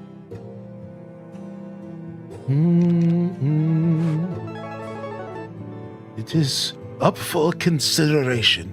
Yo, we got a raid from Spartan Leonidas, dude. What is up, dude? Dude! No, I'm just kidding. Dude! Start freaking out. Dude! What's up, man?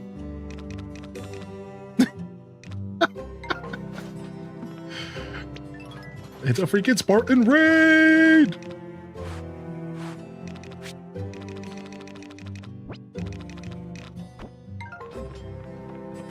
How was Splatoon 3?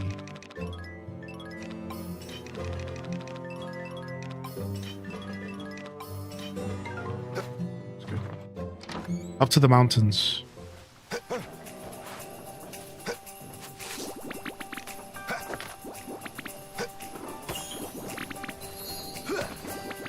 Hey, Minty, I missed you popping in. What's up? What's up, the Mint Mont? How we doing today? I did miss you popping in. I'm gonna scroll up real quick. No, I might have missed your message overall. Good morning, Brittany BCH as well. Thanks for your patience, everybody. I know I'm missing stuff in chat every once in a while here. It happens. just know that if you want to get a greeting from me or if you want to say hello to me, you're always welcome to just repost your message. You can always repost your message, whatever. Like, that's cool. Yes.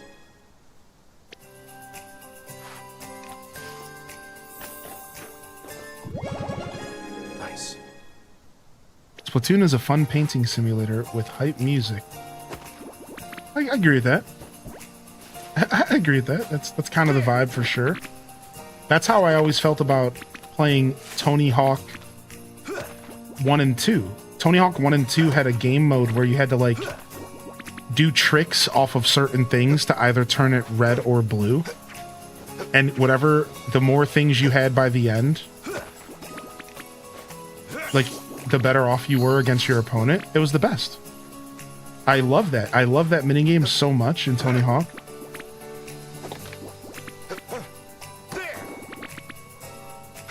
Love a good splat session.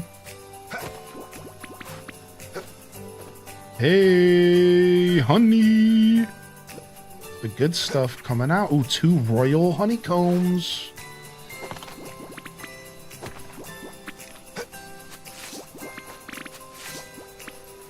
Yo, what's up, Ali Bo Bally?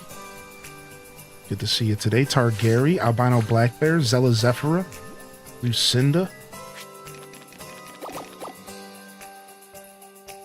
Okay.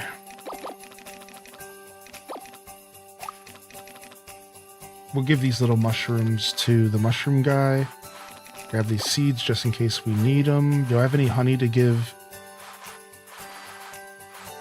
this little budum? Nope. Not today.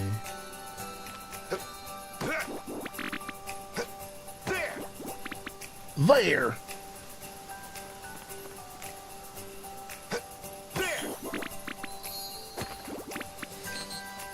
Love a Grand Bazaar moment while working and editing. Nice. Hey, we got mushrooms.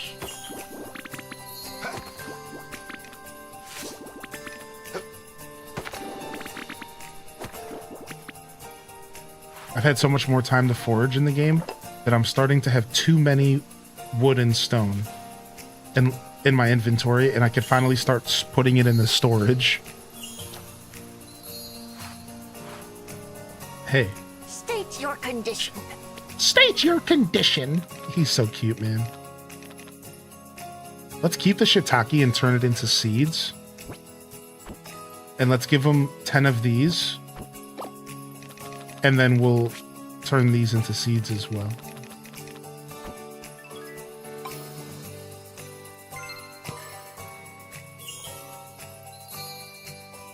Oh, never mind, because we're going to quality boost level 20. Thank you very much. Now, we're not going to seed make stuff. Now, we'll just wait, because now we're at 3 stars. And now it's worth it to do some seed making. 3 stars is a good point for us to kind of chill out at on mushrooms. We don't have to keep pushing it so hard. But mushrooms and honey are one of those things that are kind of easy to level up because you don't have like a ton of uses for mushroom and honey. You don't like this game has so much going on. You can focus on just a couple things at a time. So like, Nice. While I'm focusing on crops and animal products and whatever's trending for the season, that's the big one. Right? I can just focus on that stuff. I can just give all my mushrooms that I grow and just power level the mushroom guy. I can also just power level the honey girl because like that stuff's not trending and I have other ways to make money.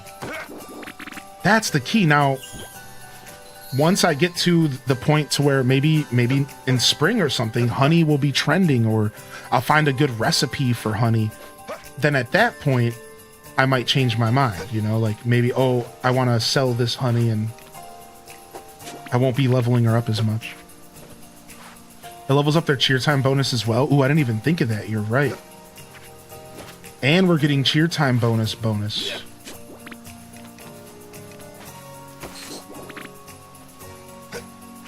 All right, all the forageables reset at 5 p.m. So if I leave the zone and come back, I can just reforage everything that I just got. I'm not going to do that, but I could. Whee!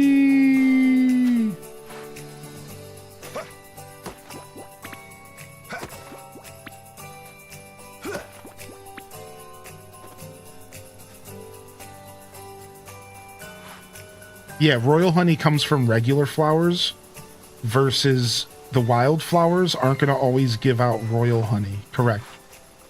From what I understand, that's confirmed, yeah. So you're going to want to grow and plant fully grown field flowers, whereas the wild flowers are more to just get honey. Now, there's like 3 different types of honey you can get, though. But royal, I think, seems like it mostly comes from actual crops. Oh, we almost fell there. All right, let's take a stop at the blue windmill.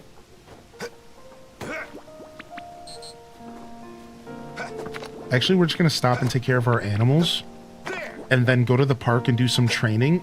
And then we'll go to the blue windmill last.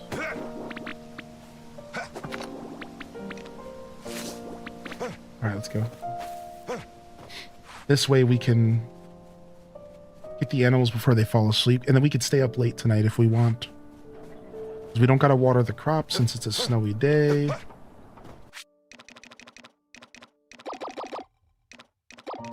Yeah, I don't actually really have to hold on to this wood and stone as much as I was before. I have so much in my inventory. I'll probably start dumping it in the storage at some point. Alright, I just need to eat some of this food. Boom, boom. Boom. Boom, boom, boom. This is all food to eat. Alright, let's go take care of our mammals.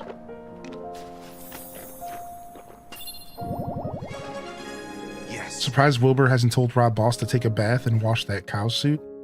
Do you have any recommendations for someone just starting the game? Hey, Kara. So, my best recommendations for someone just starting this game would be... First off, this game is similar to Stardew in the sense that there is no, like, hard ending, I don't believe. So, like, take your time. Don't let the game overwhelm you. Take your time. There's no wrong way to play the game, and there's a lot of different ways to approach the systems and the selling in the bazaar. There you go. That's the first piece of advice I like to give, is just like... There. Kind of take a deep breath and don't let the game overwhelm you. And there's like, again, there's no real wrong way to play the game.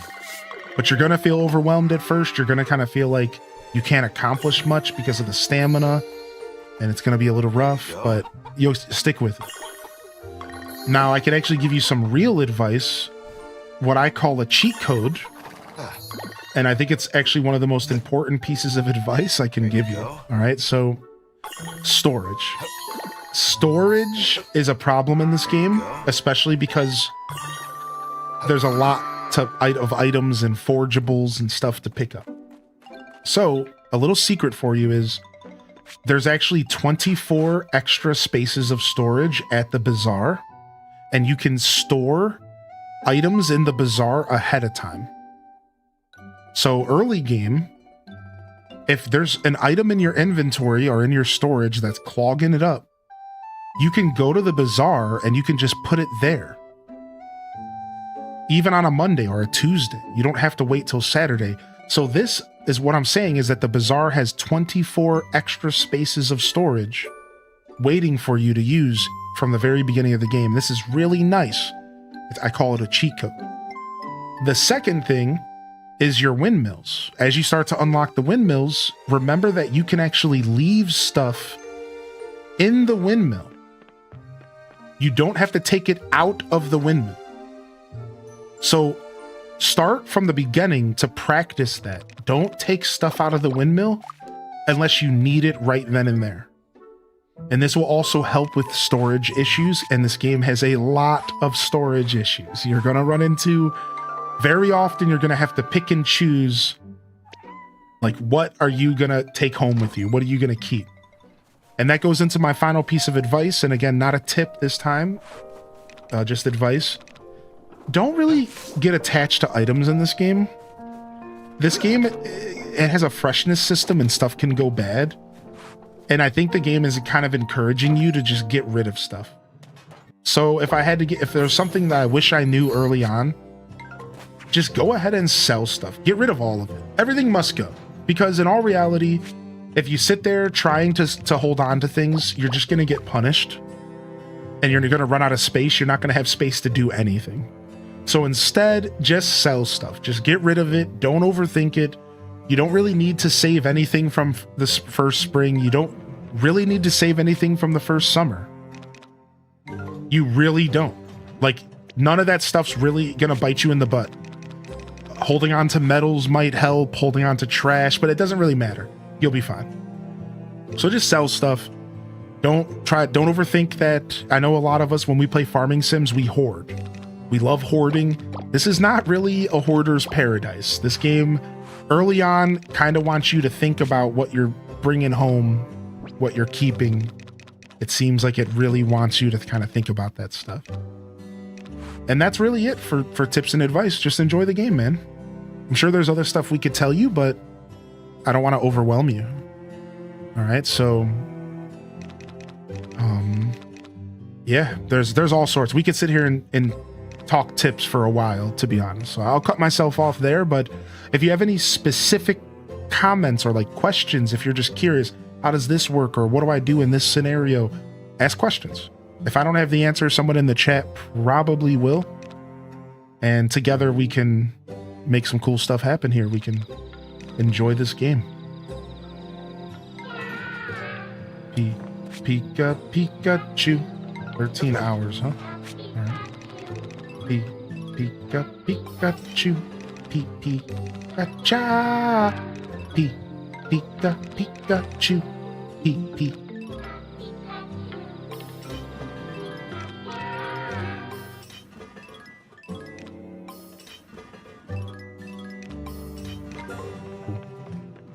Build up.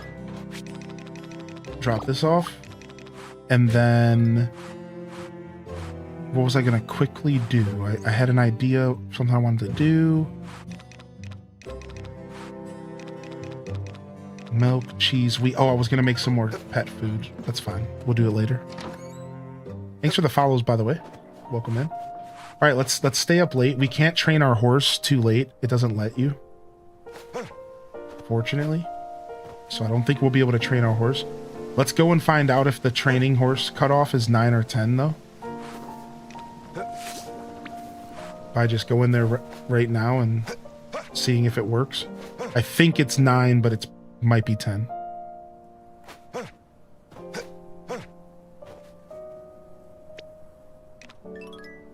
No, it's 10.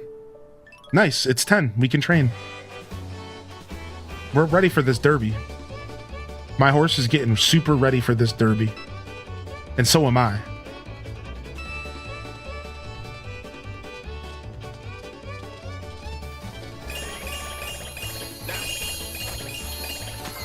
Oh. This stretch right here is the hardest to get through. That stretch is tough. I want to jump a little earlier than I am.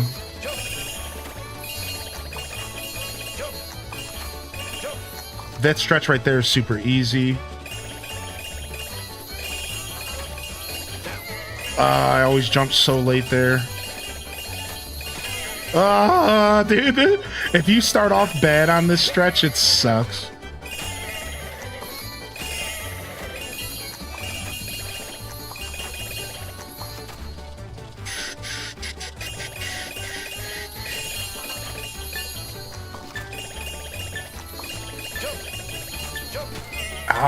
Almost perfect through here, though. Almost perfect on the last lap.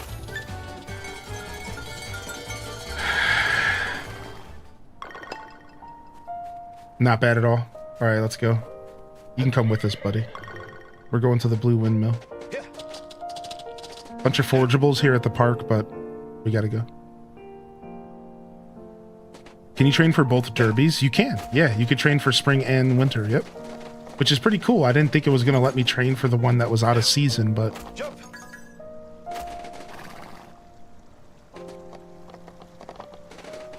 There's a horse, yeah, and you could train it and go through. There's like a derby, which is like a little mini game. It's super cool. The horse is a strange thing in this game though, because like because of the jumping and the floating and the drifting, the horse almost doesn't even feel that good to use, because I kind of just would rather hop around everywhere. So it's kind of interesting how this game, like, they added a mountain stuff and I don't even really feel the need to like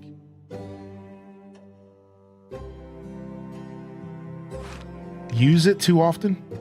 7 days, huh? We're gonna have time to plant more burdock. I think we will. Let's hope that we do. I don't understand how I can train the pet. So the pet has to be trained with a specific treat. You have to buy pet treats. These right here. Then you go up to them and you'll have the option, the Y button will pop up and you can treat them. You can only train the pets once a day. Now you'll naturally train the pets every day by just interacting with them, petting them, hugging them, and then they'll just naturally train by herding the animals slowly. So eventually they'll get better at what they do, but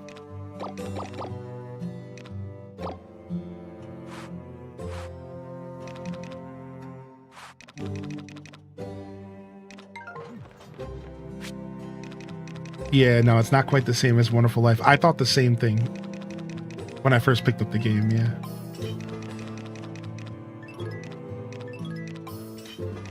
So it is the same as A Wonderful Life or Friends of Mineral Town, but instead of it being based off of an item, it's just treats. But it is still kind of the same, now that I think about it. But you just got to give them a treat first, yeah.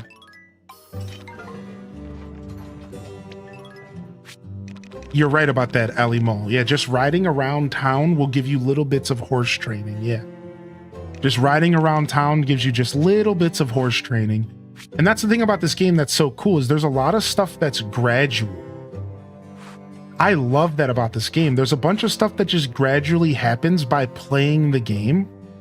And you don't have to like overthink it. You don't have to put a bunch of effort in unless you want to speed up that process, which a lot of times you're probably going to want to speed it up a little bit, you know?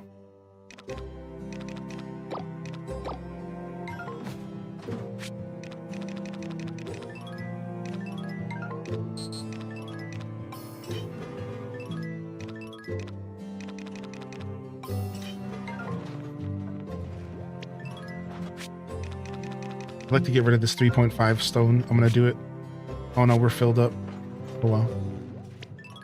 Fine. All right, Blue Windmill's been taken advantage of. Let's warp home.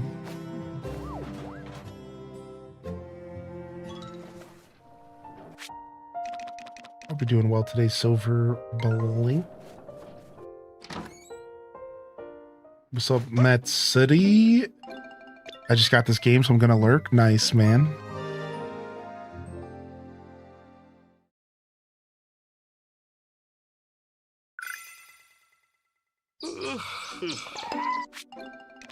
All of our cats meowing right when we wake up. It's like real life. Finally, we get to meet our new cat. There you go. We haven't had a chance to meet you because you're always sleeping, you little buttum. All right, and then let's give you a treat and let's train you. Oh, you went back to sleep. Will you stop? It's every time, dude. Oh, they're back asleep. Now I can't train them. Like, dude, this new cat is such a punk, man. Oh, we'll also watch this. Long cat. Short cat. Long cat. Okay, anyways, gotta go.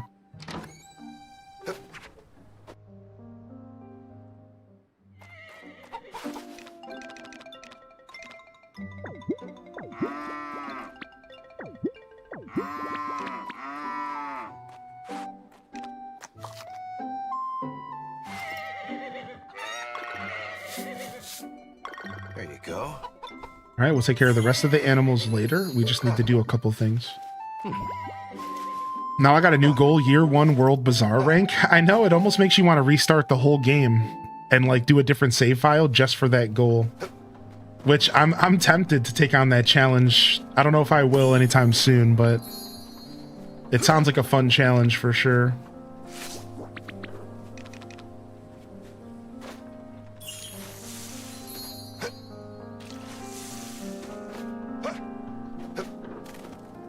I might still be able to do it. I have to focus up now.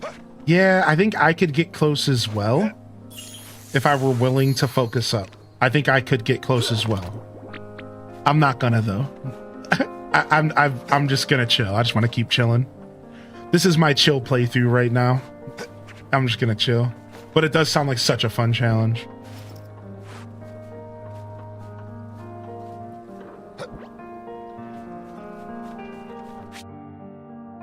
Yo, how you doing, Gabcat? Hey, Kitty's a lazy bum. Good to see you today, dude. Your game dog looks like my dog, and it makes me love it even more. What's up, dude Supreme? We love some doggos in this chat.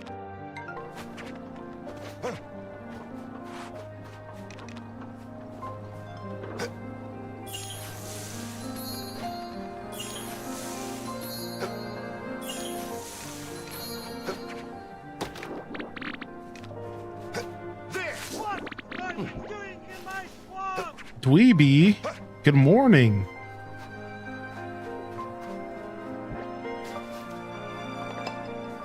Happy to have your equally chill vibes on in the background. Nice. Yeah, chill day. Chill day all around.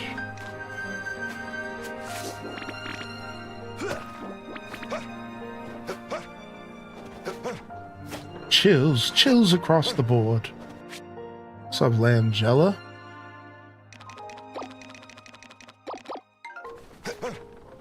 All right, let's cruise. We got a whole day ahead of us. We've got so much freedom. We've hit this point in the game where we have so much freedom. It's nice, man. It is so refreshing. This is what I'm saying. You know, we were talking earlier about like this game being a little bit stressful, and it's like, dude, we've hit freedom o'clock. In a lot of ways, we are able to go around and just kind of do whatever we want every day.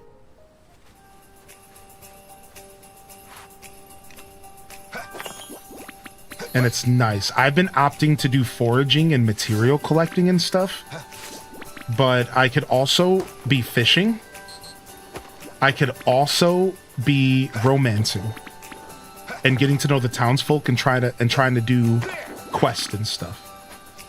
But the kind of gamer I am is I like to focus on the practical first, which means I am trying to build up my resources because I know they're going to be brutal as the game progresses. Yeah, I'm a practical guy in that sense. Starting to think Marriage Year 1 is harder than World Rank Bazaar Year 1. This winter music is making me feel so chill after my run. I've been wanting to nap. I have to figure out my way up a ski lift, but the power just went out at the resort. What? You're on vacation? I think I missed that. I think you said something about that yesterday, huh? Vacation Morgso in the chat? I still can't decide who to marry in this game. Me either, Sammy. You and me are in the same boat. All right, 3 golden milks. Perfecto. I guess I can't do the rolling R today. It just sounds like I'm having a stroke. Perfecto.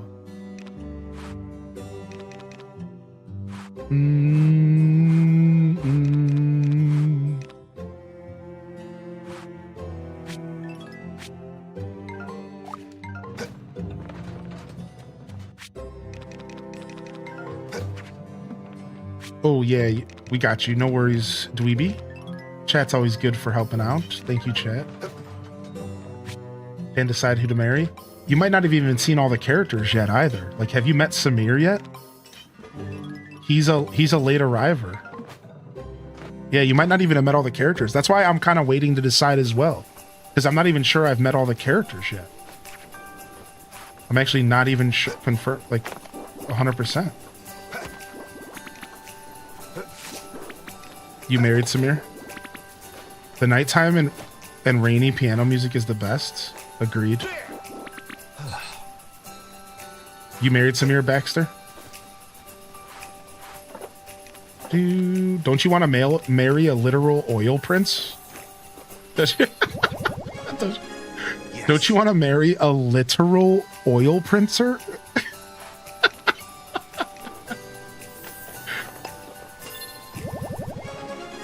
Yes.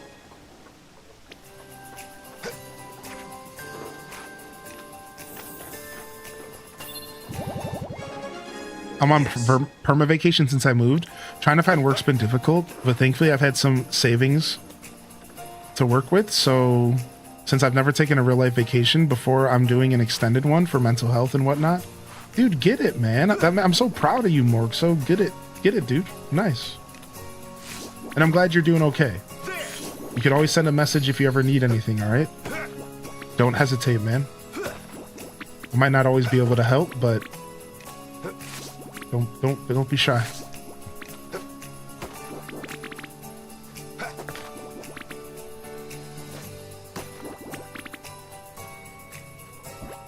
Yes, and I hate it because of errata. If you want the oil prince, you have to get... If you want the oil prince, you have to get his stupid Goku friend with him.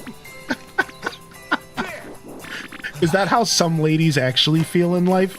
You meet this great guy, he has everything you need, but then he just has this friend that's just obnoxious, and you have to take him as a deal package because if you want to be my lover, you gotta get with my friends. Yes. Make it last forever. Something I don't know the words. Yo, what's up, Dragon Tamer Mom? You guys joined at a really perfect time, actually. Hey, we're just singing Spice Girls and living our best life. State your condition. State your condition, Raiders. Thank you very much.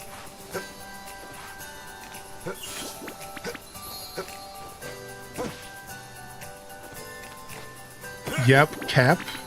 Hey. That was towards me.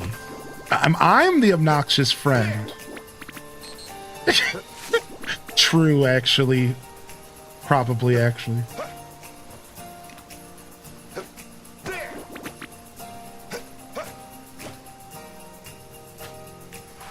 I'm not obnoxious in like a detriment to the individual. It's not that bad, but I'm obnoxious in the like, do you have to invite that dude over again because he doesn't stop talking ever? I'm not the obnoxious friend that's like bringing down your like boyfriend. I'm the obnoxious friend that you just don't really want to invite to dinner because I don't stop talking. It's like, dude, I don't want to invite that Josh guy back over again. He really just doesn't stop running his mouth.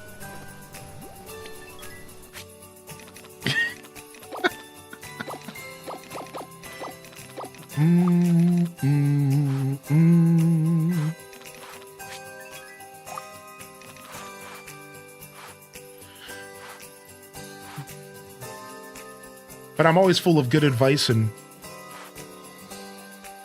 will help I'm a fan of each one teach one, and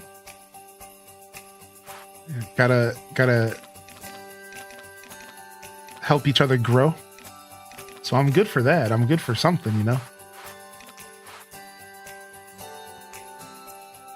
All right, the honey's all being processed. Going up. Wait, I missed a mushroom. Must have a Z mushroom. I think I can out yap you. At this point in my life, easy. I'm not much of a yapper anymore. I was mostly joking. That's like old me. That's like young me. I kind of keep my mouth shut nowadays. I don't really want to talk to anybody.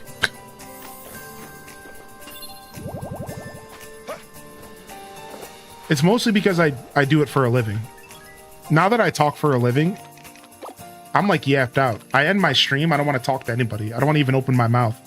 Sometimes I don't even want to eat because just the act of opening my mouth sucks. It's like, do I even want to eat today? I'm like, I can feel that. Yeah.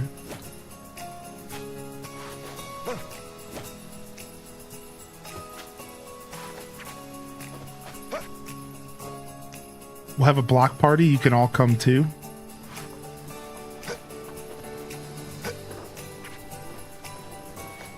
The act of opening your mouth sucks. Wording, please. What? I don't know what you're talking about. Baby's gotta do what a baby's gotta do. That must be a whoosh moment, I guess.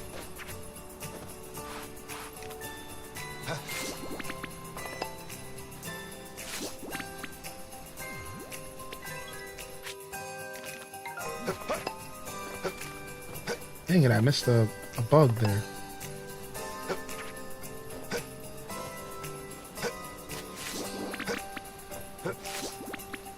Alright, I'm out of all that good food that I purchased.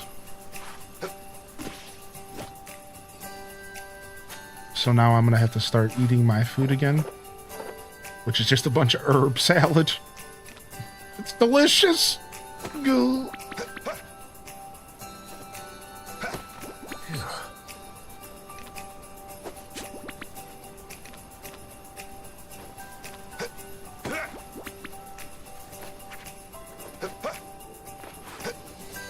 Hey.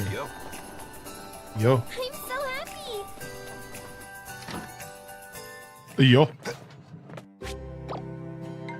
Oh, there's all that honey I was looking for. There's all that honey. Boom, boom, boom, boom, boom. Drop off all this stuff.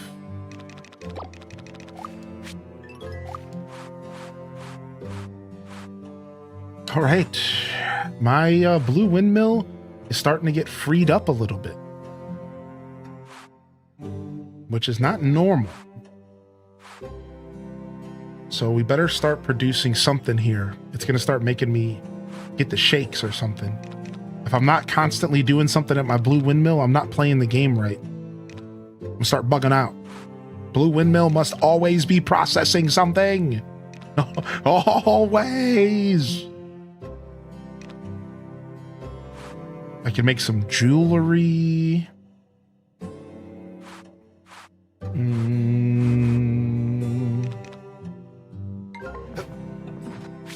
Always be processing. Yeah, ABP.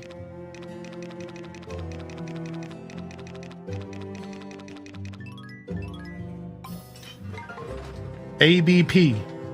Always be processing. That's right. All right, we can get a new tool, though. Let's go ahead and get some tools going.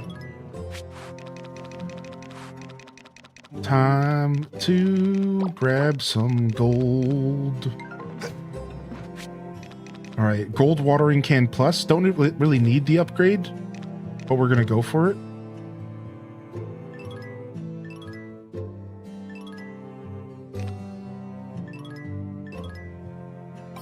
Boom. All right, I'm kind of out of gold right now, though. So, back to the foraging grind. Back to the lab again. Oh.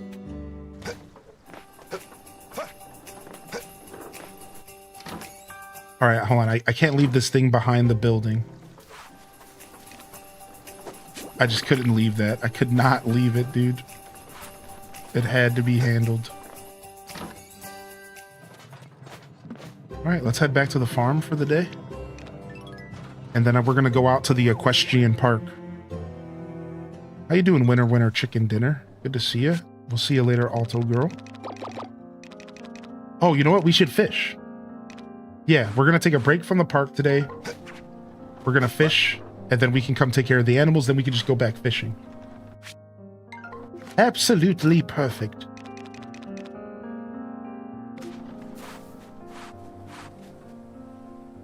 Even though I should make some more food, we'll just eat our herb salad for now.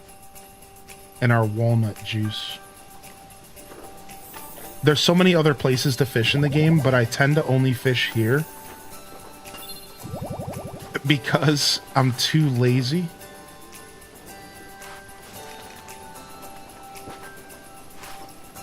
To go anywhere else.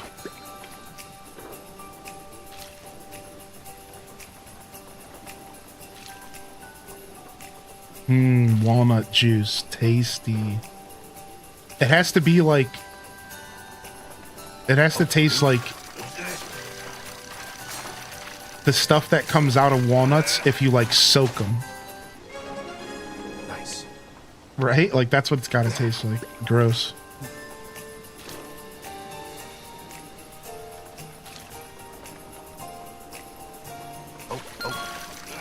Oh. Dude, my character's from Ohio. You hear him?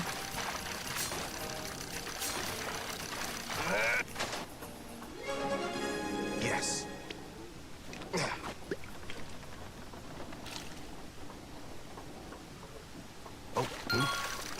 I think as we go into spring, year 1 or year 2, we're going to focus a little bit more on... As we go into spring year 2, we're going to focus a little bit more on relationship stuff and doing all of those little quests that pop up everywhere. And also fulfilling requests. And we're actually going to start trying to fulfill requests again here before the end of winter as well. We'll take a look at our request list and we'll see what we can accomplish logically. There's a bunch of stuff. There's probably a bunch of stuff we can already turn in that we just haven't turned in. Like, let's go take a look, I bet. Like, I wouldn't be surprised at all, right? So, like, this one is obviously tough because I need 2-star fish and I need a bunch of them. This person needs 1 2-star vegetable. It has to be potato, onion, or carrot. So easy. We could do that right now. It doesn't matter. This one needs 30 bottled walnuts or chestnuts. So let's start saving these walnuts now. This one needs any juice recipes. So we could make this relatively easy, but we might wait till spring. I already found this dude's lost item, so easy. I need 3 large fish for Sonia. I need any side dishes level 1 for Kagetsu. That's easy as well. I need to make a bouquet for Lori. And I need 5 ladybugs for Sylvia. I need 20 herbs for Sophie. I need to give presents. I can already turn this one in. I need 5 1-star mayos for Mina. And then we're working on getting the blue Wonderstone right now. I'm pretty close. I'm pretty close to the blue Wonderstone here. Oh, you can use Moonstone as well. Ooh, let's go take a look. We might be able to finish this. How difficult is the fishing mechanic? It's not too bad. I would say the fishing mechanic in this game is a lot easier than Stardew if that's one of your concerns. But I wouldn't say that it's free.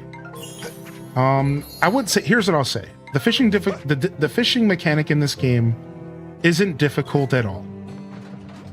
All right. However, fishing in this game in general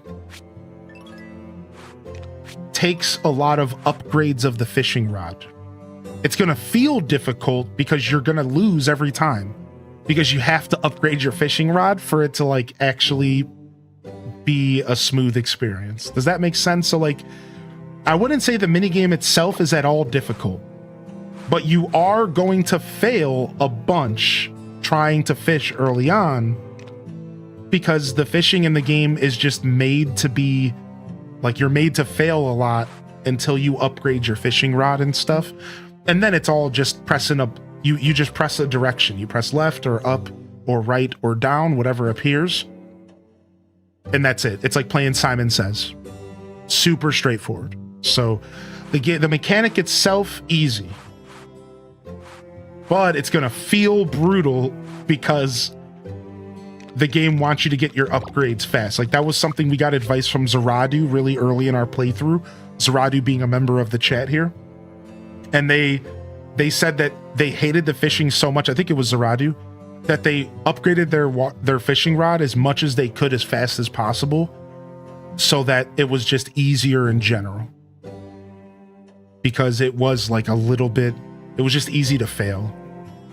So that's why I've been focusing on upgrading my fishing rod as well, because I've realized like it makes a big difference in this game.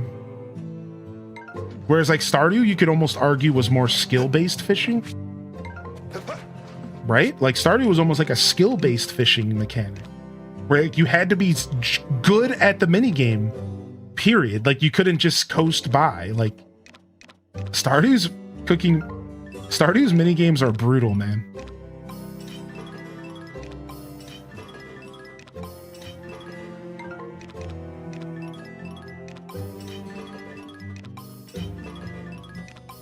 All right. I'm actually going to switch. I think I know what I'm going to do. I think I'm going to keep farming a bunch of wood and stone, right? I'm going to keep farming a ton of it, all right? Then I'm going to take the green wonder stone from the blue windmill. I'm going to put it in the red windmill. And I'm going to get 12 stones and woods crafting at once during the next thunderstorm that I have in the game. The next storm, hurricane or blizzard, I'm going to get 12 wood and stone going all at once. And I'm just going to start powering through lumber and stone. I'm going to bring the green stone here. I think we're going to get the green windmill stone going here. So then that means what stone should I put in my blue windmill? At that point, which one should I do? Should I do make it faster? Right? Isn't there a wonder stone that makes it faster? And I could maybe make all my seed making faster? Yeah, shorter crafting time? Yeah. I'm trying to think of the windmill that I use the least. Like, even though I use the red windmill a lot naturally, I think it's the one that I would be okay clogging up for a little while with a bunch of wood and stone. Dude, the Wonderstone system just changed everything in this game. The Wonderstone system changed everything. Like, it really is so good. It's so good, dude. Oh, we need to water. Oops. And we need to take care of animals. All right, let's go take a bath, and then we should still be good to do everything. All right, I realized that I need to get another dog because now my dog's lonely and there's 2 cats, and we cannot let our dog be outnumbered by the cats. That's a recipe for a disaster for the pup. So now I have to get another dog. There. You're so happy to hear there's sprinklers. There are sprinklers. I repeat, There you go. there are sprinklers. I will never try fishing in Stardew again. Yeah, fishing in Stardew is pretty brutal. You're not alone there, sister honey. I repeat, there are sprinklers. Now, There you go. I wonder if there's any other form of automation, There. or maybe the ranching. An auto picker-upper, like, There you go. or an auto petter. If I had to guess, the answer is no to both of those. Just from the general vibe of the game, I think you're gonna have to pet and harvest your stuff from your animals on your own. That's just the vibe of the game. I don't even need to have the answer. Like, I could just tell. It'll be a pleasant surprise if I'm wrong. Oh no, my watering can's upgrading. No. No.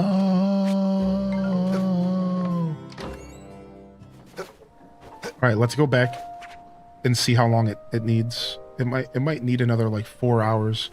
We might just end up going to bed without a second watering. It's not the biggest deal, but it is slowing us down a little bit here.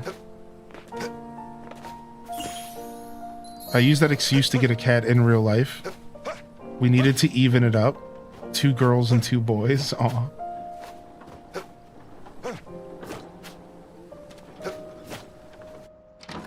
It said 8 hours for the watering can.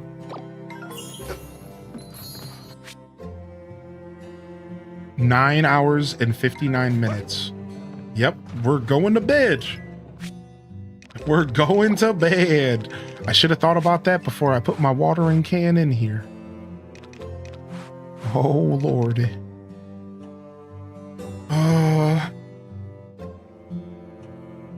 Let's get a piece of jewelry going.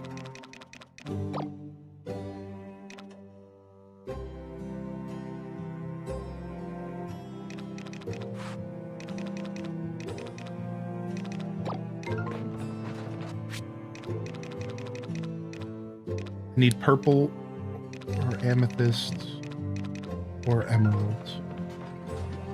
I wasn't sure. I grabbed the wrong stone. Let's grab these 3.5ers.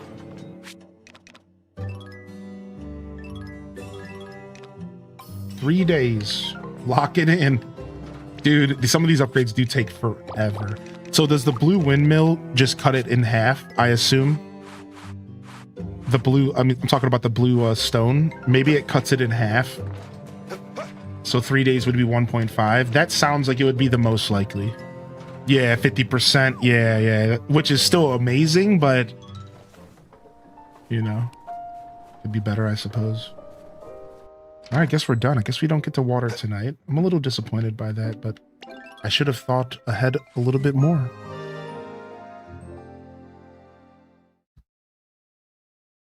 Yeah, I don't have the speed gem yet, but it's going to be my next purchase, I think. The speed gem might be my next purchase, it sounds like. That nice hard save. Sunny, sunny, snowy, sunny. Not bad at all. How are you? The horse derby's on Wednesday. Oh, the horse derby's tomorrow in game. Sick. Our first official horse derb. We talk about how there was only one regular lamb at the bazaar once year one for me, and I forgot to buy it, and I didn't get one until the third weekend of spring year two. I personally love that because I think the RNG creates unique experience. So each of us have a unique experience and a story to go with it. However, for you, that sucks. Yeah, but I do like the idea in general. I do think that this game has a really cool systems in place where some things are random. And I like that vibe. I think that vibe is pretty cool. But that does suck. Still waiting for a Pomeranian. Just entering winter. I still haven't seen the Husky. All right, I need to get up real quick. I'll be right back. And I'm just going to leave these songs on. Oh, there's nothing even playing here.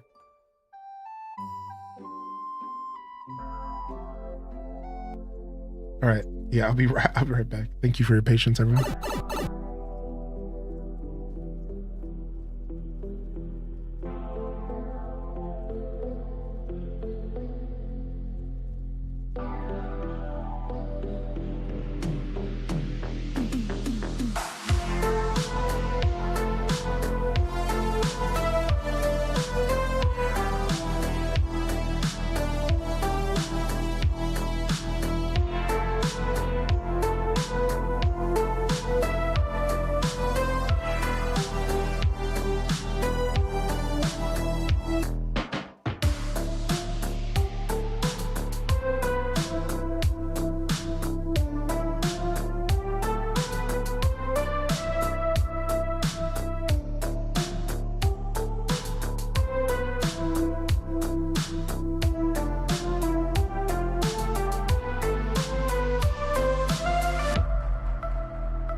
right. Room. Gonna mix stuff up here real quick.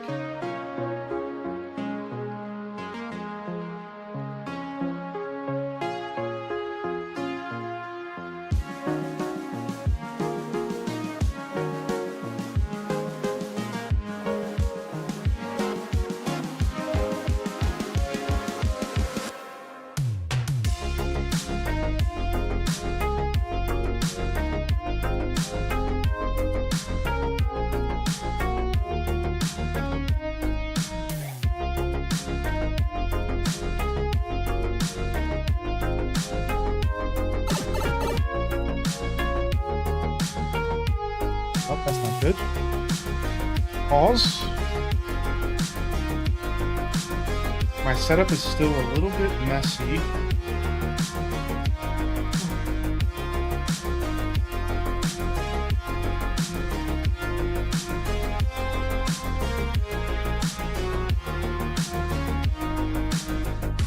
It's the worst thing I'm dealing with.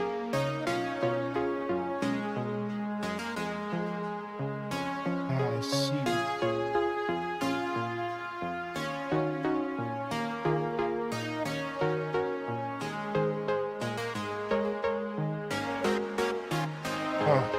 I have this one freaking light box that is just caught up in some cords. I just gotta get all the way back there and figure it out, dude.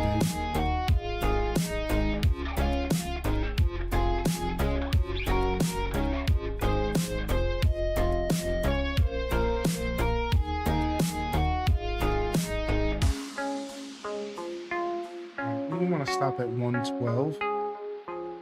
Always. All right, give me just a second here. I'm just switching things up.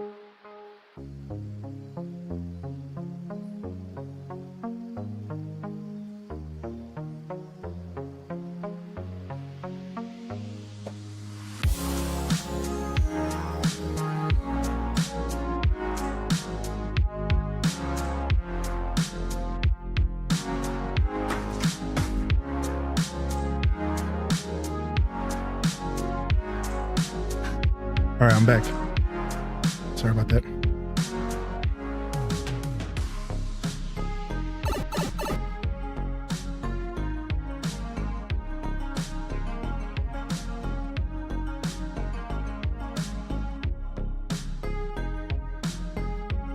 I have this one freaking box light. I recently had to change my whole setup, and I there's like all these cords that I haven't like tightened up, and my box light keeps getting caught up in these cords. It's so frustrating. We're fine though. All right, cool. We're gonna game swap. For those of you that are looking forward to more of this beautiful game, we will be back tomorrow. We're gonna play some Chibi-Robo. We're gonna battle with trying to remember how to play the game.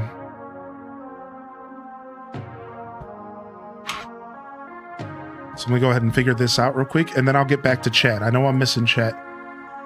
If you were looking forward to more Story of Seasons, though, if you're over on YouTube, please consider liking and subscribing. It is a free way to support the show. And if you're over on Twitch, hit that follow button, man. I know some people just like to watch a specific game or a specific vibe. No hard feelings if you end up stepping away. But I do encourage you to stick around because this game is super fun and quirky and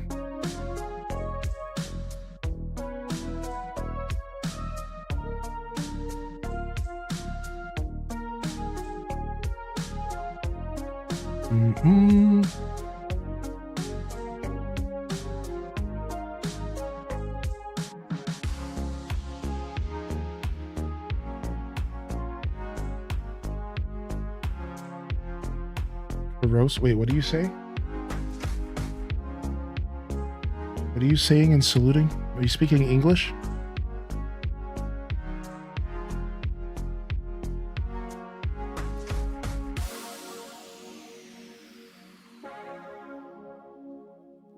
All right, Chibi-Robo.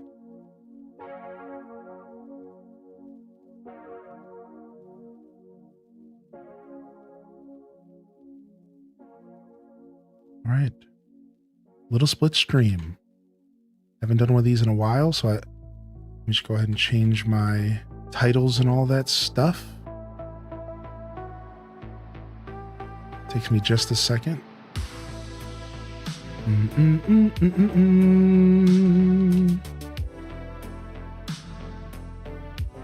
Chibi-Robo.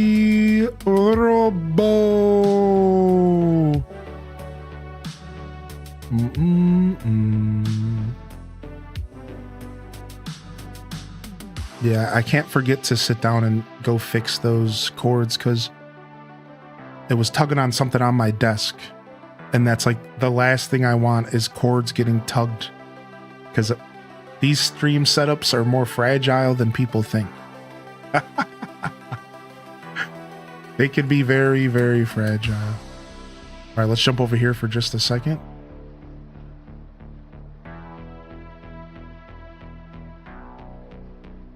Just for a second here so I can readjust.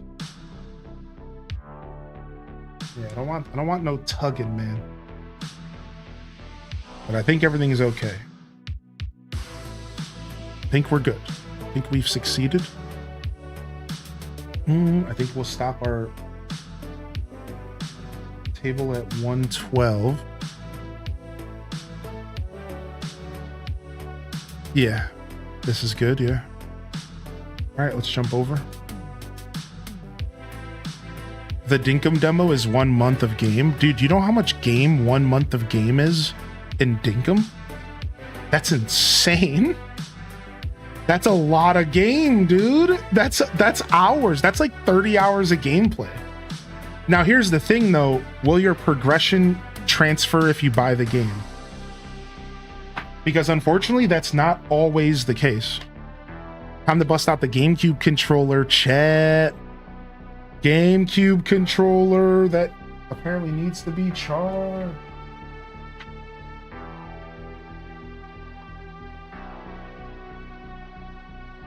Time to bust out my GC, baby. I hope because I'm playing it, yeah. Oh yeah, dead controller. Ripperoonie.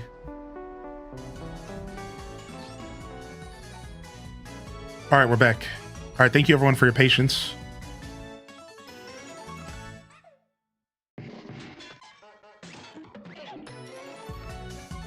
How we doing? If you're still here from the break and from the game switch, shout yourself out in the chat. What's up? You can find my Twitch link in the description of the YouTube channel if you want to come over and say hello.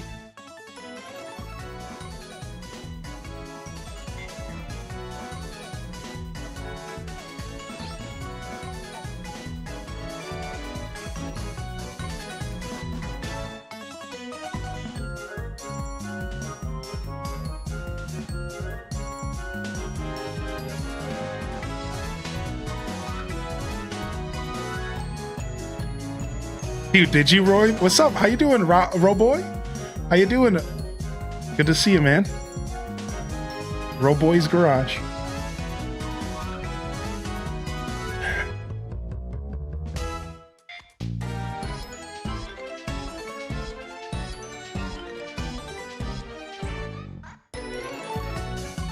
This game's sound design and music is my favorite part of the whole game. All right, here we are. Yeah, this is for sure where we're at. And now we have to try to remember the game. Now, this is the kind of game that you don't want to be taking massive breaks from. Because, like, there's just a lot going on in this game, and it's like a big puzzle to even play. Oh yeah, how do I start filling this up? Do you want to charge it? Yeah. 1,000 kilowatts equals 1,000 bucks. How many kilowatts will you charge? All of them. I have a bunch of cash. I guess I was saving up the cash for something, but...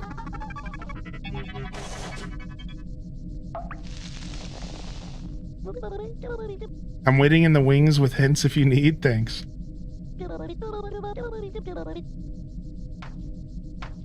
Wait, that's nothing. 1,000 kilowatts was nothing. I thought it was gonna fully charge the battery. That was nothing, dude. What? Gosh darn it. We better get grinding. I didn't just spend $1,000 for nothing. I agree with that exhaustion. How you doing, by the way, today? Ooh, we almost have the foyer warp. There's a warp? 10 more bucks. All right, we'll save the rest of our money because I want to get the space scrambler, whatever that is. What do you do in this game? So this game is, all right, so this is a platforming video game. So it's a puzzle platformer. That's like at its core. It's a puzzle solving platformer game.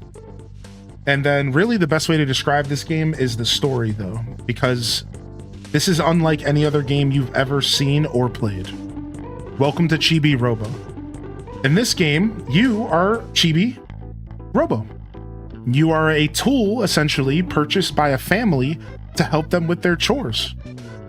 You help them clean the house, you clean up messes, you throw away garbage, and you create what's called a currency that's called happy points. And this currency, happy points, is utilized by all Chibi devices, all Robo devices. And it's a way for you to exist. Like, you as a robot exist to please humans. And you spend your days going around cleaning up after these people. However, the game is also story driven. And you start off and you just get thrown in the game. By the way, this game doesn't hold your hand at all. It just throws you straight into the fire and you have to figure it all out yourself. It's classic 2000 gaming. And there's actually a story. So the story, the dad purchases you, Chibi-Robo, and the mom gets pissed off because you guys are apparently broke. And then there's this little girl who likes to pretend that she's a frog, and she just only says the word ribbit. And then there's a mom that's so stressed out of her mind, she hates her kid, she hates her husband, she honestly probably just hates her life. And this is all like a part of like the story. So there's like this story that you're following with this family that are obviously completely in dire straits. Meanwhile, you're just Chibi-Robo and you just go around doing what Chibi-Robo does best, creating happy points, which means making humans happy, cleaning and adventuring and exploring. I didn't say that at the beginning and I need to go back and fix that. This is an exploration, puzzle-driven platformer. The whole game is based off of exploring, discovering secrets, solving puzzles, and as Cozy said, puzzles that are not intuitive at all. Like, you literally just have to like figure stuff out. You just have to like try to make stuff work. Sometimes this game expects you to think so out of the box. It expects you to just like guess that something would work. Like, an example that I'm just gonna make up is like, sometimes they just want you to like walk into a wall, like some Elden Ring-ish, and you just literally walk through the wall and you're like, how would I have known that's a fake wall? Well, you're not supposed to know. You're supposed to just do it. And I'm not saying that exists in this game. I'm just using that as an example, like that classic Dark Souls invisible wall. You don't know until you just walk into a wall one day and you go, wait a second, this is like a fake wall. Like, what am I doing? And then you realize that there's a lot of secrets in this game that you're intended to just kind of figure out by just playing the game, tinkering. The word that I use is tinkering. This game just encourages you to tinker. So I wouldn't say that it's a difficult game, but it can be challenging, especially if you get frustrated easily being lost. If you're the kind of gamer that gets stuck and gets pissed off and gets mad and goes, what am I doing? And gets frustrated, you're not going to like this game. This game will frustrate you to its core if you don't like being lost in a game. If you don't like the feeling of, I don't know what the hell I'm doing in a video game, you're not gonna like this game because this game just throws you in. Yeah, unless you're willing to look stuff up, obviously. Is this a Japanese game? Well, this is an American game that was sold on American consoles based off of a Japanese family, but they never outright say the family's Japanese, and the dad is sure as hell an American. So yeah, I wouldn't say this is a Japanese game. This is a game that was sold in America to Americans on our GameCubes, but it definitely has a lot of Japanese energy. Sure, there's like a lot of... Like, the game is obviously based like in Japan and like has a lot of quirks and stuff that's like counterculture to America. There's a lot of Japanese culture in this game, which is why I think Blank Human said yes to that. It has a lot of Japanese culture in it, but I wouldn't say it's a Japanese game. I think it was made by a Japanese studio. Yeah, and so were most of the video games that released in our lifetime. Maybe not most, but like a huge chunk of them. Yeah, like Mario was made by a Japanese studio. Homie's a plumber from New York. Yeah, I'm just saying, like, that doesn't really mean much.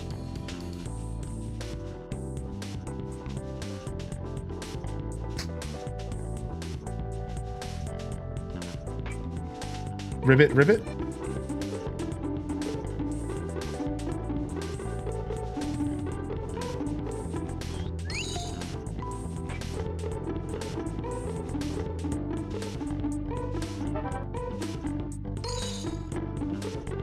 I think that's where I got confused. Some sources are saying it was only released in NA and the EU. Right, like yeah, so that's where it's confusing. Like, obviously this is a Japanese culture heavy game designed by a Japanese studio, I'm pretty sure. I think so. And it has a lot of Japanese quirks in it for sure. Like, you're not wrong at all. It was less that I was challenging it and more just making sure that people knew, like, this was an American game, though. Like, this was sold to the American audience, for the record. And that's all I really wanted to correct.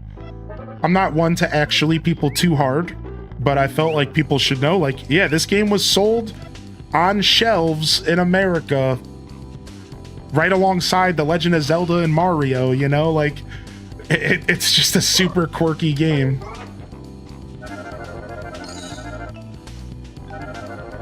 It's very... somebody mentioned Katamari. Who was it who mentioned... Yeah, Roboy. I think Katamari is a good thing to relate this to. I think Katamari is a really good thing to relate this game to. I think that is a super clean recommendation. Yeah, like, think Katamari, but just with a different gameplay loop.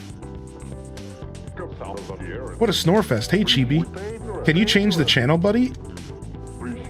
Oh, by the way, the room looks really clean today. You must have worked so hard. So this is an example of how this game is a puzzle game. So the dad just asked me to change the channel, but he doesn't outright tell me, he didn't give me a quest. He didn't pop up on my head and go, do, quest activated, change the channel. But there's a really good chance that the game might actually want me to change the channel.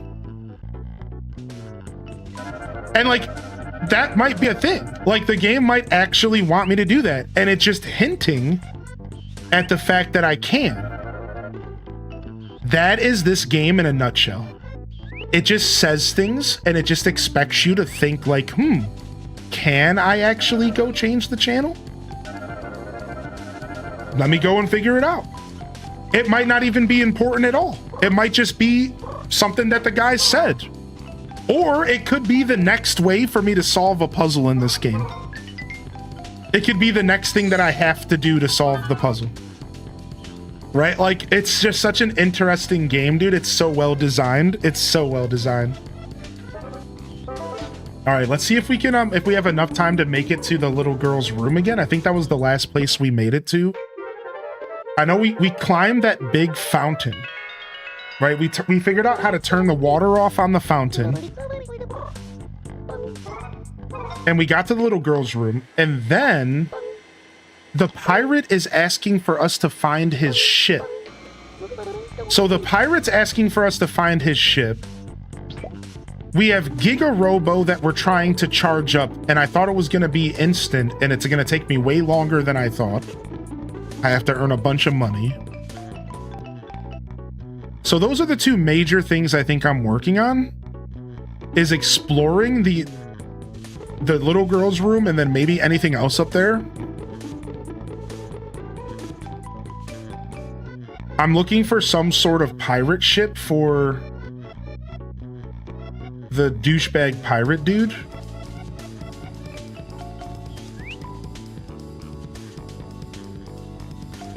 And I'm trying to charge up Chibi-Robo, which I didn't even realize I could charge him until somebody in the chat told me. Because the game hinted to that in order to charge this robot, the game kind of hinted that you needed to leave the house. So I thought I had to like leave the house to do it. Turns out I just needed to pay the whole time. Frick. I didn't realize there was a gap there. So I'm glad we figured that out. That one I figured I would have figured out on my own, but like later. So sometimes there's perks and then there's downsides when it comes to streaming.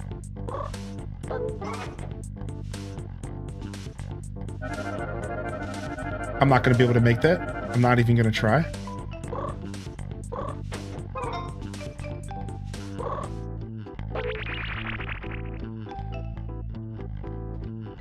And then I also found out a secret from helping somebody play the game. And they asked me to look something up for them. And I found out a secret on how to get a special suit in the game. I kind of want to try to do it here.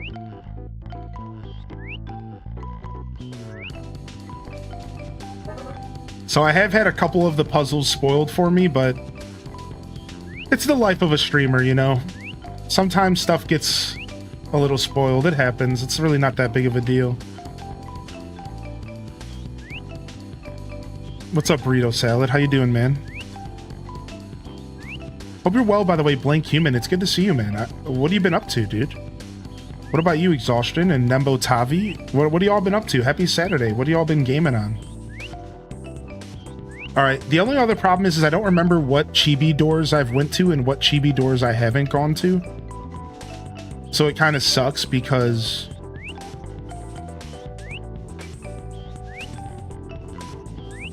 I'm going to end up just going into all of them again to figure out which ones I've explored. Oh, wait, if their eyes are not open. Oh, yes. I just realized that, Cozy, like as I walked up to that one. Also, guess what room is open that I didn't even realize I opened up? I think this is the parents' bedroom. I don't think we've been in here at all. I don't remember. Boom. Let's go. Been playing Palia and ACNH. Still trying to beat Skyward Sword, but I haven't had time for that kind of game. That's understandable. You've been playing anything off stream? WoW Classic? I've been playing World of Warcraft Classic off stream. Yeah, we have never been in here. We've never been in here. What's going on?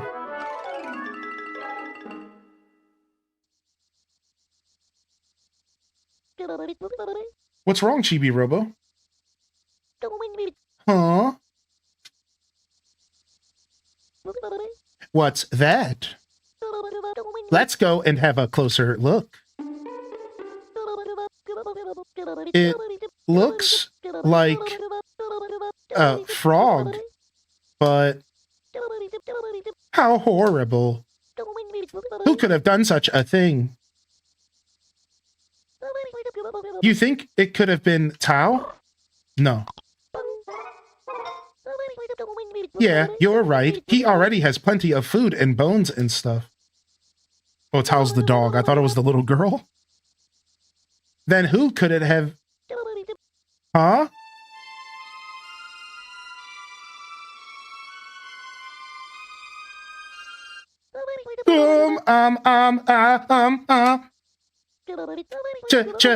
Chibi-Robo, something's over there.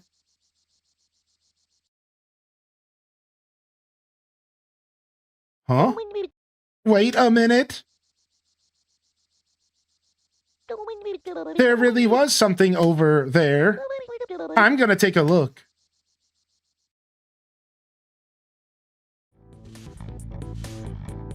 I guess I should go take a look as well.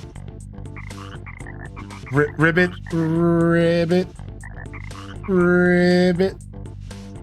Okay, homie's down for the count. Homie got Steiner reclinered. I'll check the VOD for the full thing later, but can I ask for a short opinion of what your thoughts on Pokapia reveal? Oh yeah, for sure, man. So exclamation point direct. Yo, you already found that. Cool. Receipt 1, Chibi-Robo equals crazy moolah. What kind of receipt is that? Imagine getting a receipt and it just says, you paid an exorbitant amount for this. you paid a crazy amount for this, you dummy. Why would you go and do that? So if you once you watch my reaction, if you do meta, you're gonna see that my reaction was very slow. At first, I was like put off by the look of the Ditto human. What? I accidentally fell over. I think I hit the Z button. So first I was put off because I was like, this Ditto human looks weird. I didn't really like the graphics. And I just couldn't help but be kind of put off. My first look, I was like, what are we looking at? All right, Meta? I was like, what is this? I was just really thrown off. Then slowly but surely, they started to reveal stuff. And I was just like, wait a second. Is this going to be a farming sim? And then all of a sudden, farming. And I'm like, wait, this could be good. And that's where I ended my thoughts. Was that this could be good. I love a cozy game. I love a farming sim. I've always wanted a Pokemon game that had simulation elements. It's one of the reasons why I love Mystery Dungeon, because it's kind of sim adjacent. And I'm actually getting kind of stoked about it now. Now, I will say that I was still left kind of feeling like, not sure. It kind of looks like a mobile game. I kind of didn't like the Ditto human, and I was kind of left not really feeling like I was going to like it. I wasn't sure. So then last night, I decided to watch a couple more of the trailer again. I watched the trailer. I saw a couple streamers' opinions on it, a couple YouTubers. And after that, I'm starting to get really excited. I woke up this morning, and my first thought was, is Pokapia going to be my new favorite game? I was like, is this gonna be good? I don't know. I'm starting to get really excited, dude. And that's it. That's all I have to say about it for now. Is like, I'm starting to realize it could be really good.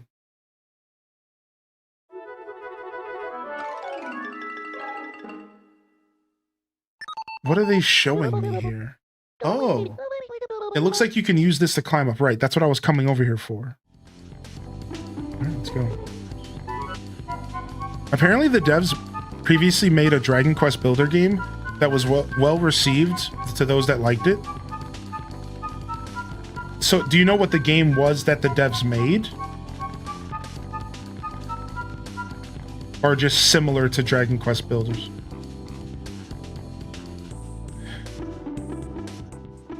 What's going on over here?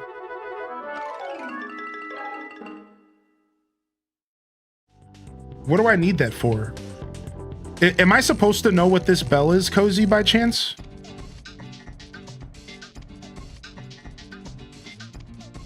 Like, can you answer that without spoiling? Like, am I supposed to know what this is coming back to the game or no? Is that hard to answer? You've been playing Palia in Borderlands 4? Nice, dude. Is Borderlands 4 good? I've heard pretty good things about it, besides for a little bit of performance issues. Maybe I can shoot it.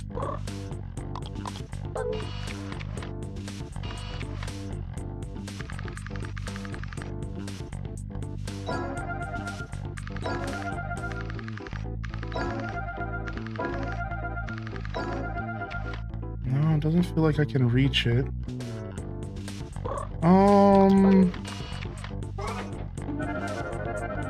No, I accidentally slipped off. Frick. Alright, let me climb back up.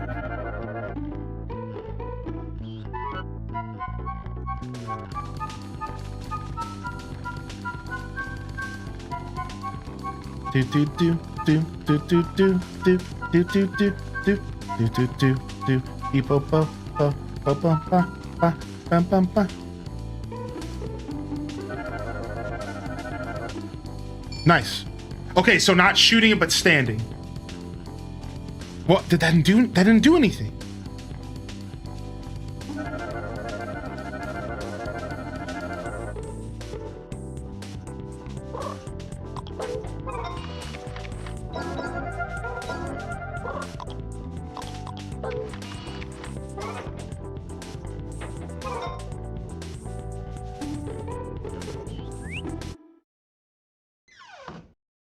All right. So does that mean I can travel back and forth between this room even if the door's closed? Now you can pass through here at night. Yes! Yes, that's what that means. So this is only open because it was the day. See, I was confused about that because I didn't remember opening this door. Like, I didn't remember opening this door at all. And I was like, how did I open this door? Like, okay, so coming in here at nighttime is going to be important. Isn't there a way for me to get an overview of the whole room? There we go. So there's a bunch of chibi doors right here at the bottom of the screen. There's still a bunch more to explore here, but I can't figure out how to get up some of these areas yet. I might be able to climb that. I might just have to purchase a chibi device to create a ladder because we have that technology now. Oh, and it tells me how many robo doors I've activated in the room. I didn't know that. Oh, how nice. Okay. All right, well, we're almost done, so let's just get out of here and go look for something to clean. For me, the gameplay's great, but my friend it was super laggy. I played till level 5 on my own, and then we went on a 3-person campaign, and that's when the frame got shoddy. Oh, that sucks. Well, I hope you're enjoying your playthrough, man. That's all that matters. It's the actual devs of Dragon Quest Builders. Oh. They're co-developing the game with Game Freak. So you're telling me that the new Pokemon game that looked like Dragon Quest Builders, a little bit, is actually done by that team, and we're actually going to be getting a sick game. I think it's going to be a good game. Are you excited yourself, Meta, or what are your thoughts? You shared you asked for mine. What are yours?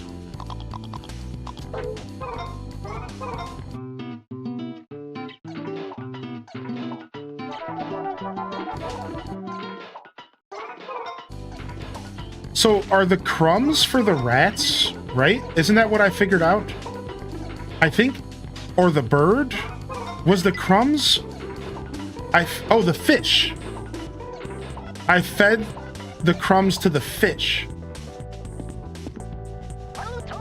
Hello, Space Hunter Robo. Look at that. That towering castle. And all the way up to the top of it. What do I see? Ha ha ha ha ha! A delightful damsel! So this guy is a toy. So this game has some weird stuff going on, if you haven't already noticed. And in this universe, the toys are actually alive like Toy Story. But just like Toy Story, they're usually only active during the nighttime.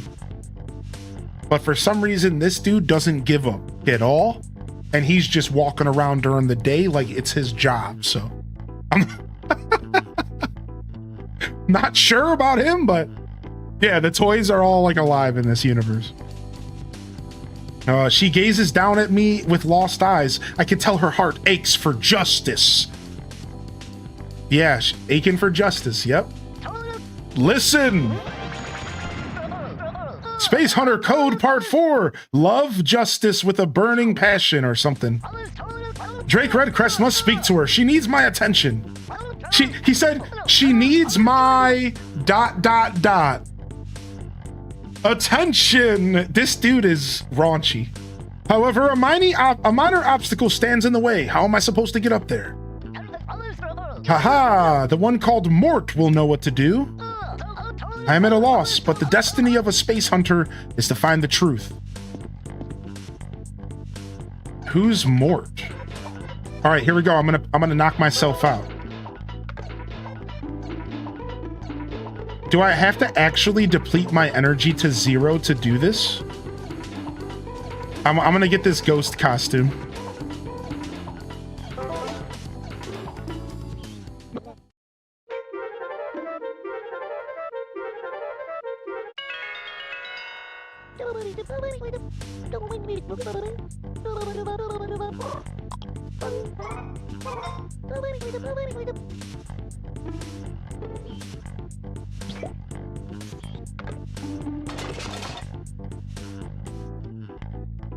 Now, do I just lay here? Yeah, okay, that's what I thought. Now we just lay here, right? Yeah. Are you all right, Chibi-Robo? Hang in there. I'll take you to the Chibi house now. So this is one of the secrets that were spoiled for me. And I'll explain in just a second. Oh, Chibi-Robo.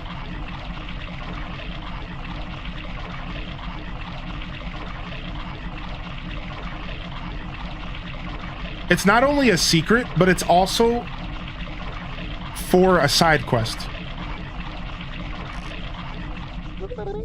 Don't freak me out like that. Your Chibi ranking is still 9. In order to get the next bonus battery, you need 513 more happy points. While we're here, would you like to save? Yes. So, in this game, you can pose with all the different outfits, all right? All the different outfits in the game you can pose with. And the game expects you to figure this out. But if you take a look, you get this outfit and you can do a pose. Well, apparently you can pose with every outfit. And I didn't know this. This was the thing that was spoiled in a sense. And if you pose with this outfit, you fake that you're dead. And if you lay there dead, then your little robot companion thinks you're actually dead and you wake up with a ghost costume on. And then you can use the ghost costume to solve, apparently there's like a puzzle later that requires it. It's like a side puzzle.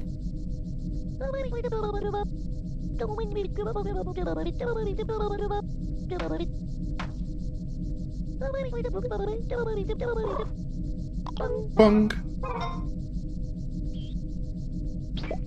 What's up, foe?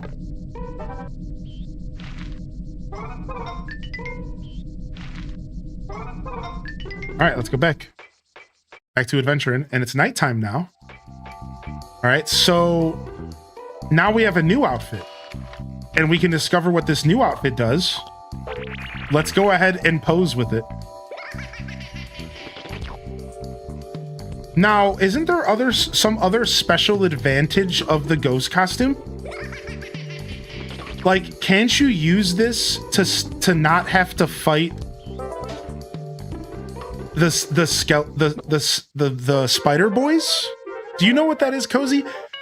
When I was looking this up to help somebody out with this game, I think I remember reading something that if you use the ghost costume while fighting spiders, you can just like delete them instantly by using, I think it's the pose. They just like blow themselves up or something. We're gonna test it out if we run into some spider boys. Yeah, we'll test it out. I don't know for sure if it's true or not. Dude, I love that I'm a little ghost. It's so cute, dude. Anyways. All right, we gotta climb all the way back up to the little girl's room. Let's go. I need to see more gameplay to really get excited, but I'm interested and ready to see more. I would be all for a Pokemon City Builder farm sim where I'm ditto to pretending to be a human. I just want to know more about the depth of the game. Yeah, same here, man. I'm getting super excited, but you should know that my excitement is very tempered, dude. Like, we know nothing about this game, and like, there's a chance that it could just be like mobile flop garbage. Or there's the chance that it ends up being a really cool game. And I'm hoping that it ends up being good. I'm getting excited, but I'm not expecting much right now. Now, you just told me about the people who are co-developing it. You just gave me a lot of hope. I didn't realize that there was another company co-developing it that has experience in making in-depth but cozier games. Like, that gives me a lot of hope.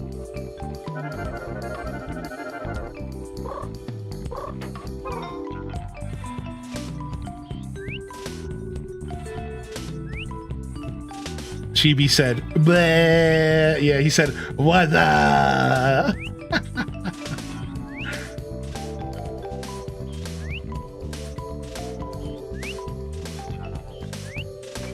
Dude, who took this picture of the dad with a red screen behind him dancing? Look at this dude. How did they get this picture of him? Look. Homie's dancing in front of a red screen.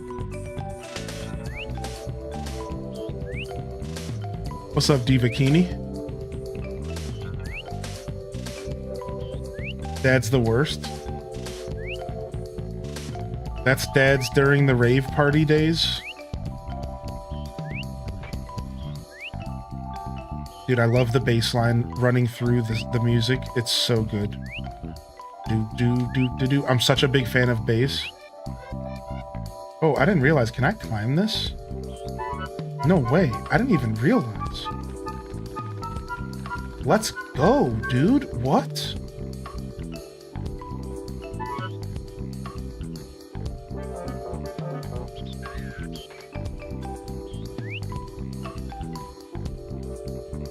I can walk all the way around the banister. It doesn't really help me, though. It doesn't take me anywhere. That's the fun part about this game, is like, sometimes it doesn't matter. Okay, over there, though. Okay, I see I can get over there. All right, first let me go talk to the little girl.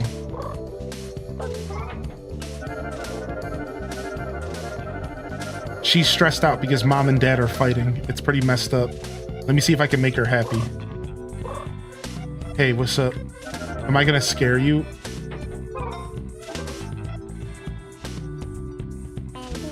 Mom locks the door at night, but she leaves the door open all day. Dude, why are you so stressed? Can I make you happy? Okay, good. I hate seeing this little girl stressed out, dude. She's still stressed. Oh well.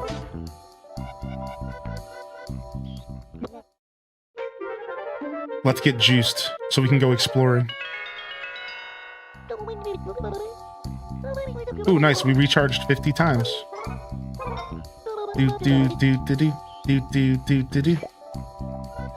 This game has more charm than the last 5 games I've played combined. So much personality. I know, dude. I know, man. This game is the king of personality, to say the least. In fact, this game is an example of you don't even need to have a good gameplay loop for a game to be good. Like, you personality and charm can carry a game just as much as like a good gameplay loop can. And this is why I love Animal Crossing GameCube. If you've been in my stream, you know how much I love that game. Animal Crossing GameCube is all charm and barely any substance. That's the whole game, dude. The whole game is just about charm, man. It's just a charming game. There's not even like a ton to do in that game.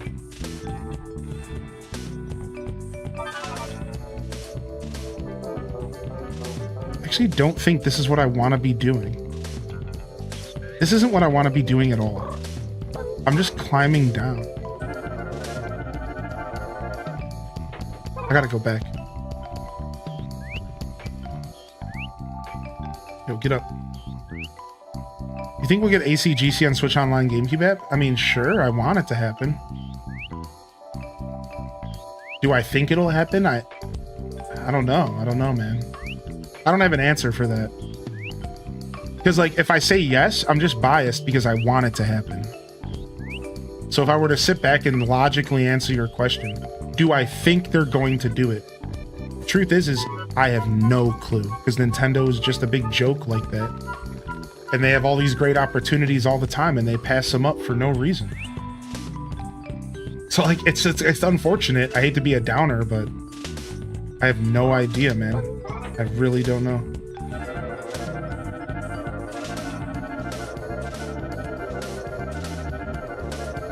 I somehow went through it. I didn't make it. Frick. But yeah, sure, I want it to happen. It would make sense to me if it happened.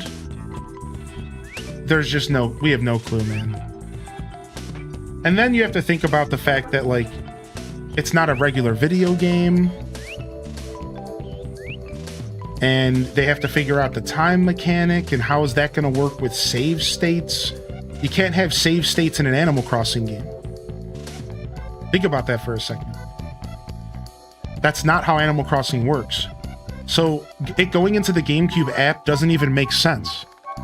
Unless they disable the save states. And then how are they going to handle the real-time clock? How is that going to function in an app? It's a game in an app, right? So there's all these things that are making it feel like it just might not even be possible. And I think if they were to re-release Animal Crossing GameCube, it might have to be just a completely separate game. Like, fully separate, different game. Like what I mean by that is not in the Nintendo Switch Online, but like its own game.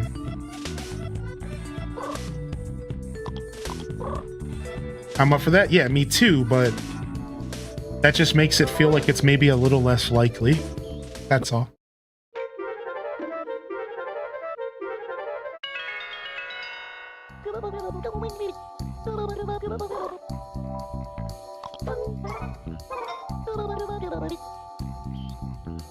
So I'm very hopeful that they'll figure out how to get AC GameCube in the app.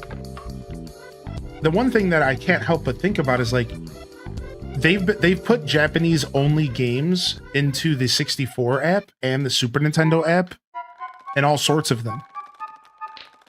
So, like, one of the problems is like, if they could have done Animal Crossing, why didn't they just do the GameCube Japanese Animal Cross or 64? I feel like they would have did that. If they were going to do AC, like, they could have did that already. Not even for America, like, literally just for Japan. But then, obviously, that sucks. Like, either way, my point is that, is there a reason why they haven't done that already? Is there a reason why they haven't given the Japanese audience Nintendo 64 Animal Crossing? Sai, what are we going to do? Okay, here goes Mom. Mom's pissed. These bills are piling up.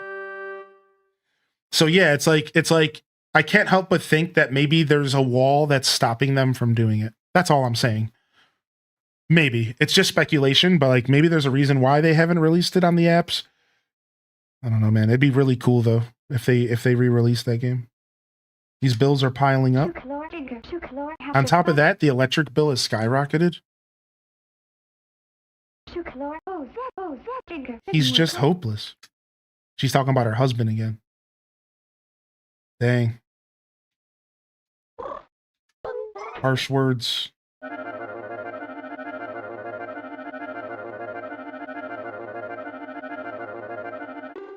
AC community will be so happy. Yeah. Yeah, I can't agree enough with that.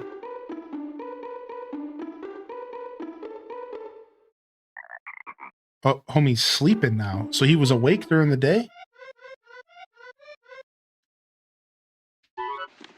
Yes. Briefcase activated. Can I not climb up this? It won't open if you don't know the correct password. Ah, so you have to get the password and then the game will automatically let it open. Well, what's up? Let me talk to your feet. What's up, grippers? Hi there, Chibi. I love that she calls you Chibo. I love that she calls you Chibo. She doesn't even know your name. Hi there, Chibo. How'd you get in here? Did you come in to check in on me because you were worried about me? Yes. Thank you, Chibo.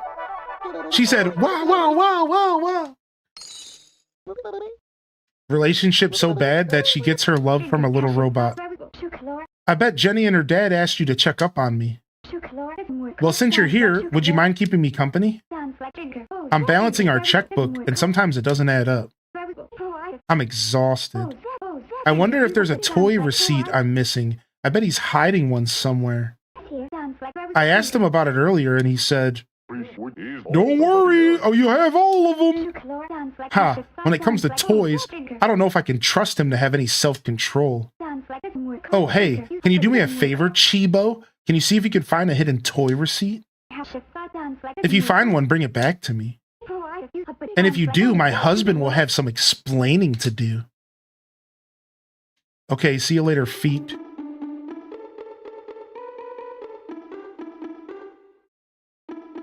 A lot of moms, oh my gosh, don't say that in my chat. Stop. Oh my lord. We can't walk through here, okay. Oh my. Are we a ghost robo? We are ghost robo, correct. I'm ghost roboing it up. Yo, what's up, 10 Lobster? Yeah, we are ghost robo at the moment. Oh, I just found a secret hole. Hey. Okay. So it showed me the other side and says I have to break something. Is that what it's saying? It's showing me the other side for some kind of shortcut.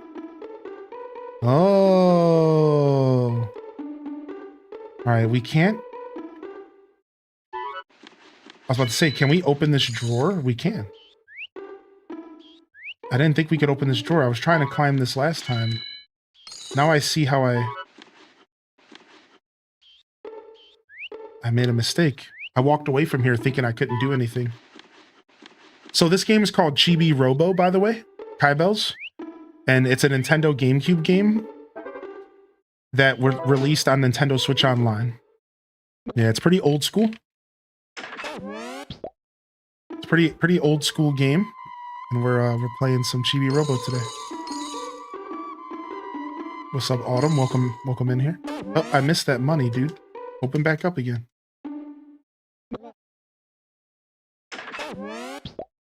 Missed some cash. Alright, now we're good. Out of the trippy zone. I better equip this so I can jump from table to table. Oh, a lot of trash in here. Mom's wigging out. Whoa! Oof!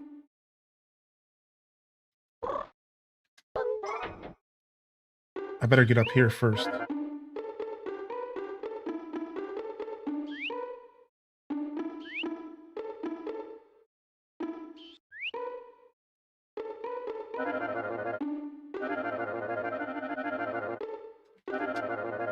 I keep wasting that. Oops.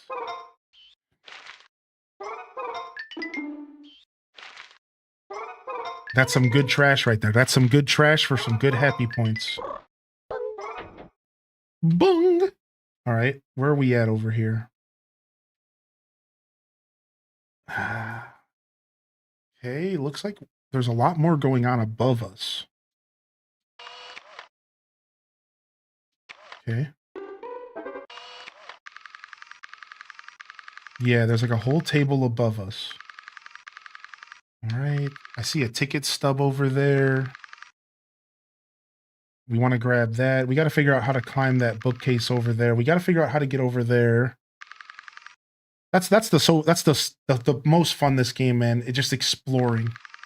Just poking around and exploring. We might need to get some upgrades before we can continue exploring here, but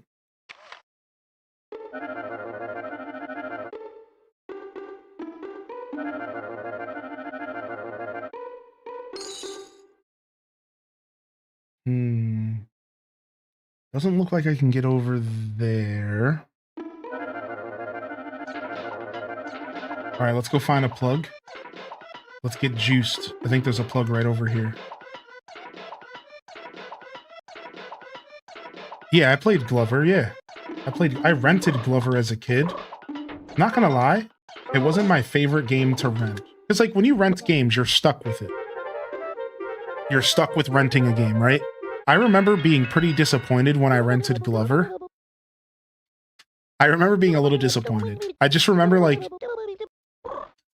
not really wrapping my head around the game and not having the patience at the time or the willingness to learn how to play the game. So I just remember having a like not the best experience. Like I remember being disappointed. Like I can't believe I rented this and now I'm stuck playing it over the weekend. I didn't even want to play it. You know what I mean? Like, can I climb these little metal things over here? Oh, we sure can. This game makes you think outside of the box all the time. All right, nice. If it looks climbable, it very well might be. Look at the Chibi-Robo squad rolling in here. Y'all bunch of hooligans, dude.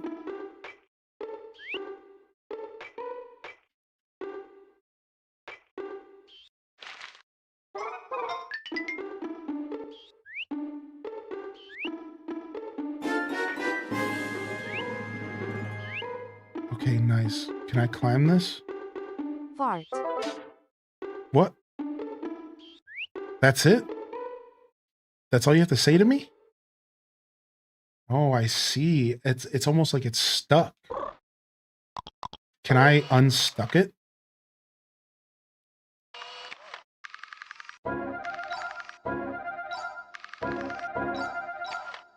No. All right, we should be able to go over there and get that little TV. We're almost out of time though. So what's more important? Do we go get the Chibi-Robo gate or we explore? Let's explore.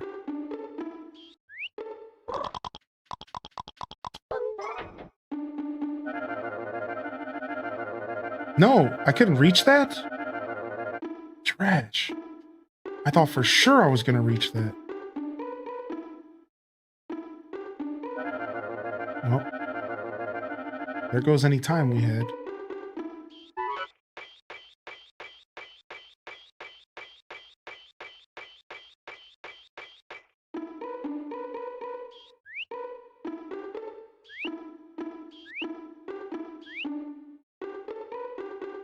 The only thing that's sad in this game for me is when...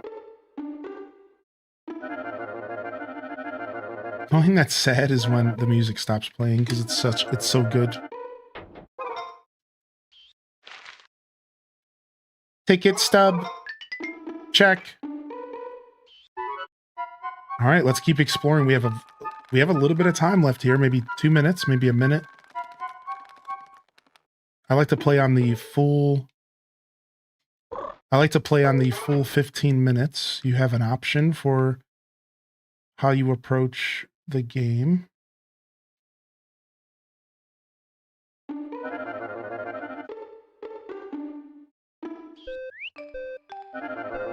All right, we're out of time. All right, we started figuring out how to climb this area though. We started figuring it out, dude. Chibi-Robo, do you need some quiet time with good old television? Oh. Oh.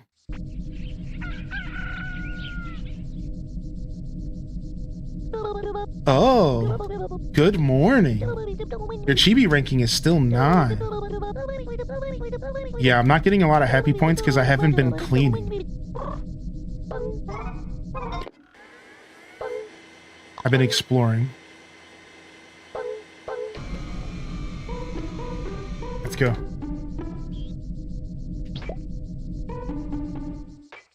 All right, let's go drop off all the garbage that we got.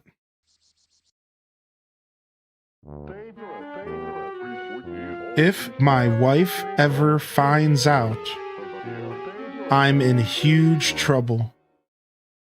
What's this scumbag up to? This should be a safe place. Did he just stuff it in the couch cushions? Oh, dude, I got your number, homie.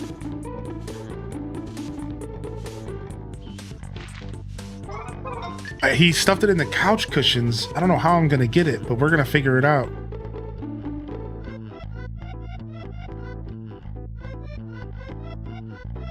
We might have to like figure out how to get him off the couch so that we can like push the cushions around or something.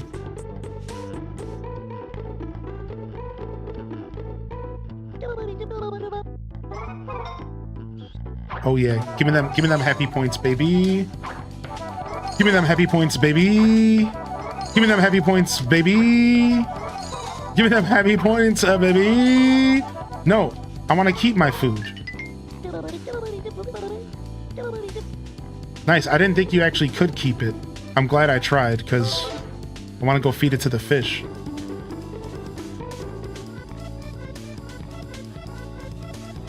Dad's weird looking feet. No, I don't want to read the Chibi manual. I'm good. Get me away from these weird looking grippers.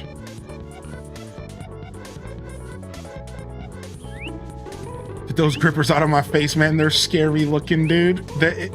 This dad's the reason why I don't like open-toed sandals on men. This guy scarred me my whole life. Put them away. Just put on some tennis shoes, dude.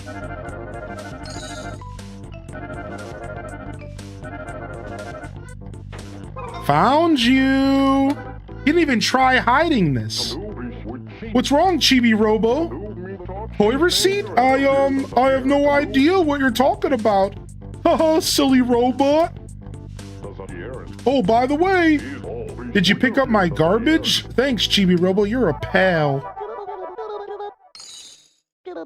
Yeah, the only garbage that I picked up was yo ass. Now, give me this.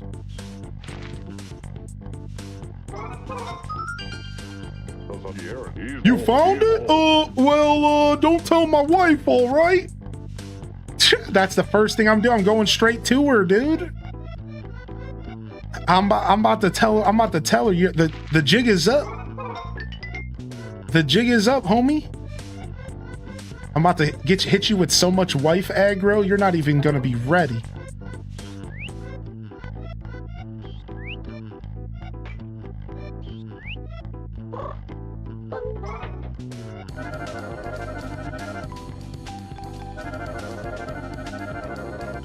Whew, barely made that. Nice, just wanted to get this box.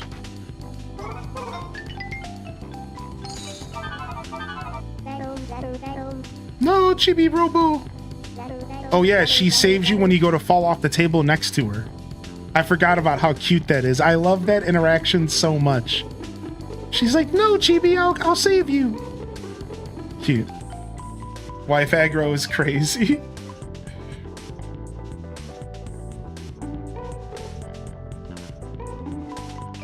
All right, dope. We're in the foyer. Let's start heading up. I want to go back up and explore the bedrooms a little bit more. I'm not quite done up there yet. Let's go. We could just go to the mom in the kitchen. Actually, let's go to the kitchen because we haven't been over to the kitchen in a while.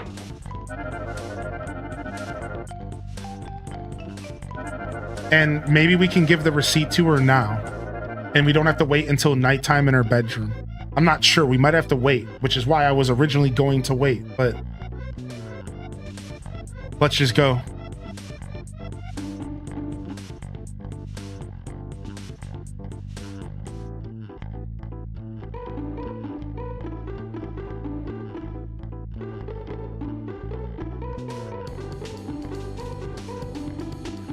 All right. Wait. Oh, there she is. I would know. I know those legs anywhere. Hey, babe. How we doing?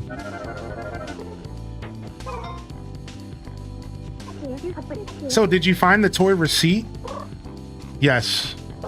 Let's ruin a relationship. Chibi-Robo, secretly, just a home wrecker. Secretly just a home wrecker. Let's wreck some homes. Let's see here. What, another Red Crest toy? Uh-oh, that was the sound of misery. I told him that these toys are a waste of money. Doesn't he listen? Is he deaf? Hey, calm down, lady. Grah! My husband is so stupid. Thank you, Chibo. Yeah, no problem, babe. Yo, give me a kiss.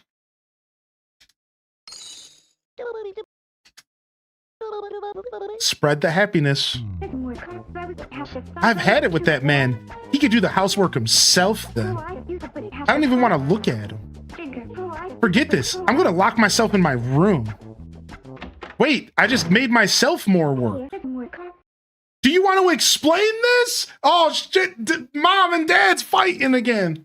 No, where did you find that, sweetie? It doesn't matter where I got it. Another toy? What's wrong with you? That's it. I've had enough of this family. I'm locking myself in the bedroom. Ribbit? Woof? Oh man, I'm in a world of hurt here.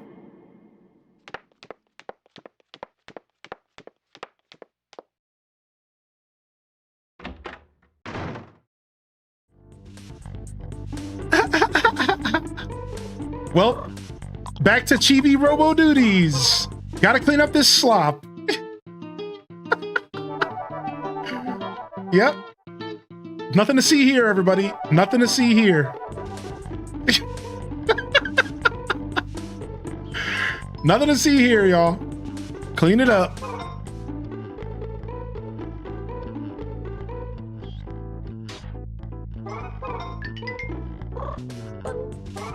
Boom.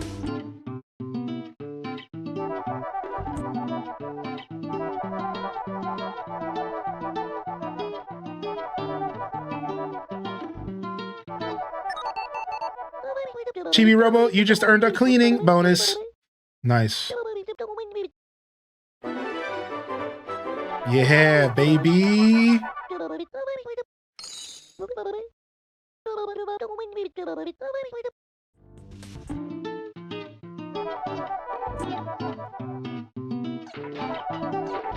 All right, easy peasy. Easy peony.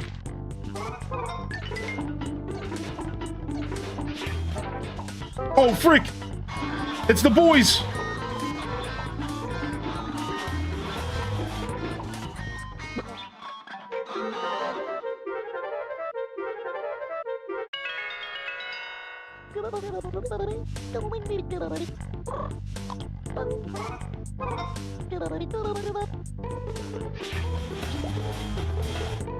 Hold on, let's try this new thing.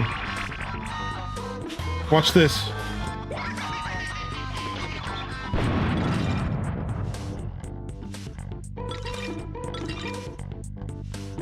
Strats, dude. Strats, dude. The strategies, man. Screw them, dude. Just pull out the ghost costume and make them all explode. We licked them to death.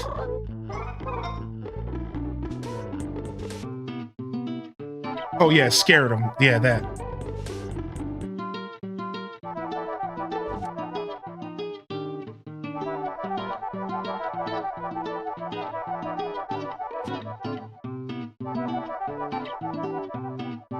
Just in time for spoopy season. That's right, baby.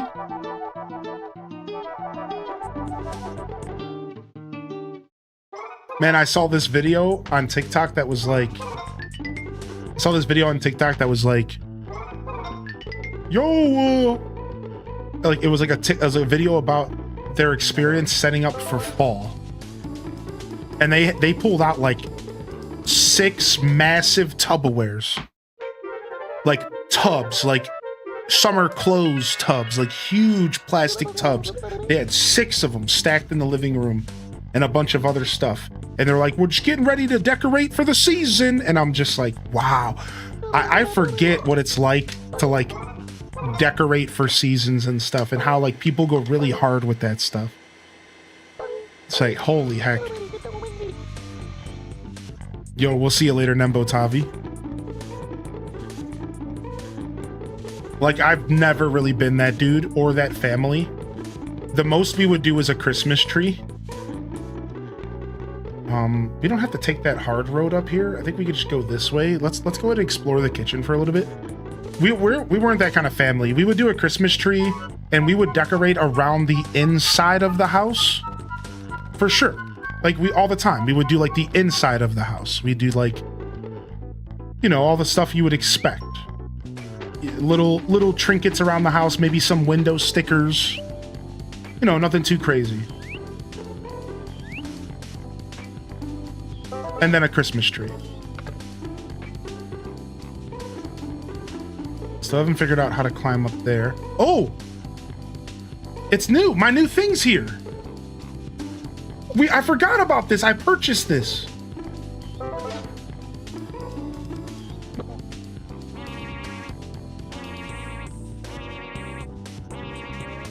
How do I make it go down?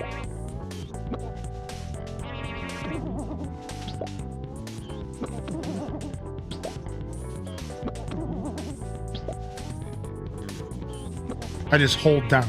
Yeah. All right, let me go ahead and charge up real quick. So it's funny that this one ends up on top of the table. Love it when you forget about your package. Yeah, right, dude? So this one's strange. This one doesn't go on the ground. It's only for all... Hey! Who's dropping pans out here again? I'm getting sick of this. Scumbags. Anyways. Let's go.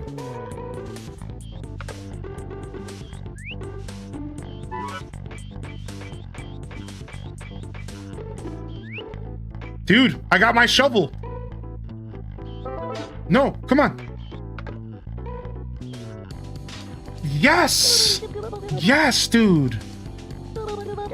When you hold it, it looks like a shovel, Chibi-Robo. Yeah, boy! Oh, they're showing me the planter box. I bet you can dig over there. Okay. So we still don't have a way to water, though. We haven't figured out how to water. There's a frog that needs to be watered, but we can shovel now.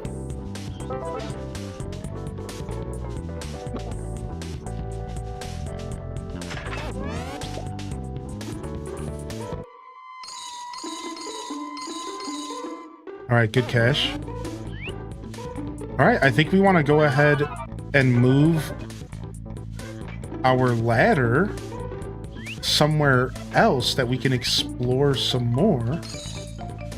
First, let me go ahead and feed the fish. I don't even know why I'm doing this. I think it's just for happy points, right? Bung.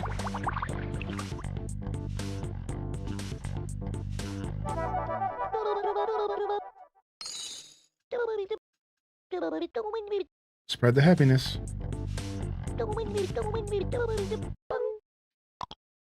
I can give them can I give them a full cookie? Will they appreciate the full cookie more? Maybe I'm like growing. Maybe they'll grow to a certain size and then I'll get a reward for this. I can't tell if they're growing or not. I think they might be. Oh yeah, you don't want to feed them more than once a day because you don't get anything out of it. So we want to wait till the next time. Okay. All right, we've already traveled over there. I forgot about the flies. Oh, there's a bandage up there. We've already traveled like over there. We've been over on the stove. We went up into the rafters over there. I don't think we want to go that way. Oh, wait. Let's go ahead and clean this up. That's what I'm here to do. All right.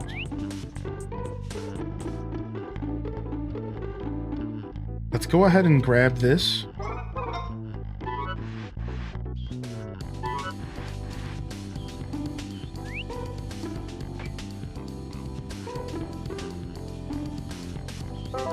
I love that this game is truly the definition of just figure it out. It's so good, man.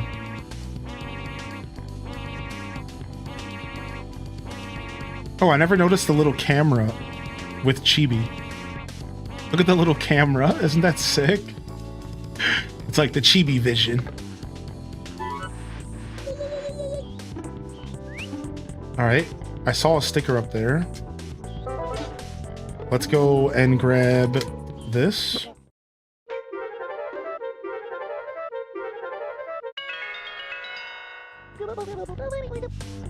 Energy's full. Bung. Bung.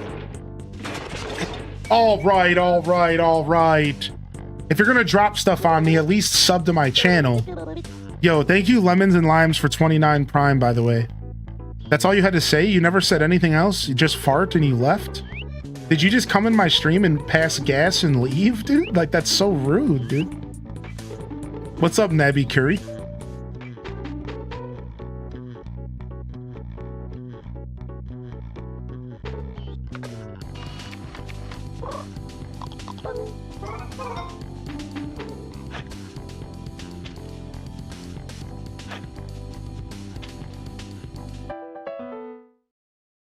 What?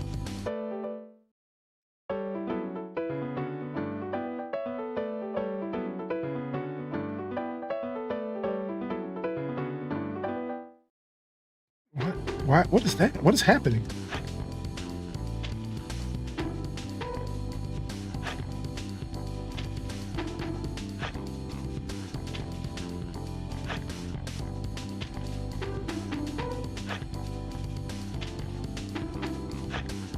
Am I expected to find something? Am I supposed to dig this whole box? Or were they just referring to the fact that now I can grow seeds? Right? Like, they might have just been referring to the fact that I can grow seeds now.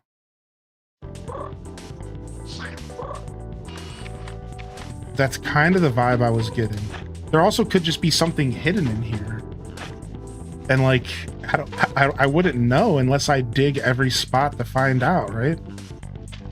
I kind of feel stupid, but that's what these games do. They just make you feel real dumb. You just got to embrace it.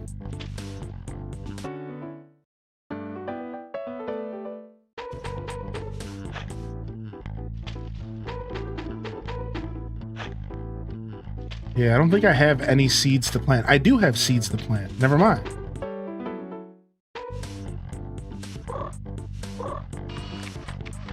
I for sure have seeds to plant. Yeah, I have the white flower seed and the blue flower seed and the pink.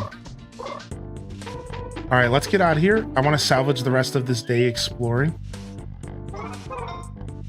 We have some new places to go. Let's go up top.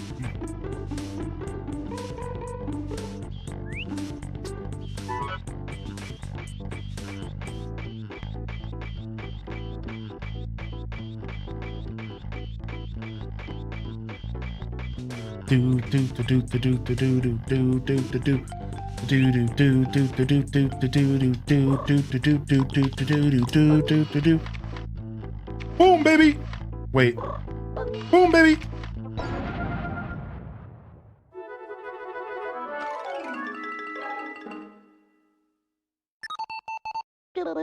Oh, what do you think this is? I don't know, but we're about to find out. Mother trucking shortcut paradise is what this is. Yo, sick.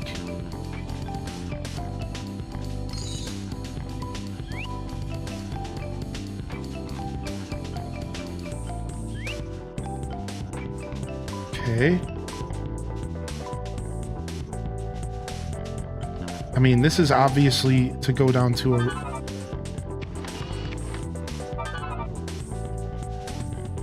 There's a bandage.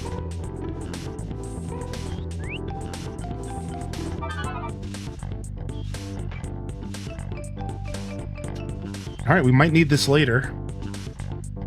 So we found 2 key items that we don't know what we need them for. We found 2 key items that we don't know what we need them for, but I'm glad we found them, right? Because, like, they're probably going to be useful. It was the ticket, the concert ticket or whatever, and then this bandage. They might be worth something later.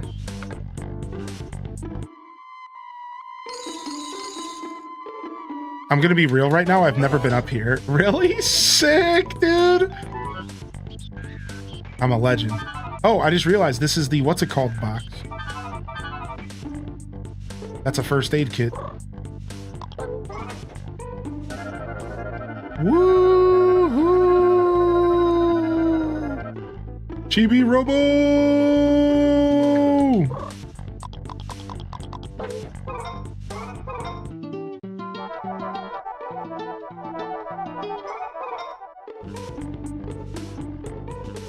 All right, let's go back up there and explore what the heck is going on.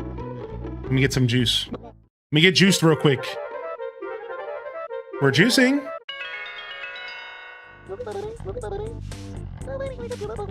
No save. Lots of happy points today.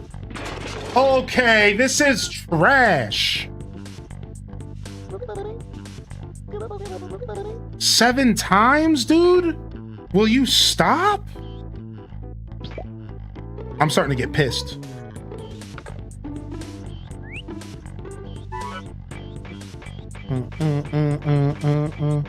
I think it happens because you try to unplug too quick. I had a feeling it was something like that, but you know. No!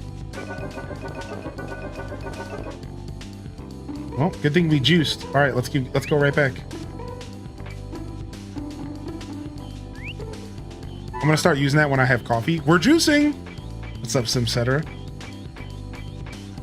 Yeah, I was out at a juice retreat this weekend. You know, I was juicing. Okay, that doesn't go anywhere else. Whoa, whoa. What is this about?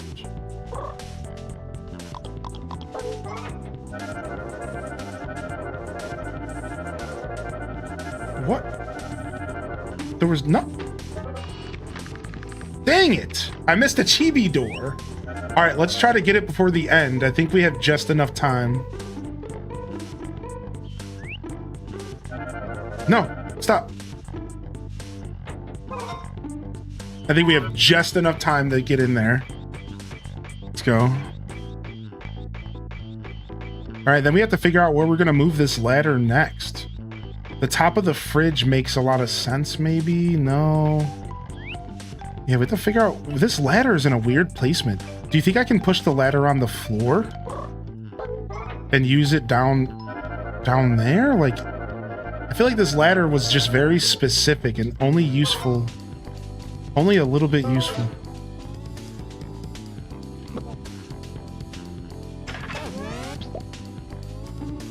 Nice.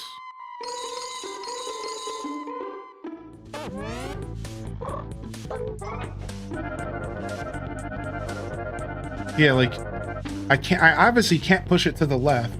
There's no room. I can push it to the right, but there's nothing really over here. Funny enough, I think that's all... Oh, I can plant.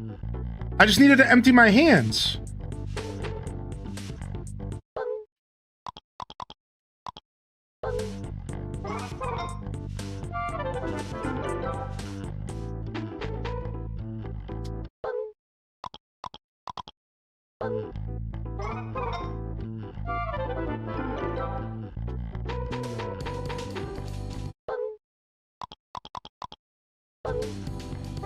But without water, I don't know if this is useful at all. But hey, we did something. Yeah, I don't know if that ladder is going to be useful. Can we push it on the floor? Because, like, there's still the other side of the kitchen I'd like to explore.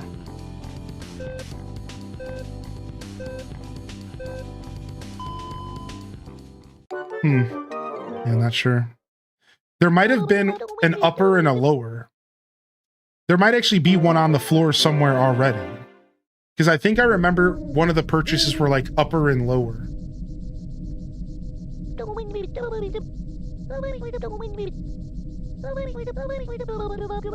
$294, not bad.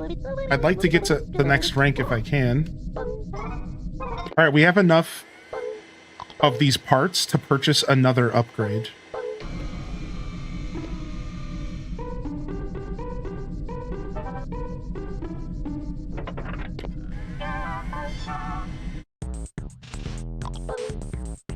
Foyer warp. Warps you from place to place, placed on both ends of the stairs. Sick!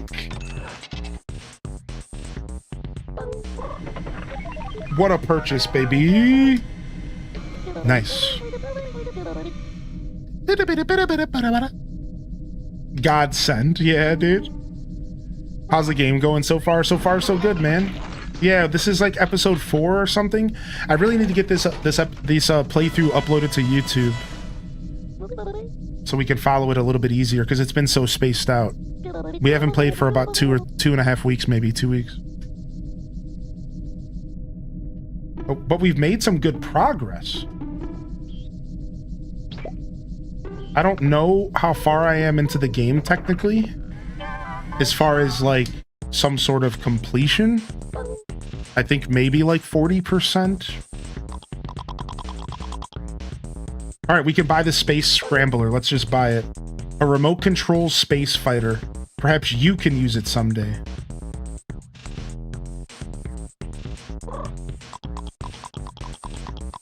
I feel like I'm just wasting my time buying this stuff, and I could just be charging the Giga chip. You know, like I could just be charging the Giga robot, which I think is a part of the main story. Or I keep buying all this stuff that I think it's like for side stories that don't really matter. Like the Space Scrambler sounds like it does absolutely nothing right now. And I'm going to spend $3,000 on this and it's going to do nothing for me right now. And it's going to do something for me later. Like I'm not sure. This game is so weird like this. Whatever, we're buying it.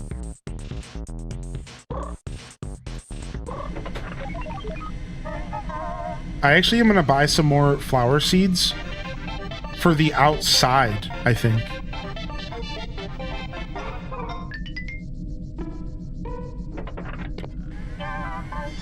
Because I think I can start planting seeds out there.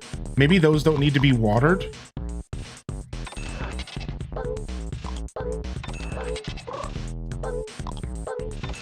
All right, let's stop spending our money.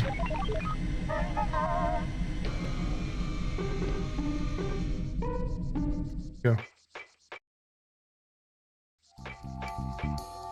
Do do do do do do do do do do do boo boo boo boo. We never went upstairs after the mom and dad ran up there and started fighting. Do we think that maybe I should have did that and I might have to wait till tomorrow in game? Because the dad's back here sleeping again, I think. No, he's not. Whoa, dad's not out here? Whoa. Okay, something's up. Let's go. Let's head to the foyer. And let's go see what's going on with that. Let's go up to the bedroom. Dad's in the doghouse. Literally, he's outside in the doghouse. Jenny, what are we gonna do? Your mom is... Uh-oh. I'm hearing the dad figure it out, dude. What are we gonna do, Jenny? He's talking to his daughter. Your mom is about to leave you, you loser. Rough, dude. You want to know how to use the warp utility bot? Nah, I'll figure it out myself. Well, if you ever need a refresher, check the Chibi manual.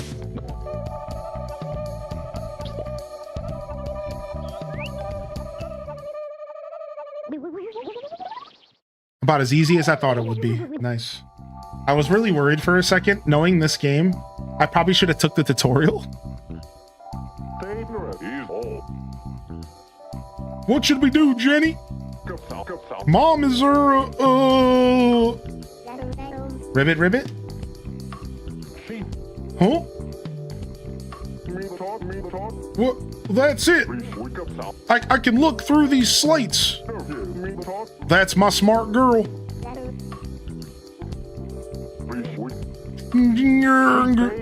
It's no use, kiddo.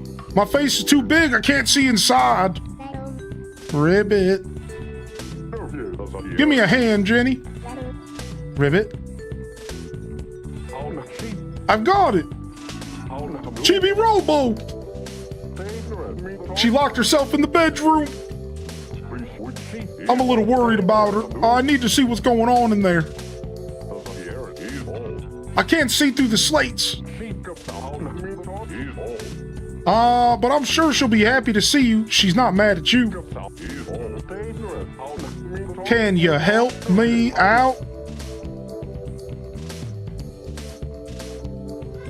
Even the dogs out here sad. Even the dogs out here freaking sad, dude. That's so messed up. That little girl's gonna need therapy. Oh yeah. Oh yeah. Yo, what's up, Jenny? I just want to say hi. Ribba. Oh. Oh, she's so sad. What's up, dog? The dog looks like he's freaking... He's also stressed. This whole family's stressed. Even the family dog is stressed. Everybody's stressed out in this house. The mom, the dog, everyone's stressed, dude. Everyone's messed up, dude. All right, I'll go see what's going on. Chibi-Robo to the rescue. Let's go see what's going on with mom.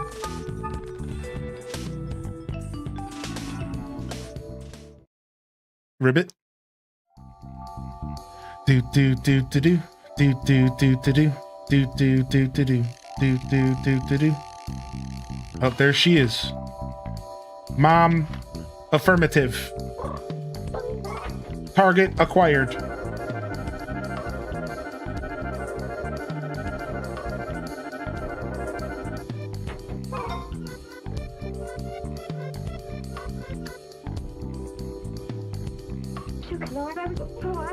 Fantastic. More receipts. So many bills.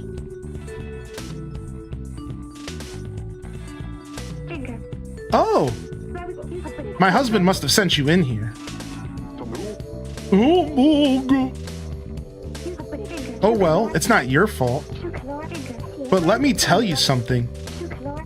He's not getting off the hook until he's sorry for what he did. Chibo, could you give my husband this letter? Yes.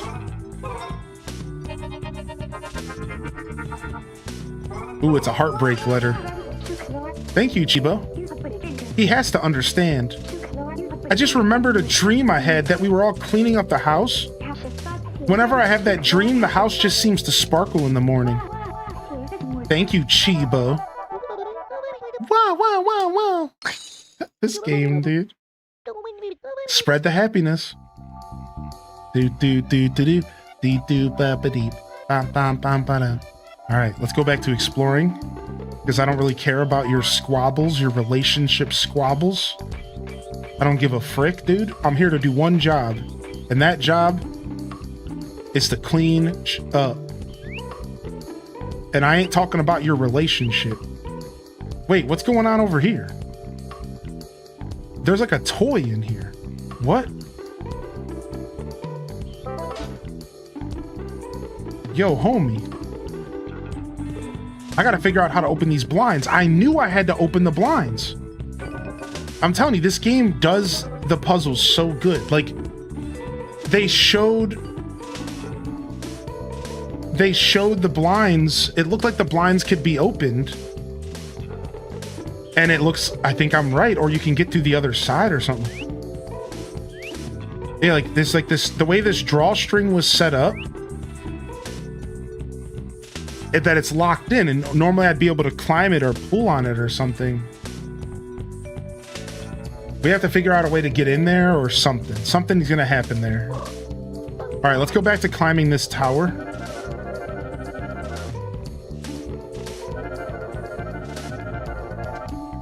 Boom, boom, boom, boom, boom, boom, boom, boom, boom, boom, boom, boom, boom, boom. If your plug is in your hand, it. Oh, I see.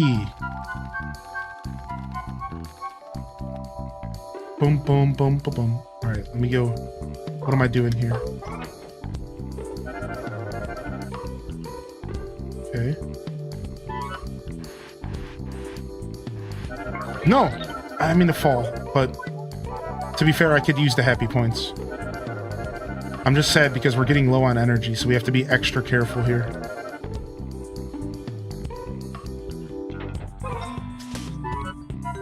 All right, this is getting stressful. We don't want to actually die here.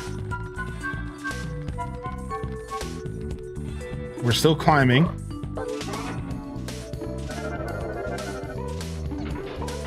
Oh no, I just saw my energy. We can't stick with this. We gotta go find a plug stat. We gotta retreat. Screw it. I'm gonna keep climbing. This isn't good. Is that it? It was just for a happy box? And then I guess access to the bed, maybe? Or that table over there? All right, I think there's a plug all the way across the house.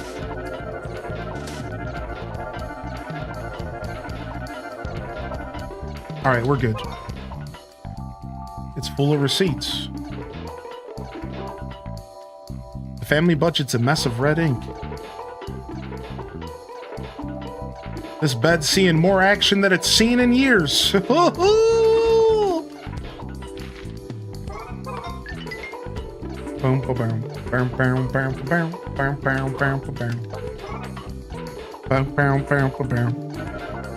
There was a chibi house behind me? Was there?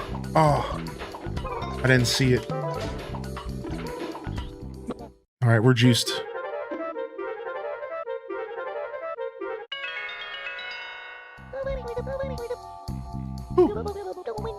Fully recharged. No save.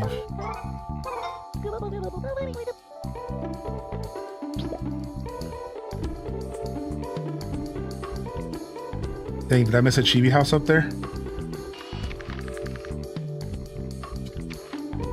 Alright, we'll climb back up there eventually. Let's go back to see if we can mess with this drawstring or something. Do do do do do do do do do do. On the opposite wall. The silver things on the wall? Yeah, chibi house, whatever you want to call it. It's just a thing that...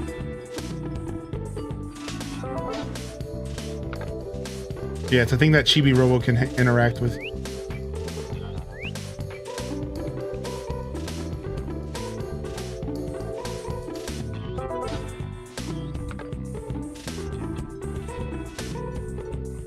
Dang, okay.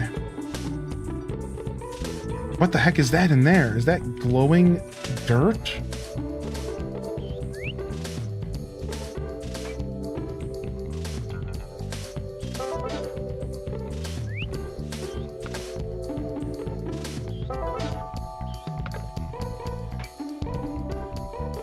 Yeah, it's some kind of plant, some kind of freaks in there. You got a freak in here. All right, I do have my shovel now. My shovel might solve some puzzles as well that I need to start thinking about. I have a whole new tool that I need to start wrapping my head around using.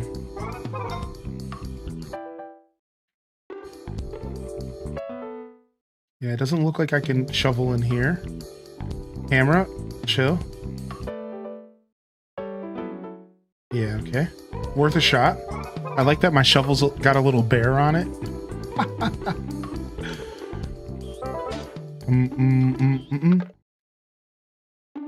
All right, let's go to this Chibi-Robo house. Dang, when you go halfway through the night, the beautiful music stops. I think that's what's going on. It's halfway through the night, huh?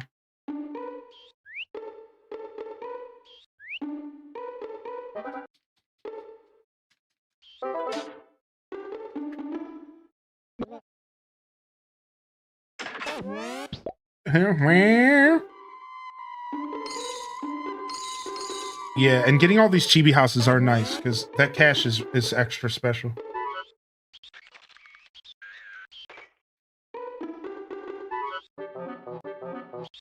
Dude, I would have not thought that I could climb this. This is dangerous.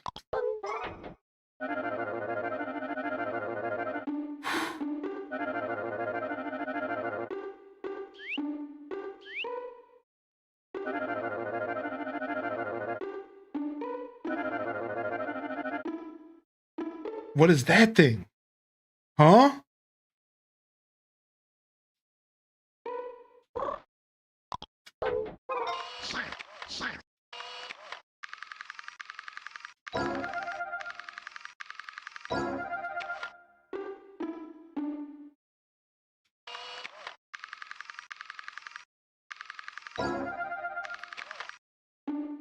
I don't know, man. I don't know.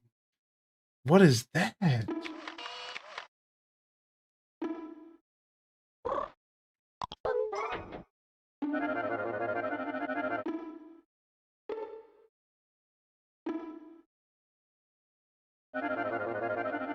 No, I just fell through it. No. I feel like there's gotta be a reason why. What is that? What is going on there? There's gotta be something going on there. There's for sure something going on. This game's so cool.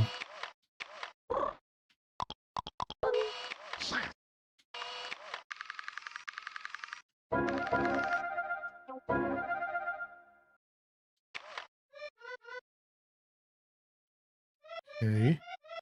More trash up there to collect. All right, let's go drop off this letter to Dad. He's probably out there worried sick, waiting. We'll come back.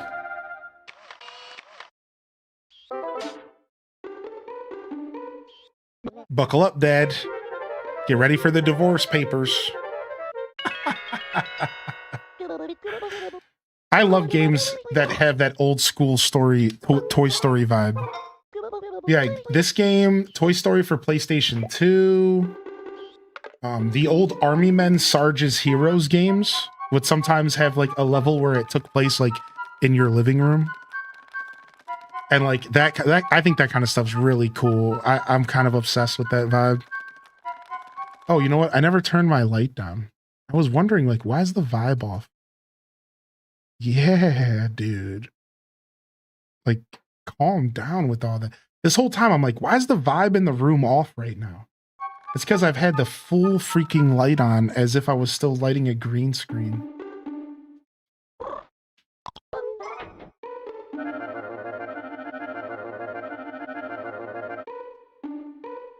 right, let's go.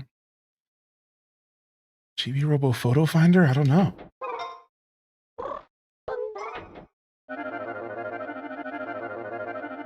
Oh, the dad fell asleep? What do you...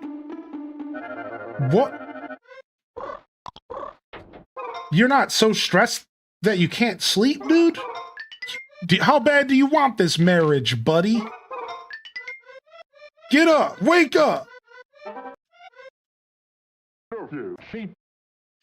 Son of a B word. Homie is out. Looks like we're waiting until tomorrow. Snug as a bug in a rug.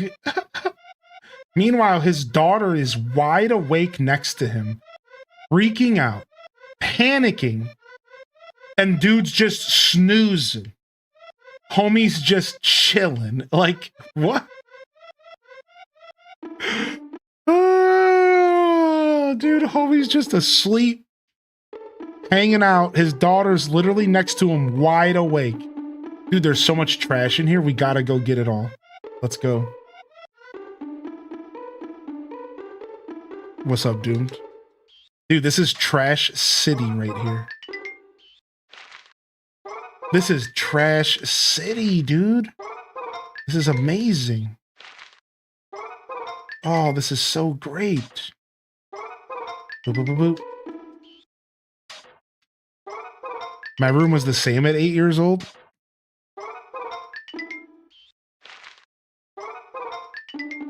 This is like her little hangout spot. Look.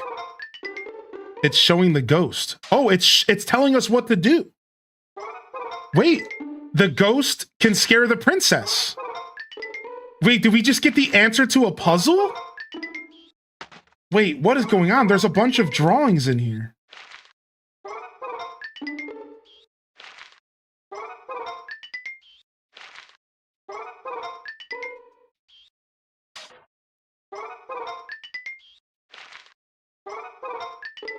It shows the prince trying to bring a flower to her, so we need to give him a flower.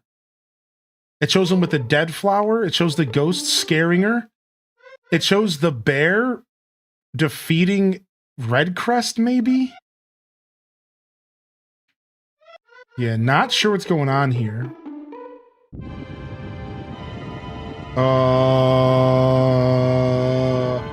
Should I have not touched this box, dude? What the f is this, man?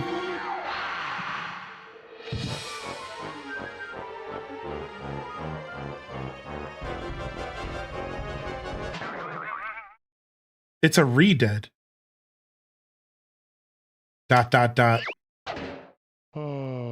Sigh. What? He went Eeyore on us.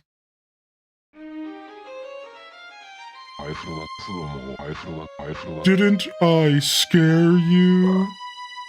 Yes. Oh, you're being nice.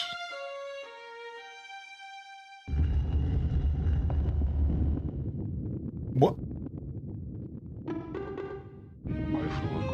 Leave me alone. Sigh. What? This game, dude? What is going on? Okay, we discovered some mummy that wants to scare people that's pissed off. Did I say the wrong thing to him? I'm not sure, but...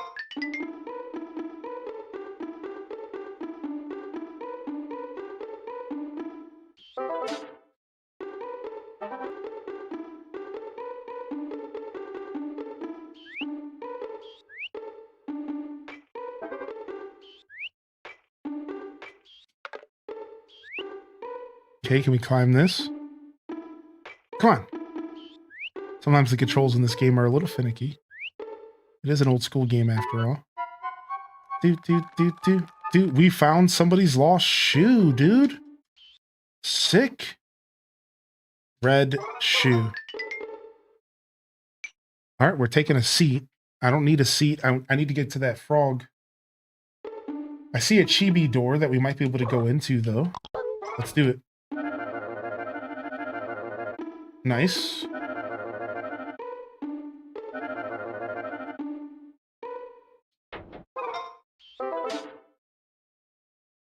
Bung.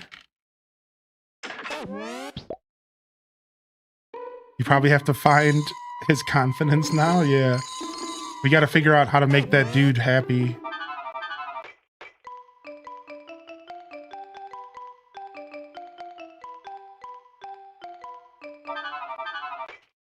All right, we have a little bit more time to explore and collect a bunch of stuff.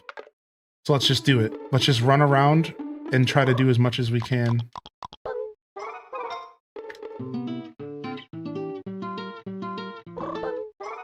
Oh, I didn't finish. What? Got it. Oh, what is all this? It's the wilted flowers. Is this another hint? Yellow flowers. Was there a yellow flower seed? I don't think so. Not yet. I can't carry anymore. I've maxed out. I've never capped out before. Dude, I've never capped out. You can cap out? Dude, you got rank 6 in Bazaar? Nice. I just got rank 6 today, dude. Nice. I guess I'm capped out on trash. We have to go back and... No way. This is some sort of mini game. Wait, what?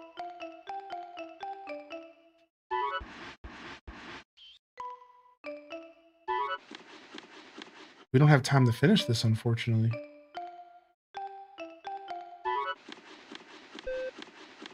Nope.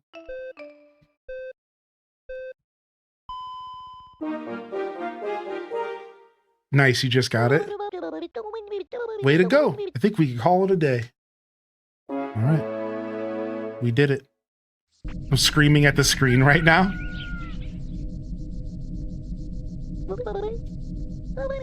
Good morning. Your Chibi ranking is still 9. In order to get the next bonus battery, you need 275 happy points.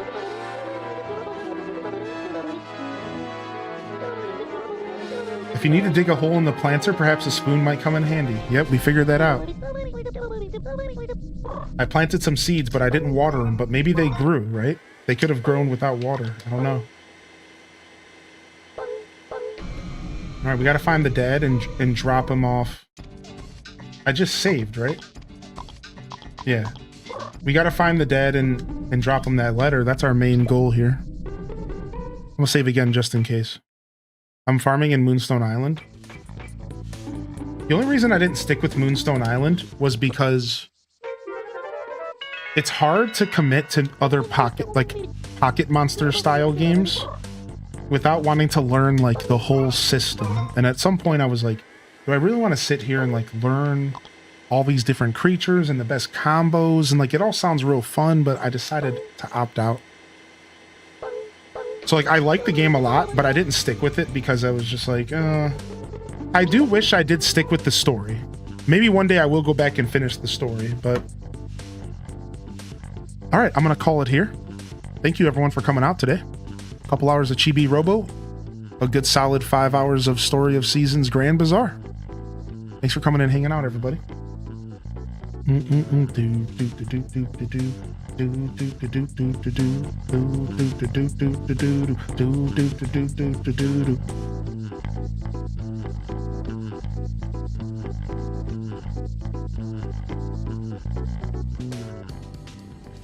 All right, everyone have a great Saturday. We're fading today, no raid. We'll fade out of here. Thanks for coming and hanging out, everyone. I appreciate y'all. Go ahead and pull this up. We're going to dive into some more Story of Seasons tomorrow, most likely. And maybe more of this. Why not, right? We'll see how we're feeling. But Chibi-Robo, definitely a wonderful game. This game is so goofy. I love it so much, man. Thank you, everyone, for coming out today. Thanks for coming and jamming with me here on a Saturday. Come on by again if you would like to hang out. We'll be here tomorrow. We'll be here Monday. So on and so forth. But I hope that all of you have a wonderful rest of your Saturday. And let's go ahead and get out of here, all right? Appreciate y'all. This is Highly in Descent signing off from another wonderful Pyro Gaming Group production. I don't see y'all here for the Sunday show tomorrow. I'll see you when I see you, fan. Don't forget to game on. And of course, as always, peace. Wrap it up. And on to the next episode. Peace.